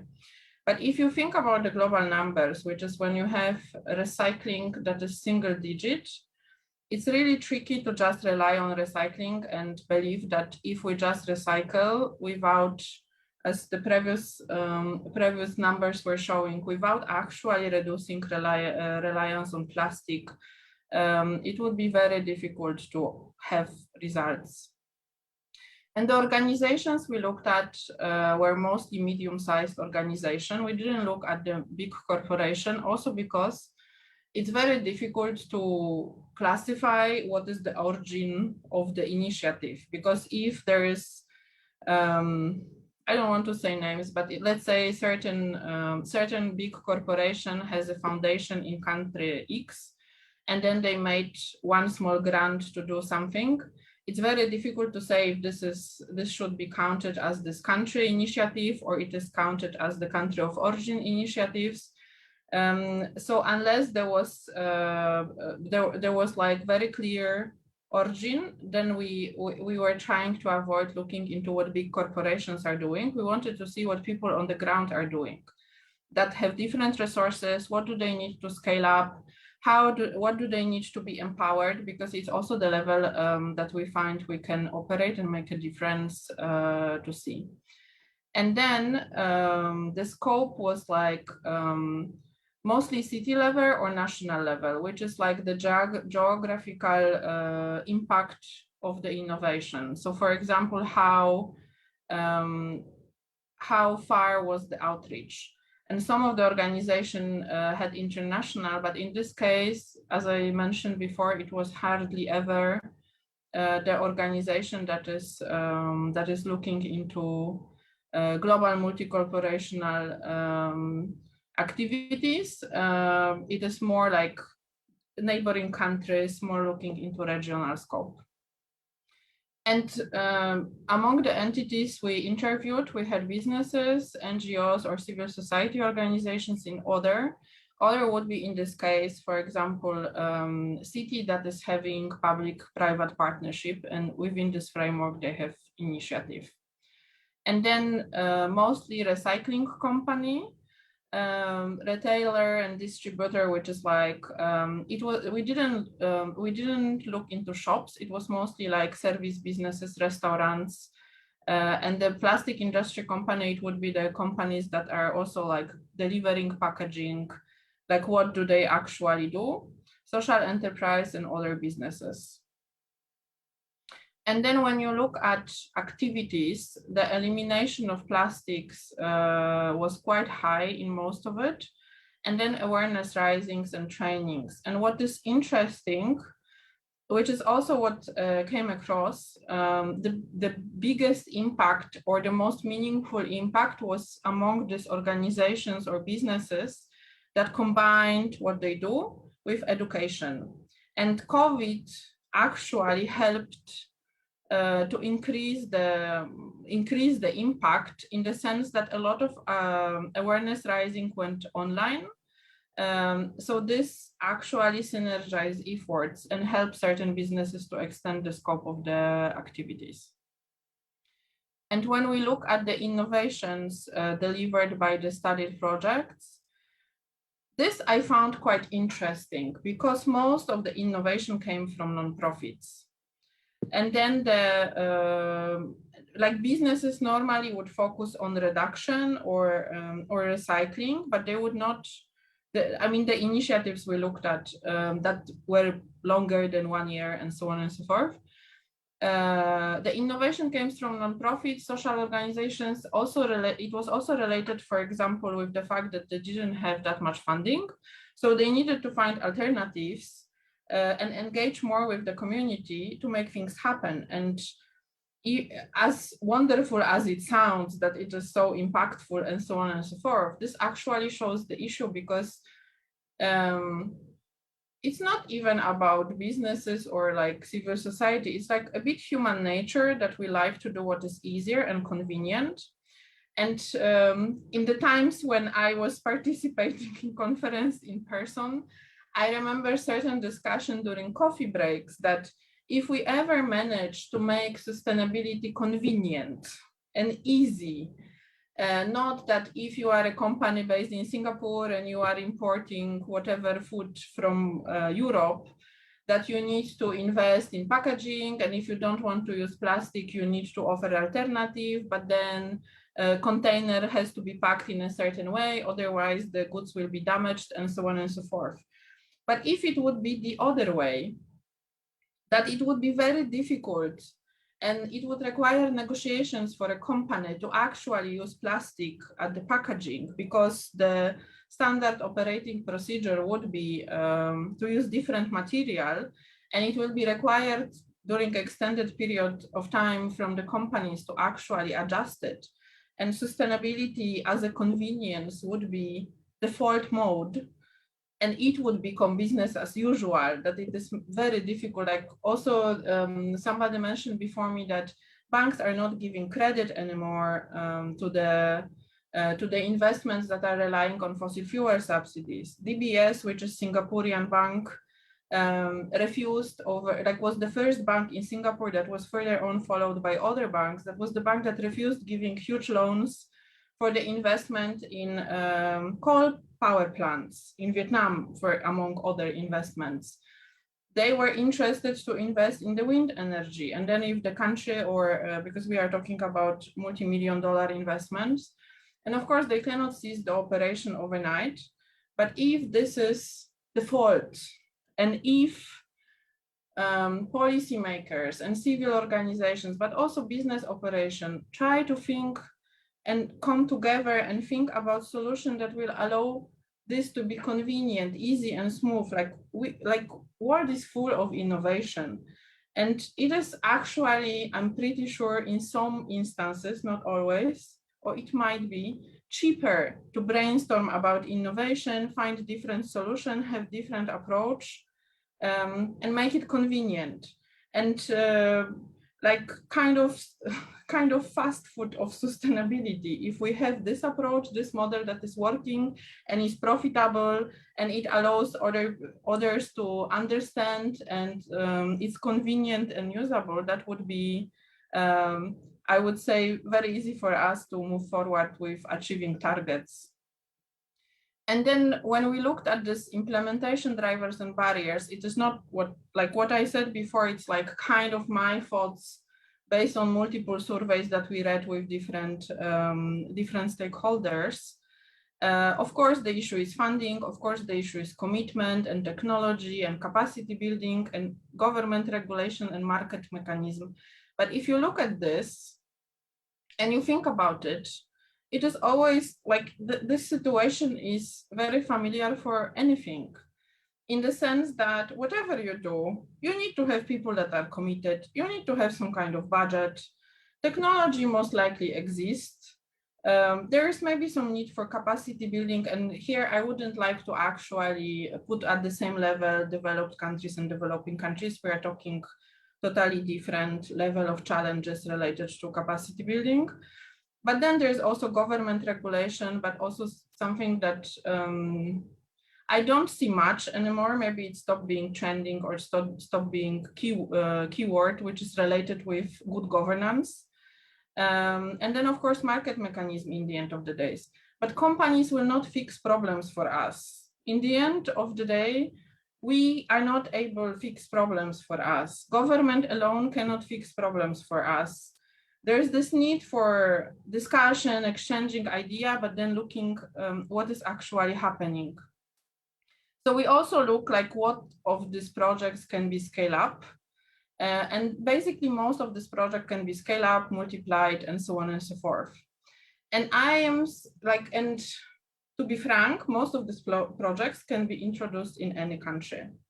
And I am saying this on the example that one of the first cases when I saw that plastic straws are banned was Lao PDR, Luang Prabang. We went for the workshop talking about SDGs. We went to the random restaurant for dinner at the conference. And then we got bamboo straw. And then I know that now it is also most likely very common in Europe to have different types of straw, but then I was very curious and I investigated how come they have bamboo straw. And then they said, oh, because we don't have waste management, like we don't have any place to throw this away. So if we throw away so much plastic, even though it's cheaper than these bamboo straws, then we just have a waste. And this is tourist city. It was in Luang Prabang. And we want to keep it clean because that way we can operate in a clean environment. So my point is, yes, we are talking big scale solutions, but at the same time, there are so many things that can be done right now, right there, and they will already start make a difference without waiting for other people to do things for us and help us. And for me, Luang Prabang, because we also talked with the communities that do organic farming and so on and so forth, was very interesting case study when there was community-driven innovation and community-driven sustainability project, I would even say that. And nobody gave them money to do that. They just decided that this is something they want to invest in. I mean, tourism now is not the most booming and ideal solution, but at the time that was something that really struck me as a very useful approach. And then when you look at this, like what was in, because this is not my response, this is the response of the organizations. We ask like, what are the potential barriers? Like if you want to scale it up, what do you see as an issue?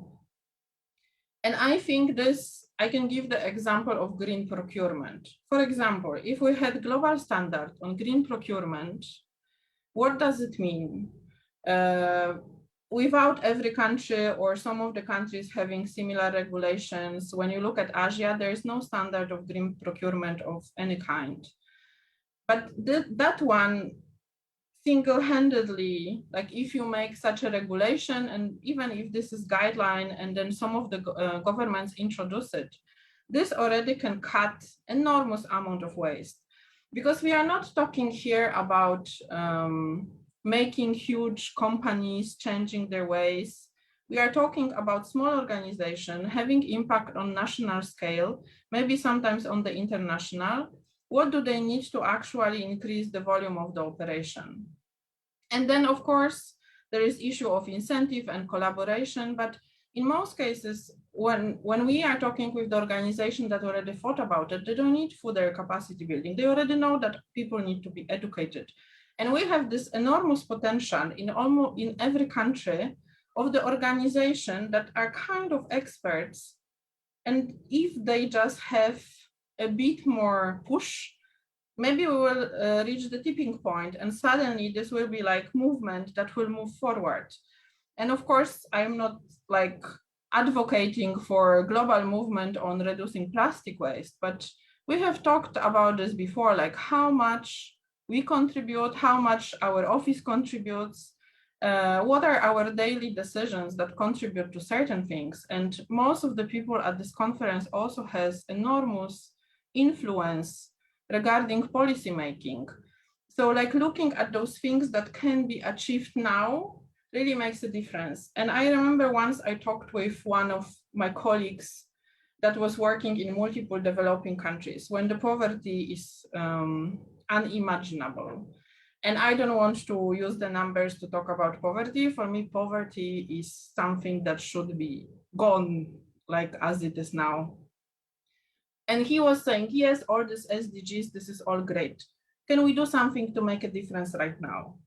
And these organizations already decided they want to make a difference right now, and they're just doing it, not waiting for like a revolution to happen. So maybe this is also something that can be somehow streamlined. And then when we looked at the impacts of COVID-19, actually our research happened when COVID hit.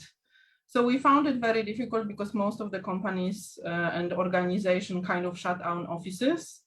But then what was the positive difference was related with the fact that, I think I mentioned this before, that a lot of initiatives moved online and people become more mindful, which was of course counteracted by, I can give the example of Singapore because we didn't really do follow-up study on this. Like in Singapore, the business of plastic packaging on food delivery is huge, and we are still not back to the office. Everybody is wearing masks, and this is the situation in most of the Asian cities. I am aware that it is not the same in EU, but we are still quite close to what is happening right now. This is why, I mean, this impact of moving towards plastic also was like countermeasured by some of the companies that you can choose that you don't want plastic cutlery, you don't want this, you don't want that, and so on and so forth. And then when we are looking, okay, so what are the solutions? And when we are thinking what we can do as one organization, like ASEF is the organization that has approximately 40 staff that is working on different topics. In general, there is a need for coordination, but also those decisions that are cutting plastic in general. And I think there's one thing that only government can do, only good policy can achieve, which is related with the fact to stop fossil fuel subsidies. I mean, this is something I never understood, like how can we subsidize certain activities that contribute directly to increase of emissions. And then there is this legislation approach to think about the whole life cycle of the product. Like there's so many regulations regarding safety, toxicity, what should be happening. Why don't we just add on one more step? What is the whole life cycle? Like if you buy whatever product, what will happen with this product when it is ceased to exist? Because we are living in the fast economy. Computers are made to last 2 years, phones are made to last 2 years, nobody is repairing stuff. We have the cheap products available everywhere. So what is the solution for that? And then there is always potential to create synergies if there's coordination among supply chains. And here it's also maybe not even national governments, but we have the whole shipping industry that is kind of operating outside of the national policy making. And when we interviewed some of the companies, they said they just cannot change anything, like everything comes in plastic because there is no infrastructure that allows them to pack in something else, and there is no alternative either. And then focus on innovations. I saw there is a lot of hackathons and different types of initiatives that are looking into making solutions happen and design product in a different way. And then I do believe one day we will have this support of the expansion of all these initiatives, and there will be a shift. And in 10 years, we will not be talking the same things. We will be talking something else, and because there would be no problem with the global warming. And I just wanted to invite you all to our events as a promotion. I was asked by organizer to do that, so this is my defense. One is a regional conference on higher education, when we are looking at the inclusive and diverse higher education in Asia and Europe. And I saw a representative of academia and education before, and ASEF is also working on digital inclusion and all these topics that were discussed earlier this morning. And then there's 20th informal ASEM seminar on human rights. This is the only, this project is the only one that is putting Asia and Europe governments together to discuss human rights issues. And it is a dialogue. And as a side event or associated event, there's a training. So normally there's a topic. Actually, next year, human rights seminar will be human rights and climate change, because we also recognize the importance and we are looking forward to work on this. And then I will be doing event later in November this year after the COP, which is focusing on future of food and climate change, when we will be looking at mostly at food systems, food production, and the CO2 emissions. Thank you. Thank you very much. Thank you very much, Kristina, for bringing up the really important topic of single-use plastic. Which really drew my attention was that the most innovation came from non-profits. So it made me think that maybe our biggest problem is big budgets. Maybe we should just lower the budget, and then it also nudges us to find the cooperation and the contact with communities. Okay, that was a joke, just in case I will change. So, but we have two more experts here, and I'm glad to ask here Kaja Pettersson, who is the Director of Sustainable Development Program in Stockholm Environmental Institute. And one of the key competencies of Kaja is the public involvement in decision making. So, Kaja, please, floor is yours. Yeah, thank you. So, hello everyone. I was already so much carried away from the previous speakers that I was not sure whether what I was going to talk about. But probably I think the previous speakers made a very good interventions, and my points that I wanted to draw your attention to very, very much links to some of the issues. I'm going to touch upon the science evidence, the research, the area and the sector that I'm coming from, and how to convey the scientific evidence to the people. Because when we started off yesterday, then there was a statement that we are the people. We very much talk about the public engagement. I also like that this is not participation anymore, but we're talking about the engagement, because this is what we really need.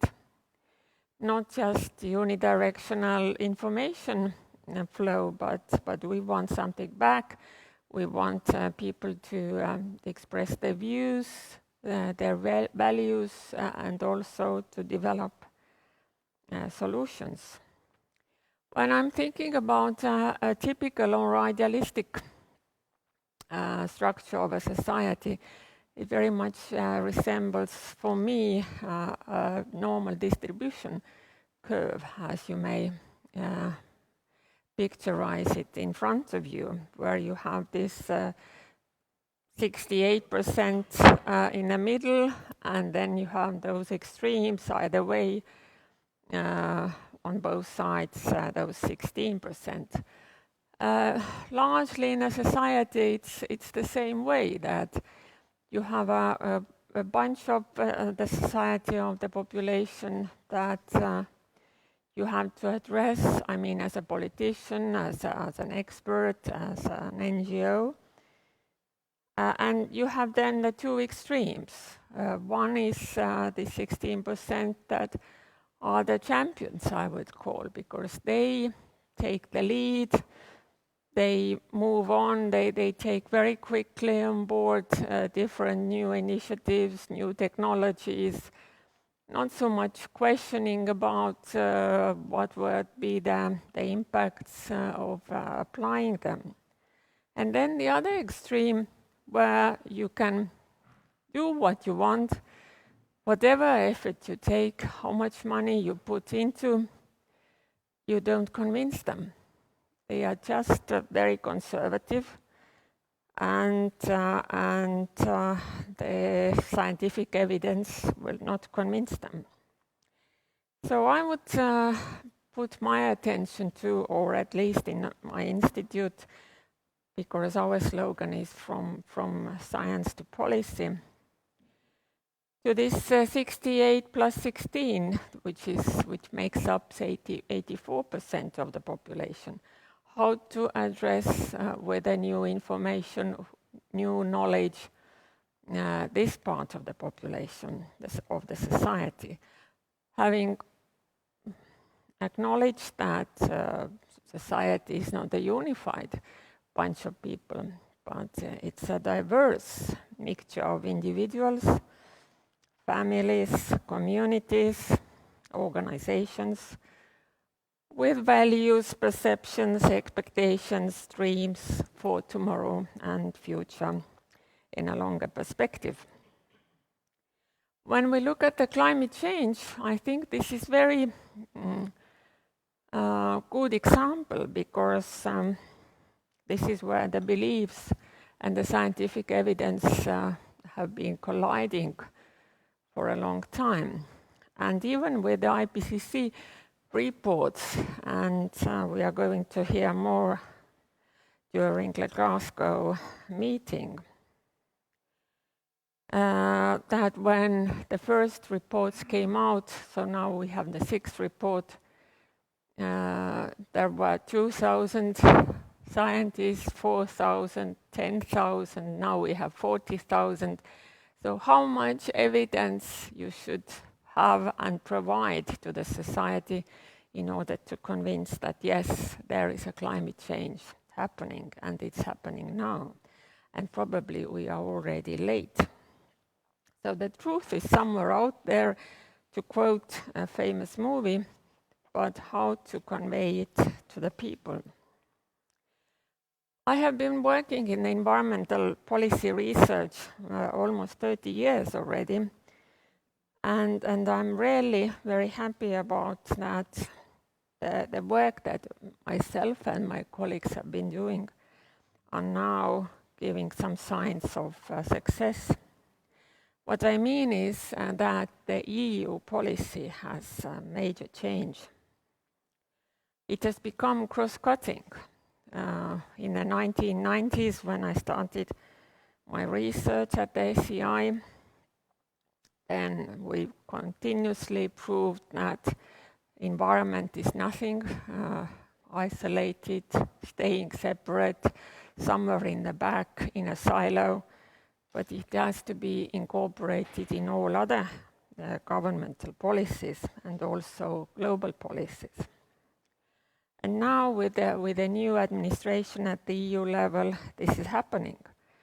The new Green Deal is really urging the governments of EU that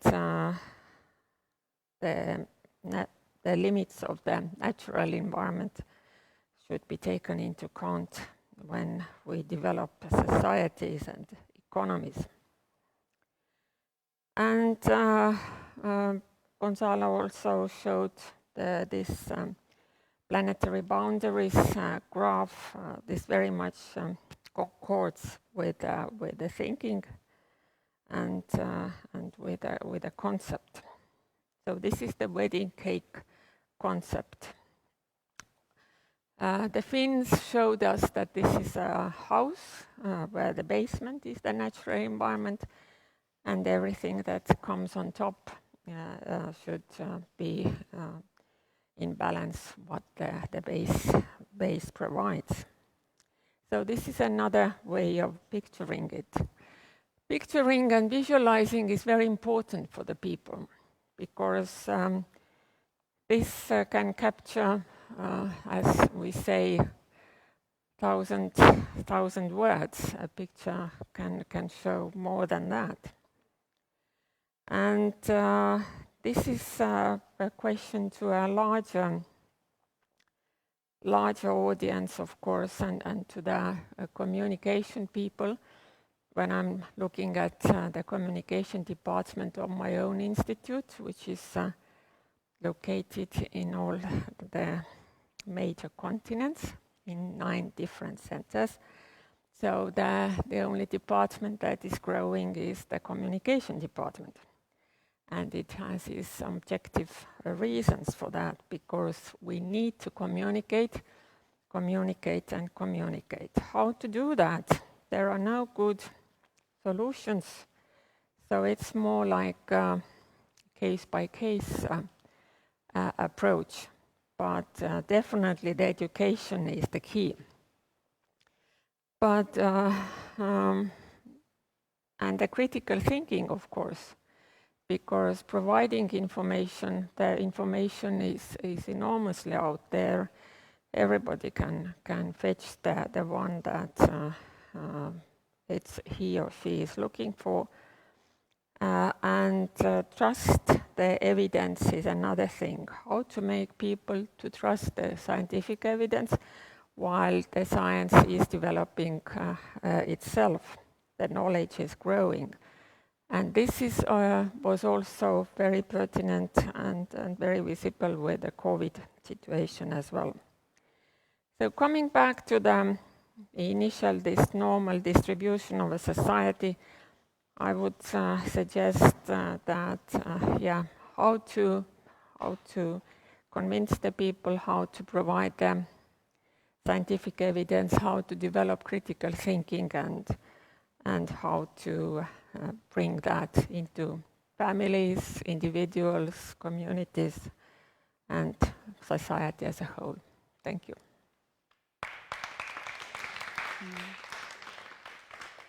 Thank you very much, Kaja.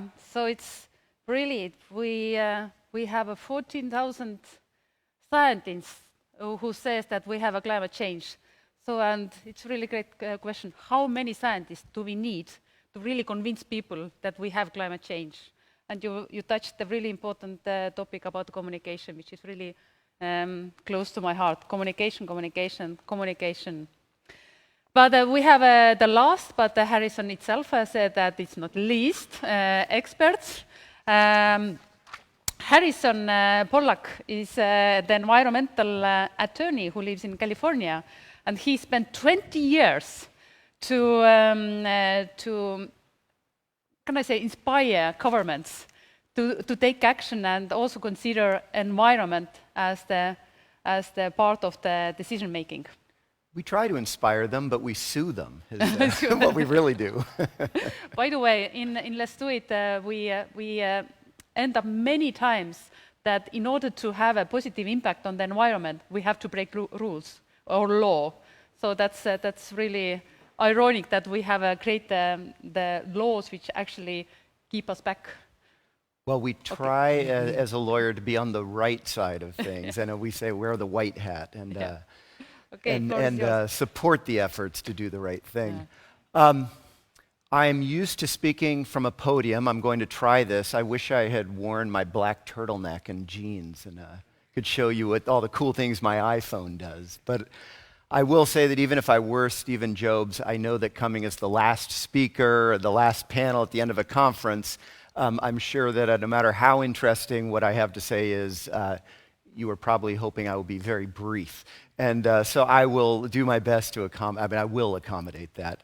So I come from California, where I was a government attorney. I worked for the state government, and as such, we would enforce California's environmental laws, and we would also work with cities and counties to get them to do the right thing, following laws, adopting policies, and, when necessary, suing the cities and counties, which we can do there as the state, to make sure they're complying with all of the laws.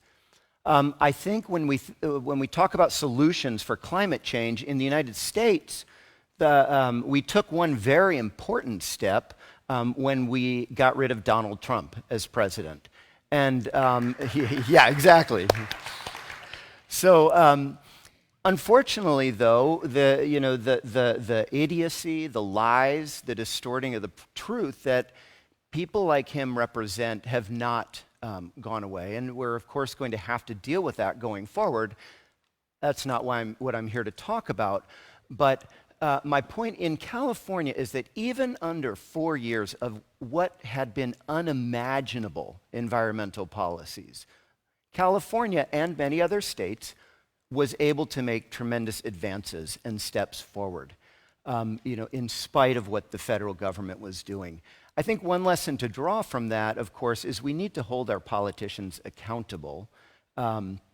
And when they are not answerable for their environmental policies, get rid of them. That wasn't the only reason Donald Trump lost, but I think it played a significant role. But the other point the reason I raise that is because it is important to look beyond federal governments, beyond the country's governments, to the local governments. We've talked a lot about, and some of the speakers have mentioned, the importance of citizen engagement. I would also say, let's not forget the role that subnational governments play. And so while we had this terrible federal government in the United States over the last 4 years that would not even join the Paris Accord, states, meanwhile, were making great progress. So I want to just share with you a couple lessons from California, actually a few. One is, don't forget the role that subnational governments play. In the United States, and I know this is true in many places, the federal governments that are signing the Paris Accord, that have signed it, they do not necessarily have the legal authority or ability to meet the obligations they've taken on. It will be the cities, the communities, the states that have to actually decide, where will our electricity come from? Where are we going to have roads? What building materials are required? Those are the measures that will actually result in reduced emissions in order for our federal obligations to be met. So that's the first point. Let's not forget the subnationals. The second point I want to make, and this is as an environmental attorney whose career has been mostly involved in enforcing environmental laws, is make environmental commitments enforceable. And we've heard about, and I completely agree with the first speaker who said, climate needs to be, or I think it was actually Jana, who said, climate needs to be at the beginning of everything. If you're building a new road, we need to start from the perspective of climate. I would add to that and say, climate needs to be the beginning of our consideration, but we need to then add to that or follow that with very specific, measurable requirements. So, to build on building a new road, it's not enough to say we need to consider ways to build our roads infrastructure in a way that reduces greenhouse gas emissions. We need to have enforceable requirements. So, make it a requirement. The asphalt that is used must be light colored so that you have more reflection, not as much heat absorption. We had a lawsuit against a city. They adopted a policy, which is going to sound great to everybody when I tell you what it was. It was all new construction must happen with environmentally sustainable methods. Great, right? I mean, of course. But what does that actually mean? So we went, and I won't go into the whole, what our legal basis was, but we ended up working with them to define what are the requirements to have construction have fewer impacts. So for example, no diesel-powered construction equipment allowed for new projects. That's something that's consistent. That's really no different than saying sustainable building techniques, but it allows an NGO or a government or whomever to come into a project. If they're not complying with that, if they're using equipment that is run on diesel, they are now out of compliance with the law. You can do something about it. So my point, this second point out of 3, don't worry, there's only one more, but my second point that I want to make is that take the broad commitments and objectives and to the extent possible, turn those into very specific, enforceable measures. Okay, the last point, third point I want to make is the importance of not only putting climate change at the forefront of what we were doing, of climate solutions, but also recognizing the tremendous inequalities that there are between communities and cities and countries in terms of the burdens, the local burdens on these communities from pollution and from the effects of climate change. In California, in the United States, I think actually all over, we refer to this as environmental justice, recognizing the disproportionate impact that that so many of our practices have had on certain communities. Now, traditionally, environmental justice comes up when you talk about where are dirty things located. So, if you go into a city, you look at where are the polluters, where are the factories. For reasons I won't go into, but I'm sure many people, we can all imagine, they're often in poorer neighborhoods. And so one goal of environmental justice is to address those inequalities. But as relates to this conference or to this topic of climate change, environmental justice is so important for several reasons. One is that greenhouse gases and the impact they have on the climate, they have local sources, but it's a global impact. And so if we in California, or I'll be even more specific, if we you take a wealthy city like San Francisco, if it adopts all these great policies, no plastic bags, no, whatever it might be in San Francisco, but the result is that the plastic bags that might have been sold in San Francisco are now shipped off to another city or another country. The same, we heard about plastics. You have just as much plastic being produced, but being used elsewhere. We haven't done anything to fight climate change. So that's one reason why environmental justice is important. We have to look at the impacts of what are very smart and well-intentioned policies, what the impacts those will have on other community or on all communities.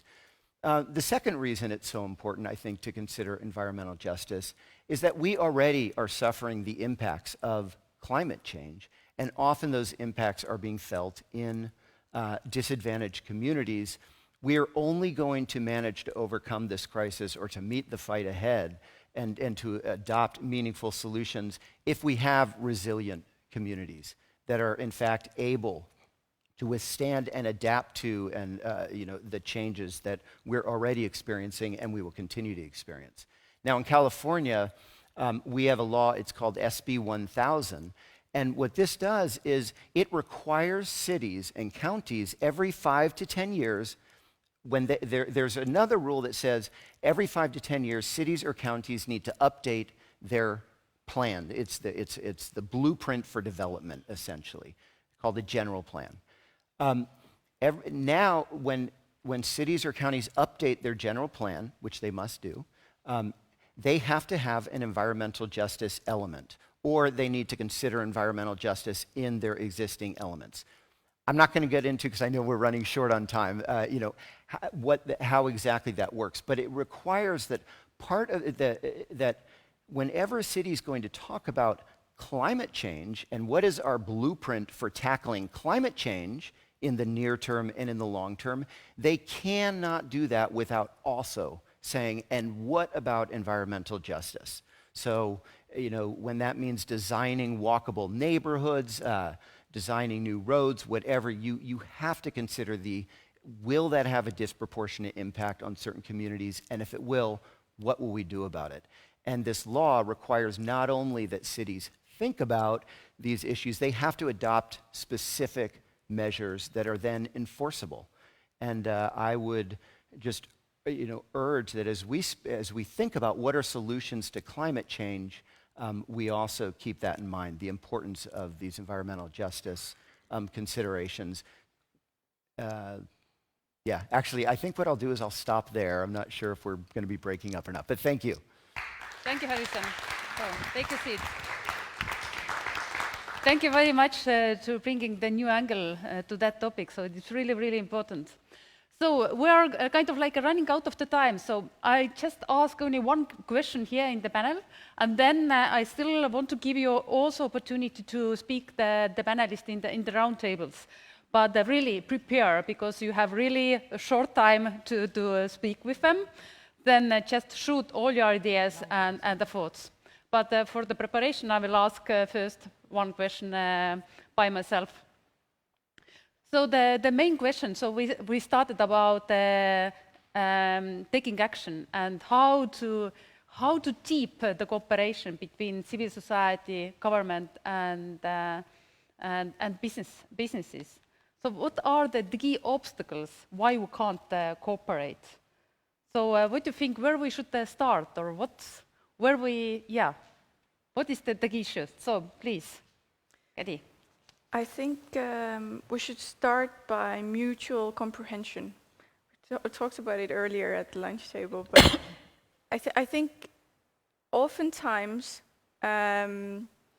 we go into discussions between the different interest groups, the government, maybe the local government, the NGOs, the people, without understanding what are the limits and constraints of the other side. And hence, we also have hard time to find common ground. So let's start by getting to know each other, how we function, especially in the framework of COP. It's super important that NGOs understand how the state-level negotiations work and what are the limits to what can be achieved so that they can contribute better. They can give a better input that's actually going to help us move forward faster and better. Thank you very much. So, who wants to be next? Well, Harrison. Oh, I'm sorry. Yeah, Harrison, please. Okay. Yeah, just going back to this law, SB 1000 in environmental justice, this is a very concrete thing, but one of the objectives of that law is to increase the engagement of these people in disadvantaged communities who typically have not been part of the political process.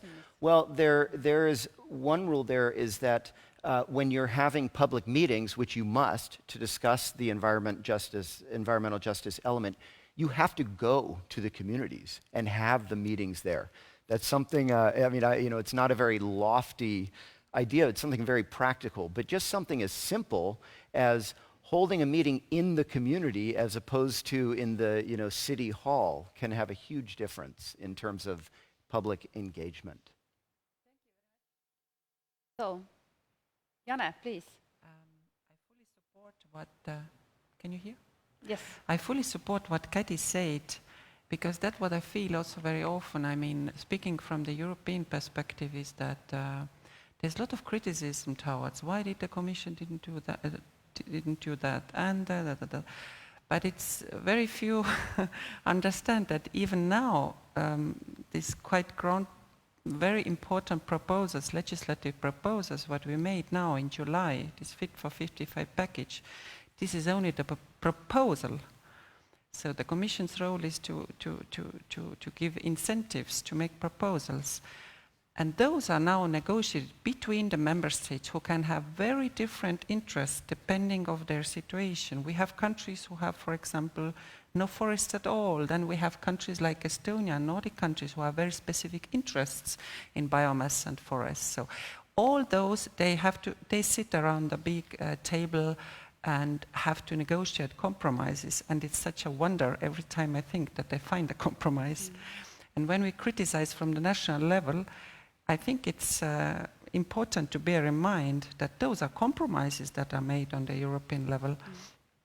And what I would like to add to Kati is that about this cooperation, that we all have to be aware that when we go to these negotiations, I mean also on the practical level between us or between civil societies, we have to be aware that we can't, maybe nobody can't achieve 100% of what he wants.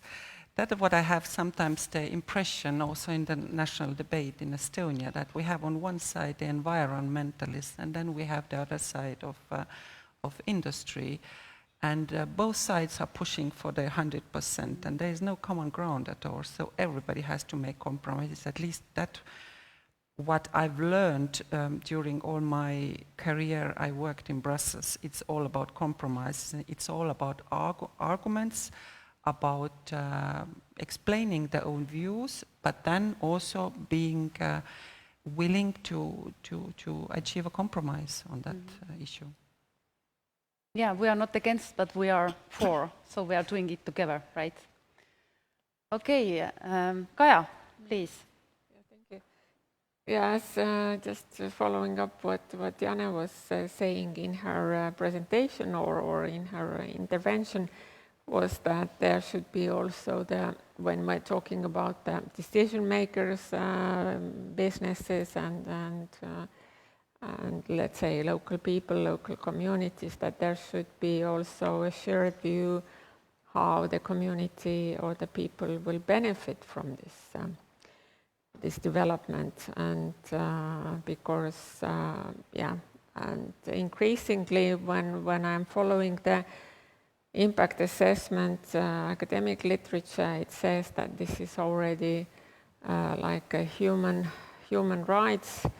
It's about human rights, that if you are pushed out of your home or you are not compensated for those inconveniences that you have to bear because of the wind parks or the mines or whatever other installations. So the businesses should first think how to provide those compensation packages and how to get the local people involved. Of course, the local governments have also a very important role to play there, because they are like the intermediators of the local people and the businesses. This understanding and the different mechanisms, and even what Harrison was pointing, that there is a difference whether it's in a city hall meeting or you go out in the field and talk with the people in the field. So there are different mechanisms and methods to do that. Thank you. Thank you, Kaja. Gonzalo. Hello. Hola. Yeah? Yes? I believe that we can start our recognition of that the problem is a systemic problem. And that we do not have to demonize any part of all the actors in the society, because we are all responsible for in the situation we are right on.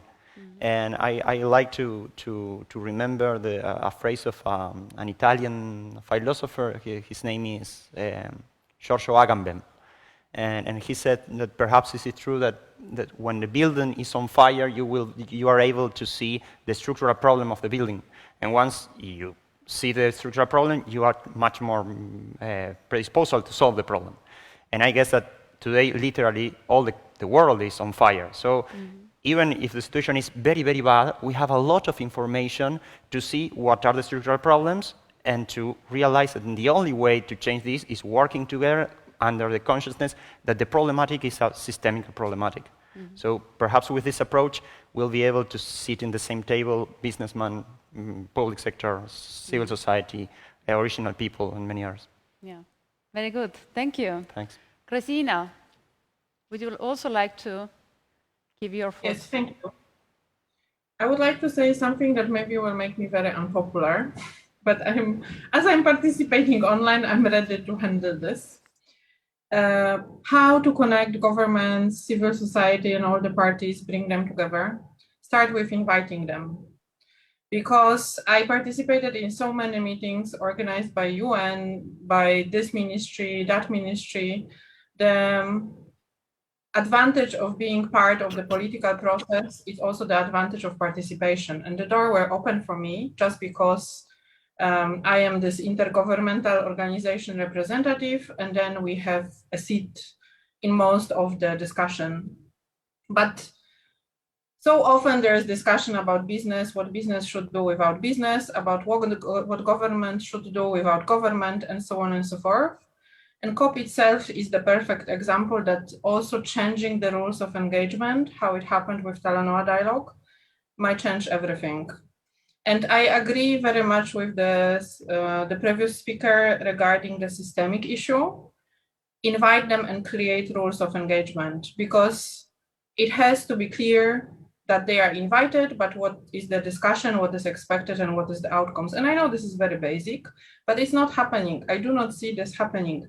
And maybe it is different in the closer collaboration. I mean, this event is very specific, the geographical scope. From what I've seen, there is a lot of regional connection, collaboration, willing to collaborate, participate, and so on and so forth.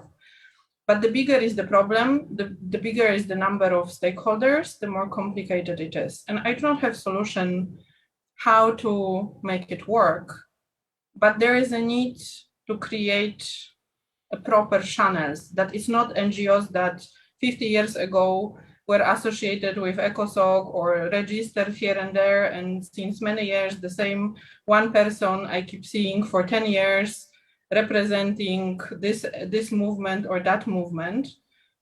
I mean, it requires a little bit fresh air, and the online participation allows everybody to be included.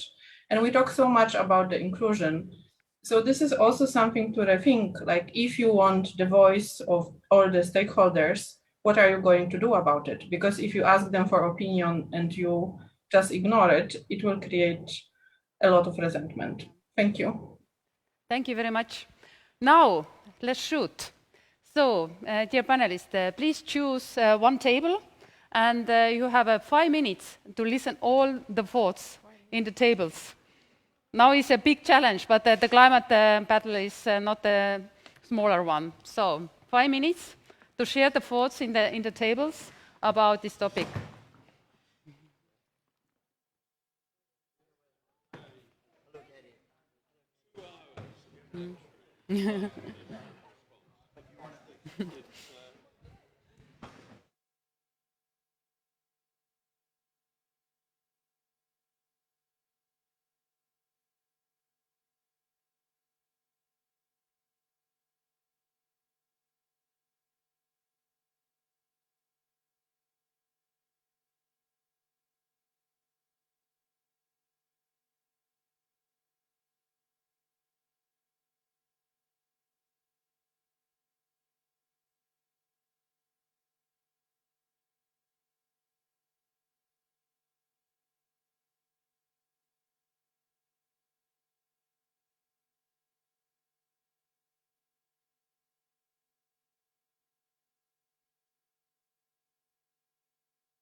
So now you have 30 minutes to wrap up, and then I ask panelists to come to the stage again.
Please come to the stage again.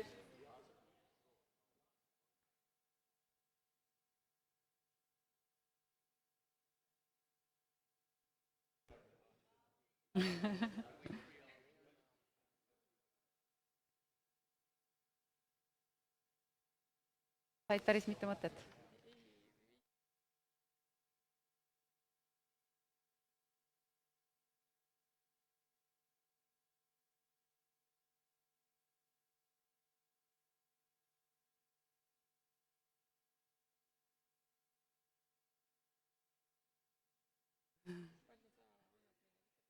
Kuule hästi kiiresti. Dear panelists, experts, please come on the stage.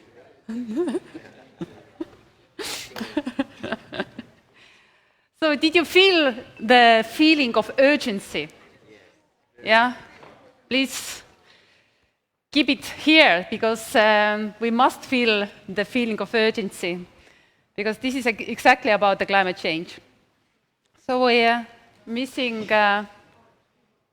Janne, and we're missing Gonzalo. Huh? Yeah, but already let's start. So Harrison, okay. What did you hear during this short period of time? Okay. Well, sure. Well, our conversation, it was very abbreviated, but I think two interesting points were made that I'll report back. One was the question I had raised Donald Trump, and one of the things we saw under his administration was the direct access that private companies and corporations had to the government. And so the question was, or the observation was, as long as companies have so much influence over governments, should we really trust governments to solve the climate crisis? I hope I accurately conveyed that point, but sort of similar to the military-industrial complex that we've seen previously, we now have sort of this climate-industrial complex. That was one point. The other point was I talked about we have climate justice, ecological justice. We need to remember environmental justice, looking at inequities and addressing those. But really, we need to think even bigger and really address social justice and just not parse out these different areas. If you focus only on, for example, climate justice, there might be a great policy that gets adopted, or a law that gets adopted that advances the climate, but at the same time, there's something stuck in there that's really going to have a negative impact on workers or on others. And so we need to look at everything through this broad lens of social justice and not narrow lenses. And I hope I accurately conveyed what we discussed in our brief time. Thank you very much, Harrison. So, Kaja, please.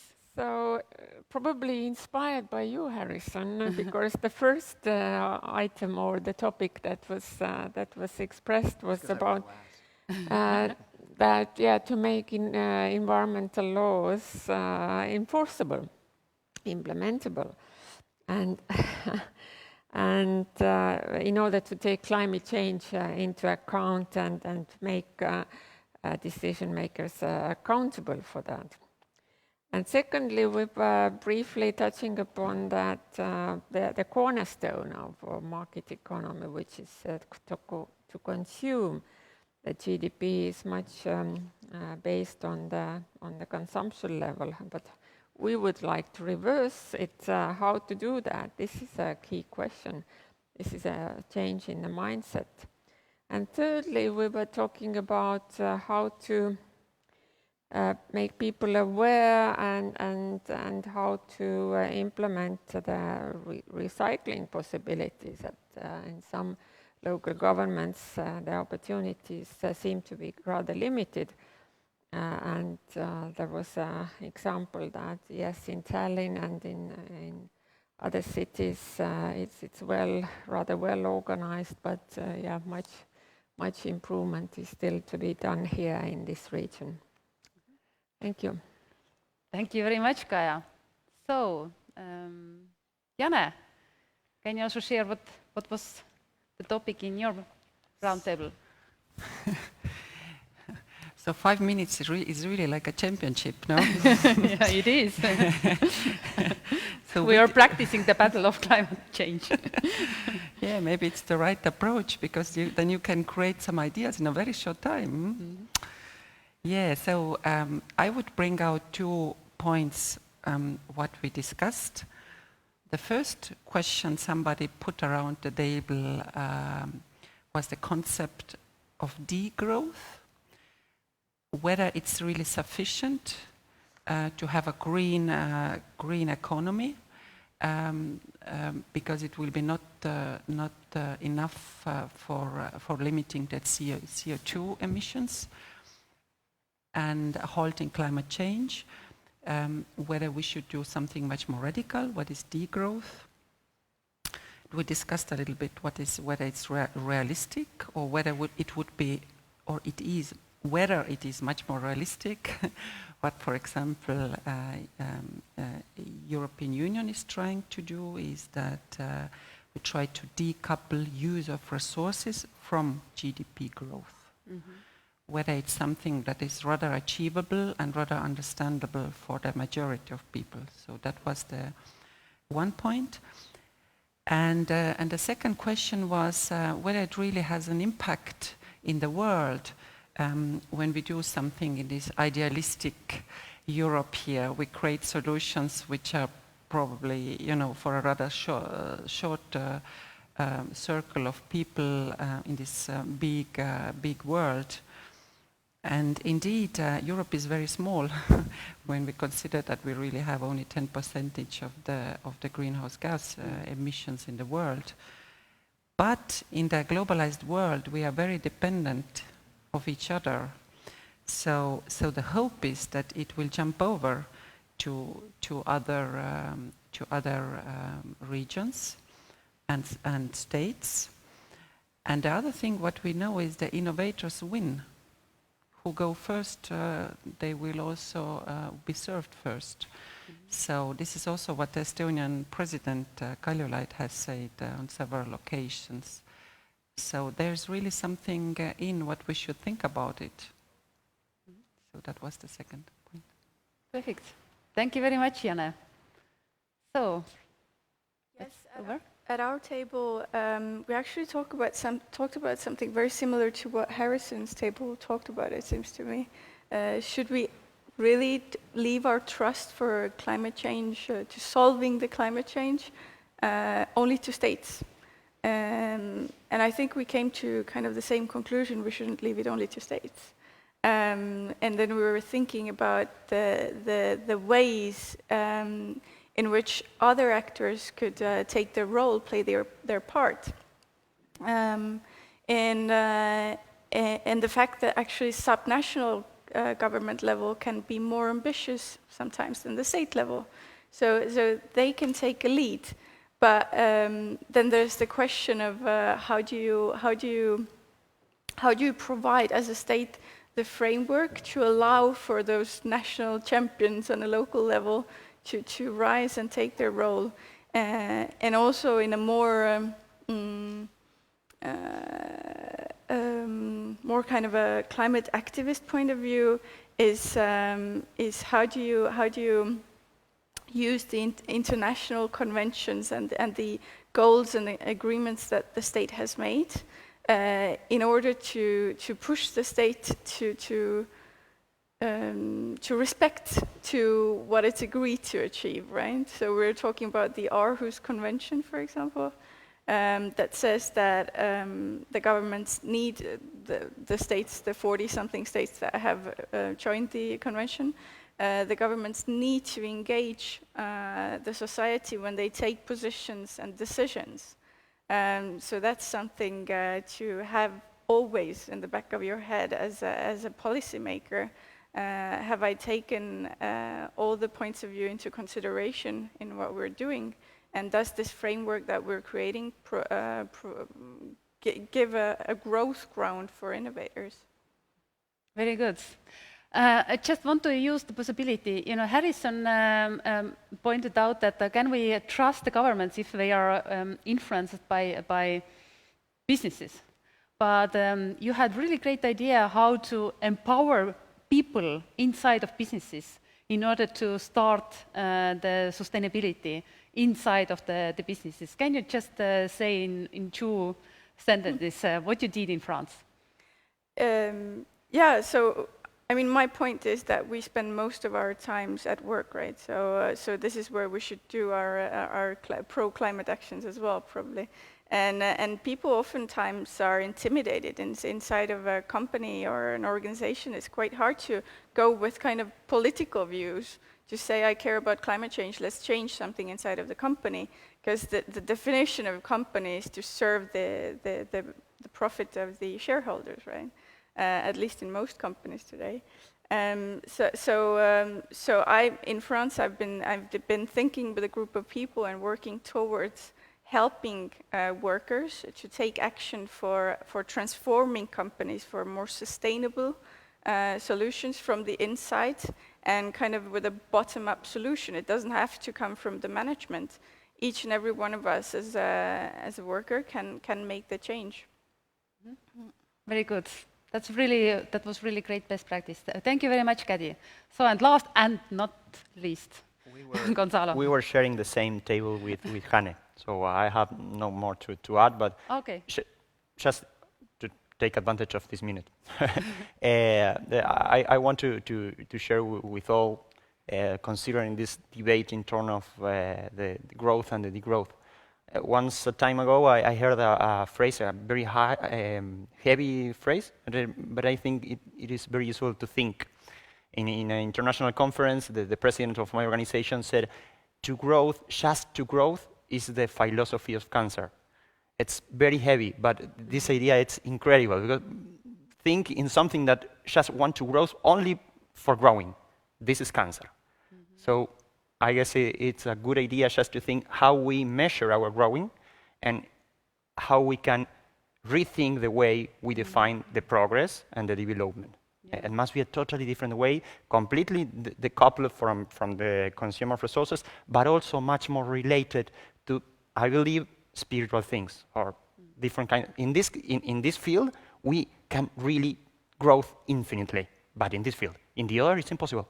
And if you try to consume, trying to increase your GDP, the only things you are doing is accelerating the end by thermodynamical laws. It's physics, no more than physics. Mm. So I guess it's a nice idea just to think. Yeah. Thanks. Yeah, thank you very much. You get what you measure, always. You get what you measure. So, yeah, our time is absolutely up already. So I'm sorry for that we were over time. That was really great panel discussion, and I personally would like to continue for hours. But just I want to bring out some really great ideas. Climate as a starting point. I think this is the one thing. And if we don't act now, then after some years we have just a possibility to just adapt to the climate change. And the real implementation is always by people. So let's act. And the worst thing what we can do is to think that the other people are responsible for the solution. We have to act by ourselves. And yeah, we have to leave our comfort zones. We have to realize that the life what we used to live is now over, and let's create as soon as possible the new way of living.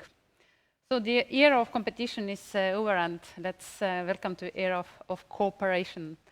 So thank you very much, ladies and gentlemen.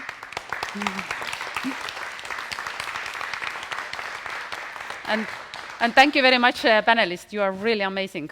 So let's do it.